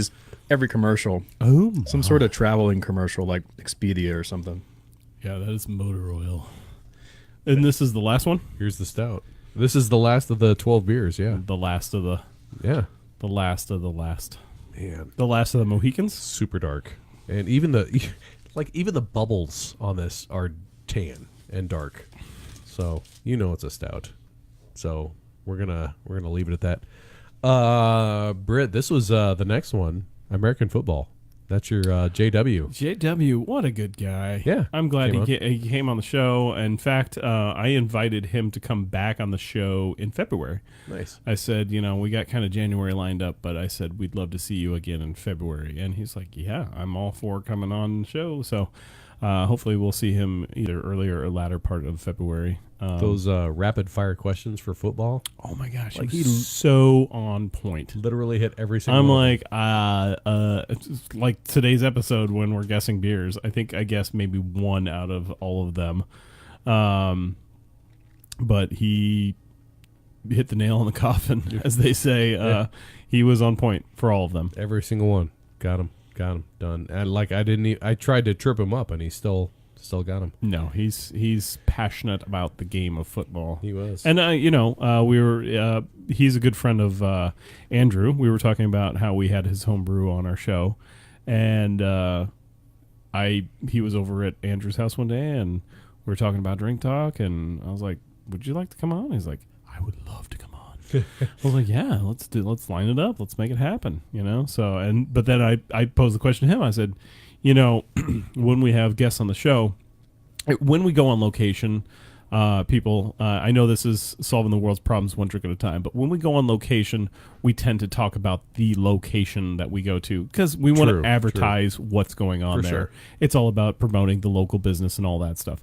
But when we have no location to go to and we're doing it at the house, or even sometimes like Barley Boys, we talked about the dark side of marketing at Barley Boys. Sometimes the talk is not going to withstand the whole episode, so like we'll come up with something else. Anyway, I posed the question to him. I said, it's your show, what do you want to talk about? And it literally, I think, took him 2.5 3 weeks, but he's like, football. And I'm like, we've never done football before. Right, So yeah. let's do it. Absolutely, let's be the first show But about we football. had to title it because we do have some overseas listeners. We had to title it American football. Yes, just so they knew not what we're football as in soccer. The Swedish football. That would be Brazilian. Oh, I just rugby. keeping the theme going. Yeah, right. Right after that episode, Soup's good though, yeah. it's delicious. Delicious. I'm glad my Very nice. glad my wife brought it down in Really coffee like cups. How much? Right after. $5 me love you long time. Oh boy! Oh, Full Metal Jacket. And we went there. And we did. Got our Casual Pint sponsor right after that episode. Yes, we did. Hey, thanks, Dave. David. Next one, we kind of had fun. We had a big group. We had the impediments for school systems. So we had a couple teachers on here Yeah, talking about low income school districts and some of the problems they see, some of the hurdles they go through. I'm as glad teachers. that they were willing to do that. I mean, they were like, "Oh, we're tenure and it's fine." And I'm like, I don't want you guys to like I mean, it's a Sunday night. You guys don't want to like go to school, and they're like, "We'll be fine." And we actually didn't drink a whole lot while we were on the show with them, but it was good to get. I mean, if we're going to talk about the school system, you might as well have some teachers on the show, right? For sure. Yeah. Oh, this beer that I just poured, it's got to be like a coffee stout. I was getting a lot of peanut butter. It reminds me of Before we get too far, let's get some stuff off the table here. Oh, Whatever y'all thank you, don't bro. need. It reminds me of an Imperial Biscotti break from Evil Twin. It is rich and complex and very nutty. It's like a peanut butter cup. Oh, I was getting mostly Go for it. I'm good. nutty, but I get the peanut butter. Now that you say that. Wow, that is excellent. And that's in the bottle. It's in a bottle. Yeah, that's a peanut butter stout. That's not a peanut butter porter. Oh, that's This is a stout. This is dessert Mm-hmm. in the bottle. Yeah, this is number 12. This is December. Man, who has a good one in the bottle? Well, yeah. So I guess we should say the 12 days of Christmas start on the 25th and go through the 6th of January. And I wish I had that kind of time off work. I know, right? I mean, I'm off till the 2nd, but still. Yeah. Wish I had that kind of time. I off started work. on Thursday last week, not this week. Yeah. Well, I mean, that's PTO for you. I got to save it up. I want a bottle Man. of this. This is so good. This is nice. This is delicious. This is a great peanut way butter cup. I eat you up. Now Reese's. I want He some. definitely ended on the dessert. Oh yeah. Like this is, very thick. I have sound on. Sorry. It's all right. I thought that was off. You turn it on to show me. Oh, for the pronunciation. this pronunciation. I was like, why did my phone just go Just off? to prove him wrong, you turn on the sound. No, I was just we weren't sure if we were saying it right or he was saying it right. I was saying mirepoix with a very soft P. Karen's saying mirepoix with like a a Q. Q-U-A. Oh, it's not the P, it's the Q, it's the reverse. It's Mirepoix. You have to be French to say Or it. mirepoix or mirepoix. Yeah. this You is- have to have 3 forks on one side Right. And work your way in. and work your way in. This is a lovely beer. I like this. Yeah, very dessert. All right. I mean, I give up on the December, I don't want to wait for my gifts. Rip it open. Oh, of course. Prairie. Prairie.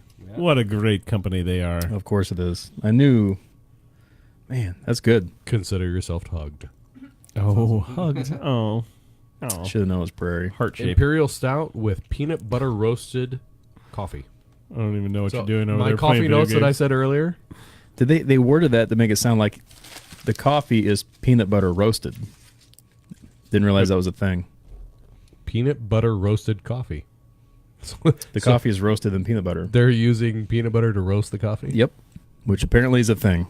I didn't know you could burn peanut butter. But you know what? Whatever they're doing, just keep doing it. They just keep Whatever you got going This is on. delicious. Man.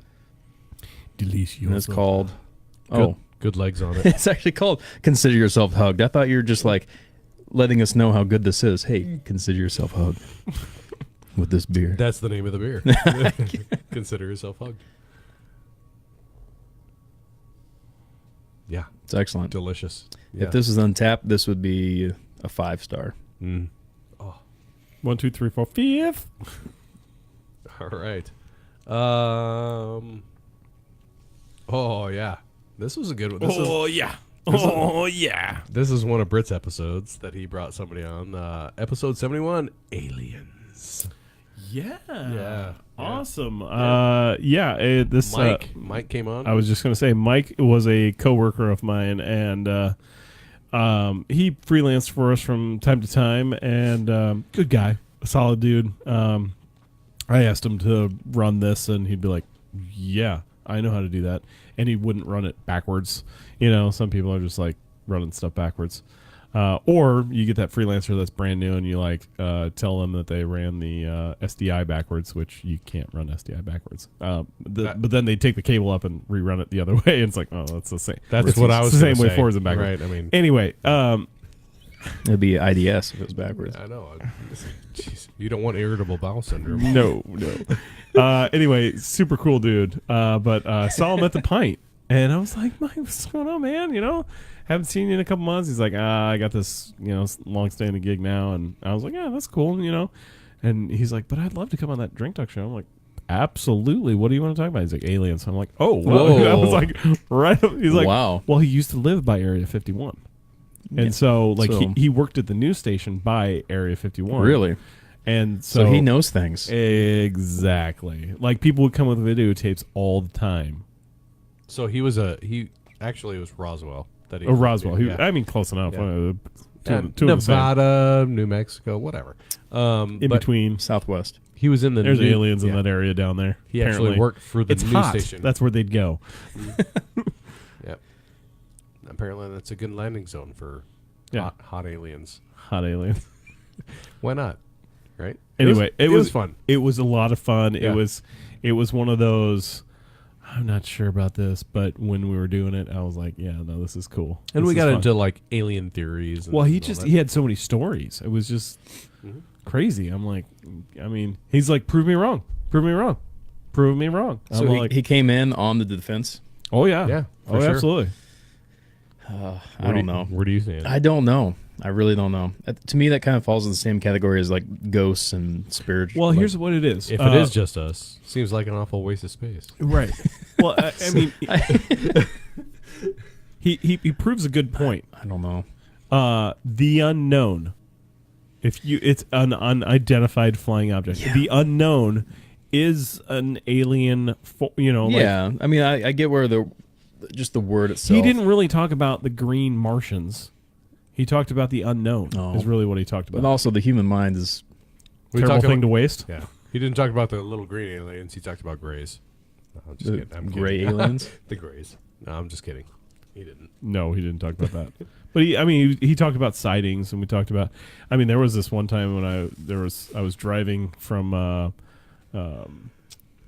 not Denver. I was traveling to Denver from Colorado Springs, and there was a asteroid that kind of burned up right next to me, and I was just like, Right. And everybody's sleeping in the car. I'm like, did I see that? Like, was that a burning amber Oh, yeah. that flew into the atmosphere? I've seen those with different colors. I've seen a bright neon green one. Do you remember the Within like 200 yards of your car?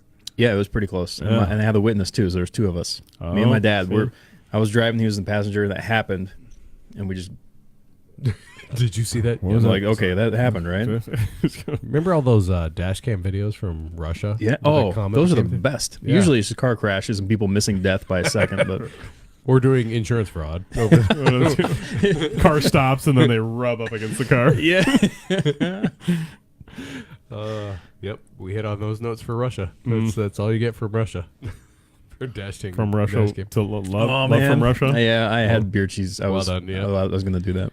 All right, episode 72, News Fatigue. We had yes. from Alziri came on the program again. That's when we had the Tequila. the Yes, it is. tequila. The El Mayor. So what am I? Spirit World. Like seriously, it's a thing for him. no, Like, it's I almost a said casual. mental block. I almost said Casual Pint, and then I meant Spirit World.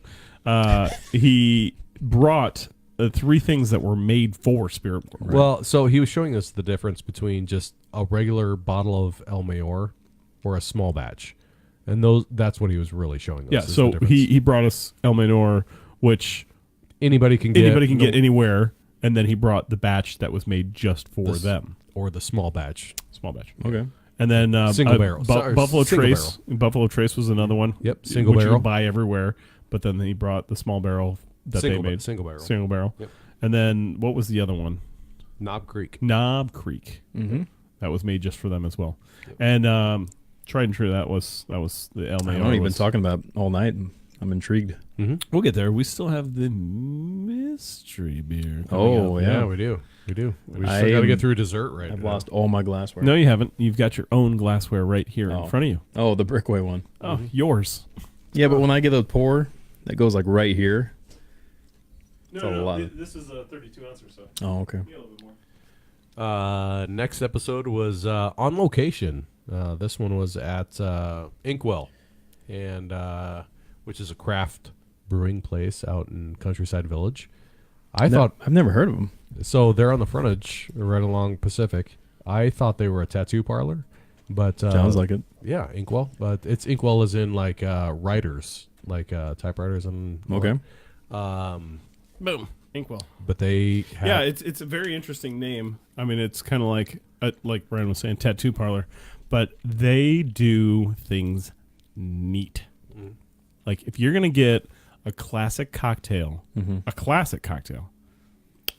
Inkwell, that's where you're gonna want to go. Old Fashioned is the number one drink there. Sazeracs I mean, are also you big. go there for the drink, but you could stay for the smells. I mean, it's right next to a barber shop. It's right next to the Simple Man. That the candle on the table is burning from the Simple Man. Yeah, it's a sweet little. It's like a beer bar as well. So They have some on tap. He also makes his own Inkwell. ginger beer, but he adds a little jalapeno to it to add a little spice. It's delicious. the best drink that he made for us was an eggnog drink with an actual egg, and I'm like, Oh. we're about to Rocky Balboa Like this shook it up real and- quick. Yeah. Really? So you drink Shook it raw up, egg? and Yep. it's Of course, the alcohol will. It was delicious. cut that, and Right. it was delicious. It was Really? the best eggnog I've ever had. Yeah, here's the list: Death Flip, In Cold Blood, Russian Pumpkin Ale, Sangria and Sand. Those are the drinks we had there. Okay. Unbelievable. Unbelievable. And he spent at least a month prepping for these drinks. He's like, "Is this going to be good?" I'm like, "You're the guy that's going to be serving us these drinks. That's going to be promoting your business. So you tell me." And he did a phenomenal job. Phenomenal job. And it was right before Halloween, so we titled it "The True Meaning of Fear," and we ended up talking about like fear and the fear response and what that means. Drinking raw eggs. Well, here's one thing that we don't want somebody to do when we go on location is shut their business down. We don't want, like, who Right. are we to tell you to shut your doors so that we can have a show? So when we're on location, we just say, stay open. We'll figure out the logistics. So while we were there, he had to step out a few times. Happens. So to keep the conversation going, we had something in, like I said, with the Barley Boys. We couldn't full segment with that. Same with Inkwell. We couldn't always constantly be talking about Inkwell because they're not going to just shut down Right. for us. So we needed the conversation to keep going. And so the meaning of fear, or true meaning of fear, kept us going while the lull was there. Next one was Veterans Day. So Ray Yeah. from the Pint. Andrew. From the Pint. Yes, yeah. So Drew is a veteran, and we had him on the program. That Drew. That Drew, is there. And Ray is the veteran. Drew is not a veteran, but he's also a Civil War enthusiast. So we didn't get a chance to talk Put about that up there. We've been talking enough about the Pint. Might as well actually have a logo up there and talk about the Pint. Yep. Two guys from the Pint. They wanted to get on the show, and we were talking about Veterans Day coming up and all that stuff, and both wanted to be on that show. So turned out it was actually better than the one we had prior. The Vets Day that we had a year prior to that one, I think this one was better. I concur, Doctor. I concur. Or yes. You concur. I do concur. All right, we're about to get into the mystery beer here soon. It's a mystery. It's so special, so mystery. That's a Chris Farley movie. I can't think of which one. It's a mystery. Oh, I brought brand new cups out for everybody. Yeah, the Allagash, Brian. Oh, hey. Bingo. I was gonna say this one's. Well, and that's yours. These are for Brian and I, and that's for you. Okay. You don't. They're all the fluted glass. Speaking of proper glassware, what are we going to do an on-site at Brickway? You tell me. Well, what are you doing tomorrow? Wow. Bingo. No. Moving my uncle out of his apartment. That's the truth right there. All right. Yeah, let's do it. Ooh. Nice. Actually, this is We- a yeah, 30 it's a- chances. This is mystery. Yep. This is the mystery. So when you go to Casual Pint, you can. Glad I got that up there. You can order this thing. That is actually they have a chalkboard of all their stuff. Usually, starting off with the lower lagers and stuff like that. The middle is going to be IPA, and the last is going to be the heavier stuff, the stouts. But the mystery beer is in the middle on the very top. Don't get it confused with being an IPA. Right. It's just kind of off the board, but it's on the very end. And this is something that they're constantly rotating. It's fun. I like it. It's a good idea. It's a fun game to play. And I was saying, since they've been sponsoring us for the past 5 months, we haven't really asked too much from them. But we have only done 2 out of the 5 or 6 mystery beers that they've had so far. So I'm like, if we're going to end the season with what's going on, we have to have the mystery beer. Absolutely. Absolutely. Which I think it's a lager. It's like a I'm black just- lager. Sure. No. Yes. I originally said like nut brown ale. No, but it's super there's dark. no It's nut. a- There's no. It's a porter. There's no peanut flavor in it. There's no fruitiness. Nope. Like- Which it could be technically a porter, but probably unlikely. No, Like a black it's not lager. as heavy as a porter would be. It's one of those where it could lean towards So- lager side, but usually doesn't. So when I see a porter, I usually see brown bubbles on the side, like darker brown bubbles on the side. This is more white bubbles on the side. So sort of black lager of some sort. A black lager. That would be a very Something local. logical guess. Like, And they try to do the local stuff too. So I can't think of anybody in Omaha that does one. Infusion black lager. I don't know. My first thought was like Code. Code does stuff like this. Okay. Anyway, We'll never know. we'll never know. We will at the end of the month. Well, those who want to know what we're trying on, go to the Pint and order their mystery beer. It's actually $1 or $2 cheaper than any other beer on the menu because they just want you to. The thing about the mystery beer is they just want you to try something new. That's all, and that's why it's priced the way it is, just to get it out there to try something that you've never tried before, and a guessing game. And if you want to, you can hop on their Facebook page. They have this is the next mystery beer. Oh, they'll announce it. They'll announce it, Okay. and if you're right, your next mystery beer is for free. So that's kind of cool that you can potentially get a free beer at the Pint. Yeah, There you go. might as well guess. In the season, it might be a take on like a Schwartz beer, which is a black lager. Schwartz, may the Schwartz. Schwartz be with you. The W is a V. Schwartz. Schwartz. Schwartz. Schwartz. Schwartz beer, yeah. Schwartz. Jawohl. Farts. Schwartz. Schwartz. Schwartz. Farts? Schwartz. Yeah, I shouldn't have said that. Even though it's a way to say it. SH and then VART. Schwartz. Schwartz, Schwartz. which is German for black. Ah, Schwartz.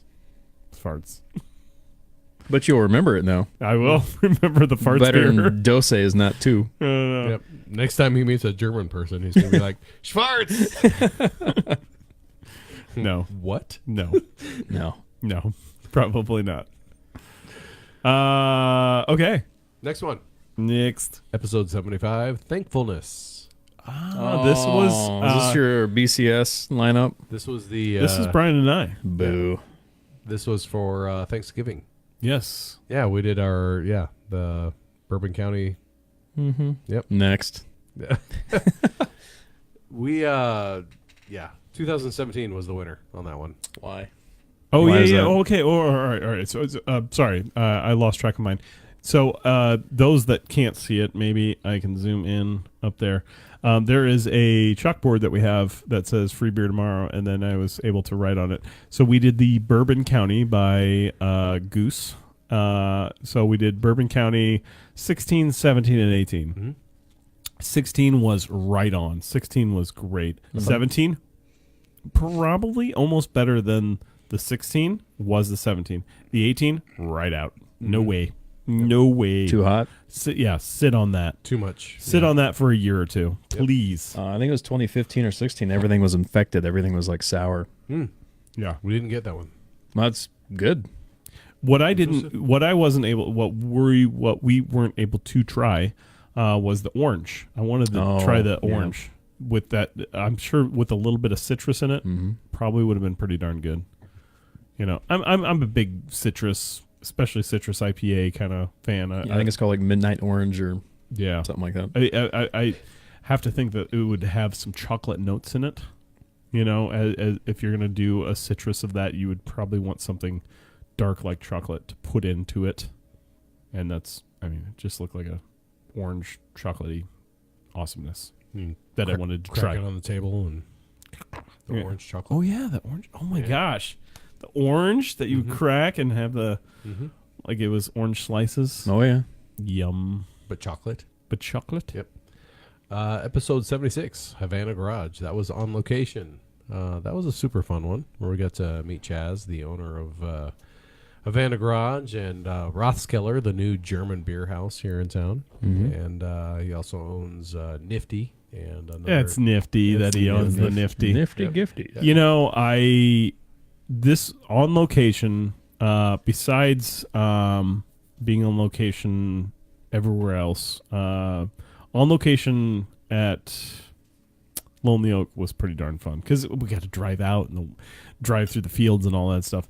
But this was actually one of my most favorite on location sites was right down next there to in the humidor and you know, for literally a month, all my equipment smelled like cigars, and we weren't smoking cigars at all. So That's But- pretty cool. Yeah, it was just neat. when I got home and my laptop smelled like a cigar, Yeah. what I did, my wife has the Sensi stuff. So I opened 2 packets and I set them on the counter, and I set the laptop on top of the 2 open packets for 24 hours. And so then now he has to buy a new laptop. Nope. Smells just fine now. I'm sure Yeah, it does. yeah. I just was joking with you. It's pretty cool. Like, it took away the smell right away. Not a problem. Super fun though, and we had a good time. And it actually changed my view on Jack Daniels, having the Sinatra Select. Oh my gosh! It's You were twice talking. now. You were talking about buying that. For my brother, because he's a huge Jack fan. It's all he drinks. But if he likes Jack for the flavor, I wouldn't buy it for him because there's no Jack. Oh, flavor really? in it. Yeah. Well, I get like there's like a single barrel, and they have all these different types of variants. So I try to find nice ones. Well, and for I him. guess Chaz is a friend of Zach's out there at Oh, Brickway. yeah. So there's a couple things that they do for Havana Garage. Yeah, did you get to talk about the red lager or anything like that? Not the beers, but we did the spirits. We didn't do any beers. Oh, the rum. The rum is a big collaboration. Yeah. The Libertas. Yeah. That was Yep. that was super good. They did that with you. Mm-hmm. That's right. We take their logo and put it on our bottle, and it's like a It collaboration. was good. Yeah. It was really good. It was really very smooth. good. It was. I Yeah. was like, "This is a rum. Nice Mhm. job." It's dangerously smooth. The colonial rum. Mm-hmm. Yeah. No, that was really good. I liked it. For my first time having a Balvenie, a peated Balvenie. That sounds. Scotch. Peated spirits. I'm a sucker for those. I love them. Well, wasn't it? Yeah, the Scotch. Yeah, Mm-hmm. I'm just getting into the peated Scotch. So It's either you love it or hate it. There's no in between. yep. If you like sitting around a campfire, Yeah. and drinking that, Well, same for beer. I love smoked beers. Smoky beers. Mm-hmm. all right. Smoking a pancake. After Morgen the Blitz. Smoking a blitz. Smoking a pancake. save me from myself. Oh, that's a good one. I see the word bush light from here. Yes. Oh so yeah. So the next cedar, episode. Yeah, cedar. Cedar. Yeah, probably one of the most interesting episodes we've had. Well, and it was good to have that at the end before we did the end of year episode. That, You open a craft cocktail place and your go-to drink is Busch Light. Why? well, that was just to cleanse our palates to start off the evening. We did shots of Busch Light. So this was on site. Honestly, yeah. On It was location. honest- Another all these ones that show up here Yeah. on the TV were on location. Oh, okay. Yeah, the Busch Light. We honestly did shots of Busch Light. Like, As a palate cleanser. yeah, So this is water, right? that's how we hydrate. No comment. It was actually Brian and I got there and were setting up and had old fashions to start off with, which were nice. Old fashioned. Might as well set up with an old fashioned. And then we proceeded to talk for probably 20 minutes, half hour before we actually started the episode. And the palate cleanser was Busch Light. Okay. It was literally water. Yeah.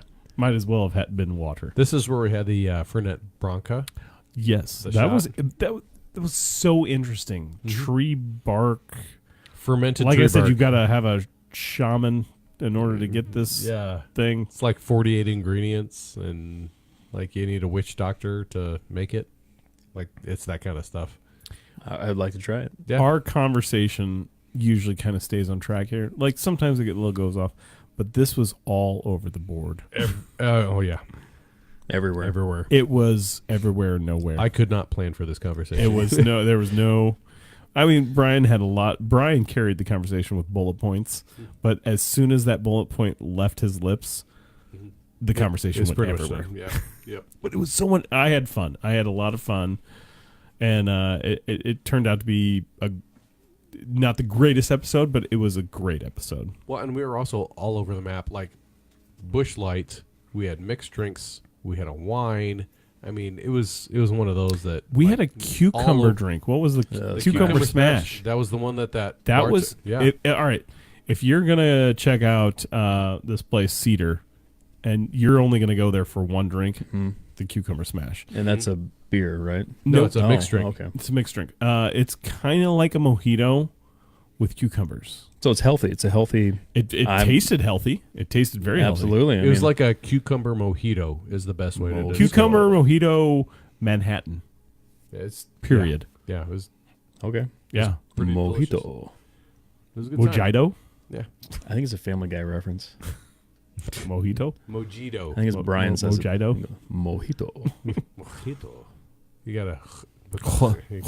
Yeah. 12. I don't always drink mojitos. Oh, that was good. I'm really looking forward to season 3. Yes. I can't. Do we give him a sample of the? I mean, if that's what you want to do, if you want to give them a sample of the intro, Yeah, because we could talk about what we see. I'll turn it down, and then you can cue it up, and then Ready? you just No, tell me. it's ready. You ready? All right, you ready? Well, here's the intro, guys. It's actually pretty awesome.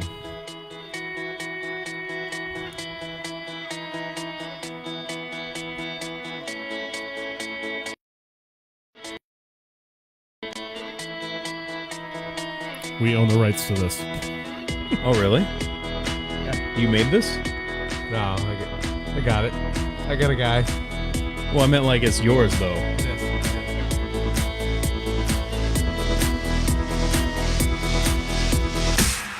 It's a Swedish Brave. I'm telling you, man, it's like, Welcome to season 3. yeah, it's brewing. Drink talk. In your ears, in your eyes. Forget everything you know about brewing. Coming to a store near you.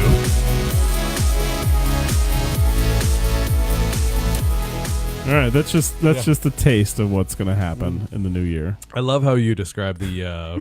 It's like almost like a fireman. It is. It's like a. It's brewing. It's brewing where you zoom in and you got this big 50-pound bag of malt and you're pouring it in. You're sweaty and you're like, yeah, without a shirt on. yeah, and like, yeah, and you got hops flying in the background. And you're like, it's time to brew. Oh, I was going to throw that back up, but it's on. It's time to send this to the fermenter. and then the flyover It is. with the And you got like American flags waving. You're like, craft beer forever. sparklers. We'll get our marketing guys on that. I was thinking the flares like on The Rock, where Nick Cage runs up and goes, pfft, gets the flares going. Dude, oh. Welcome to The Rock. but Wait, do you have a Sean, welcome to the Rock. I was gonna say, do you have a Sean Connery? Welcome to the Rock. That's as most Sean Connery as you'll be. good stuff. Entrapment is what cops do to thieves. Bond. Entrapment is what cops do to thieves. Bond. James Bond. Oh, I could press that button all night long. That's my favorite. Yep. Just hours. Hours on end. Hours and hours and hours. Yeah, that was so episode 71, Cedar. That was our last episode. And now we're on this episode. And Now we're on this and one. look at this. It has literally been going for 4 hours. We are an hour 4. No, right not now. yet. We got 55 minutes for it being in an hour. Sure doesn't feel 4 like hours. it. No, we have 2 minutes until it's 4 hours. Not by the clock that I pressed go from. From 7 o'clock is when we started, and it's 11 o'clock. Brian, I have the actual time clock. 7 to 11 is 4 hours. 3:56, 14, 15, Yeah, 16, 17. Exactly. That would be 3:56. that would so be- we have 4 more minutes. till 4 hours. That's 4 what- hours. Yeah.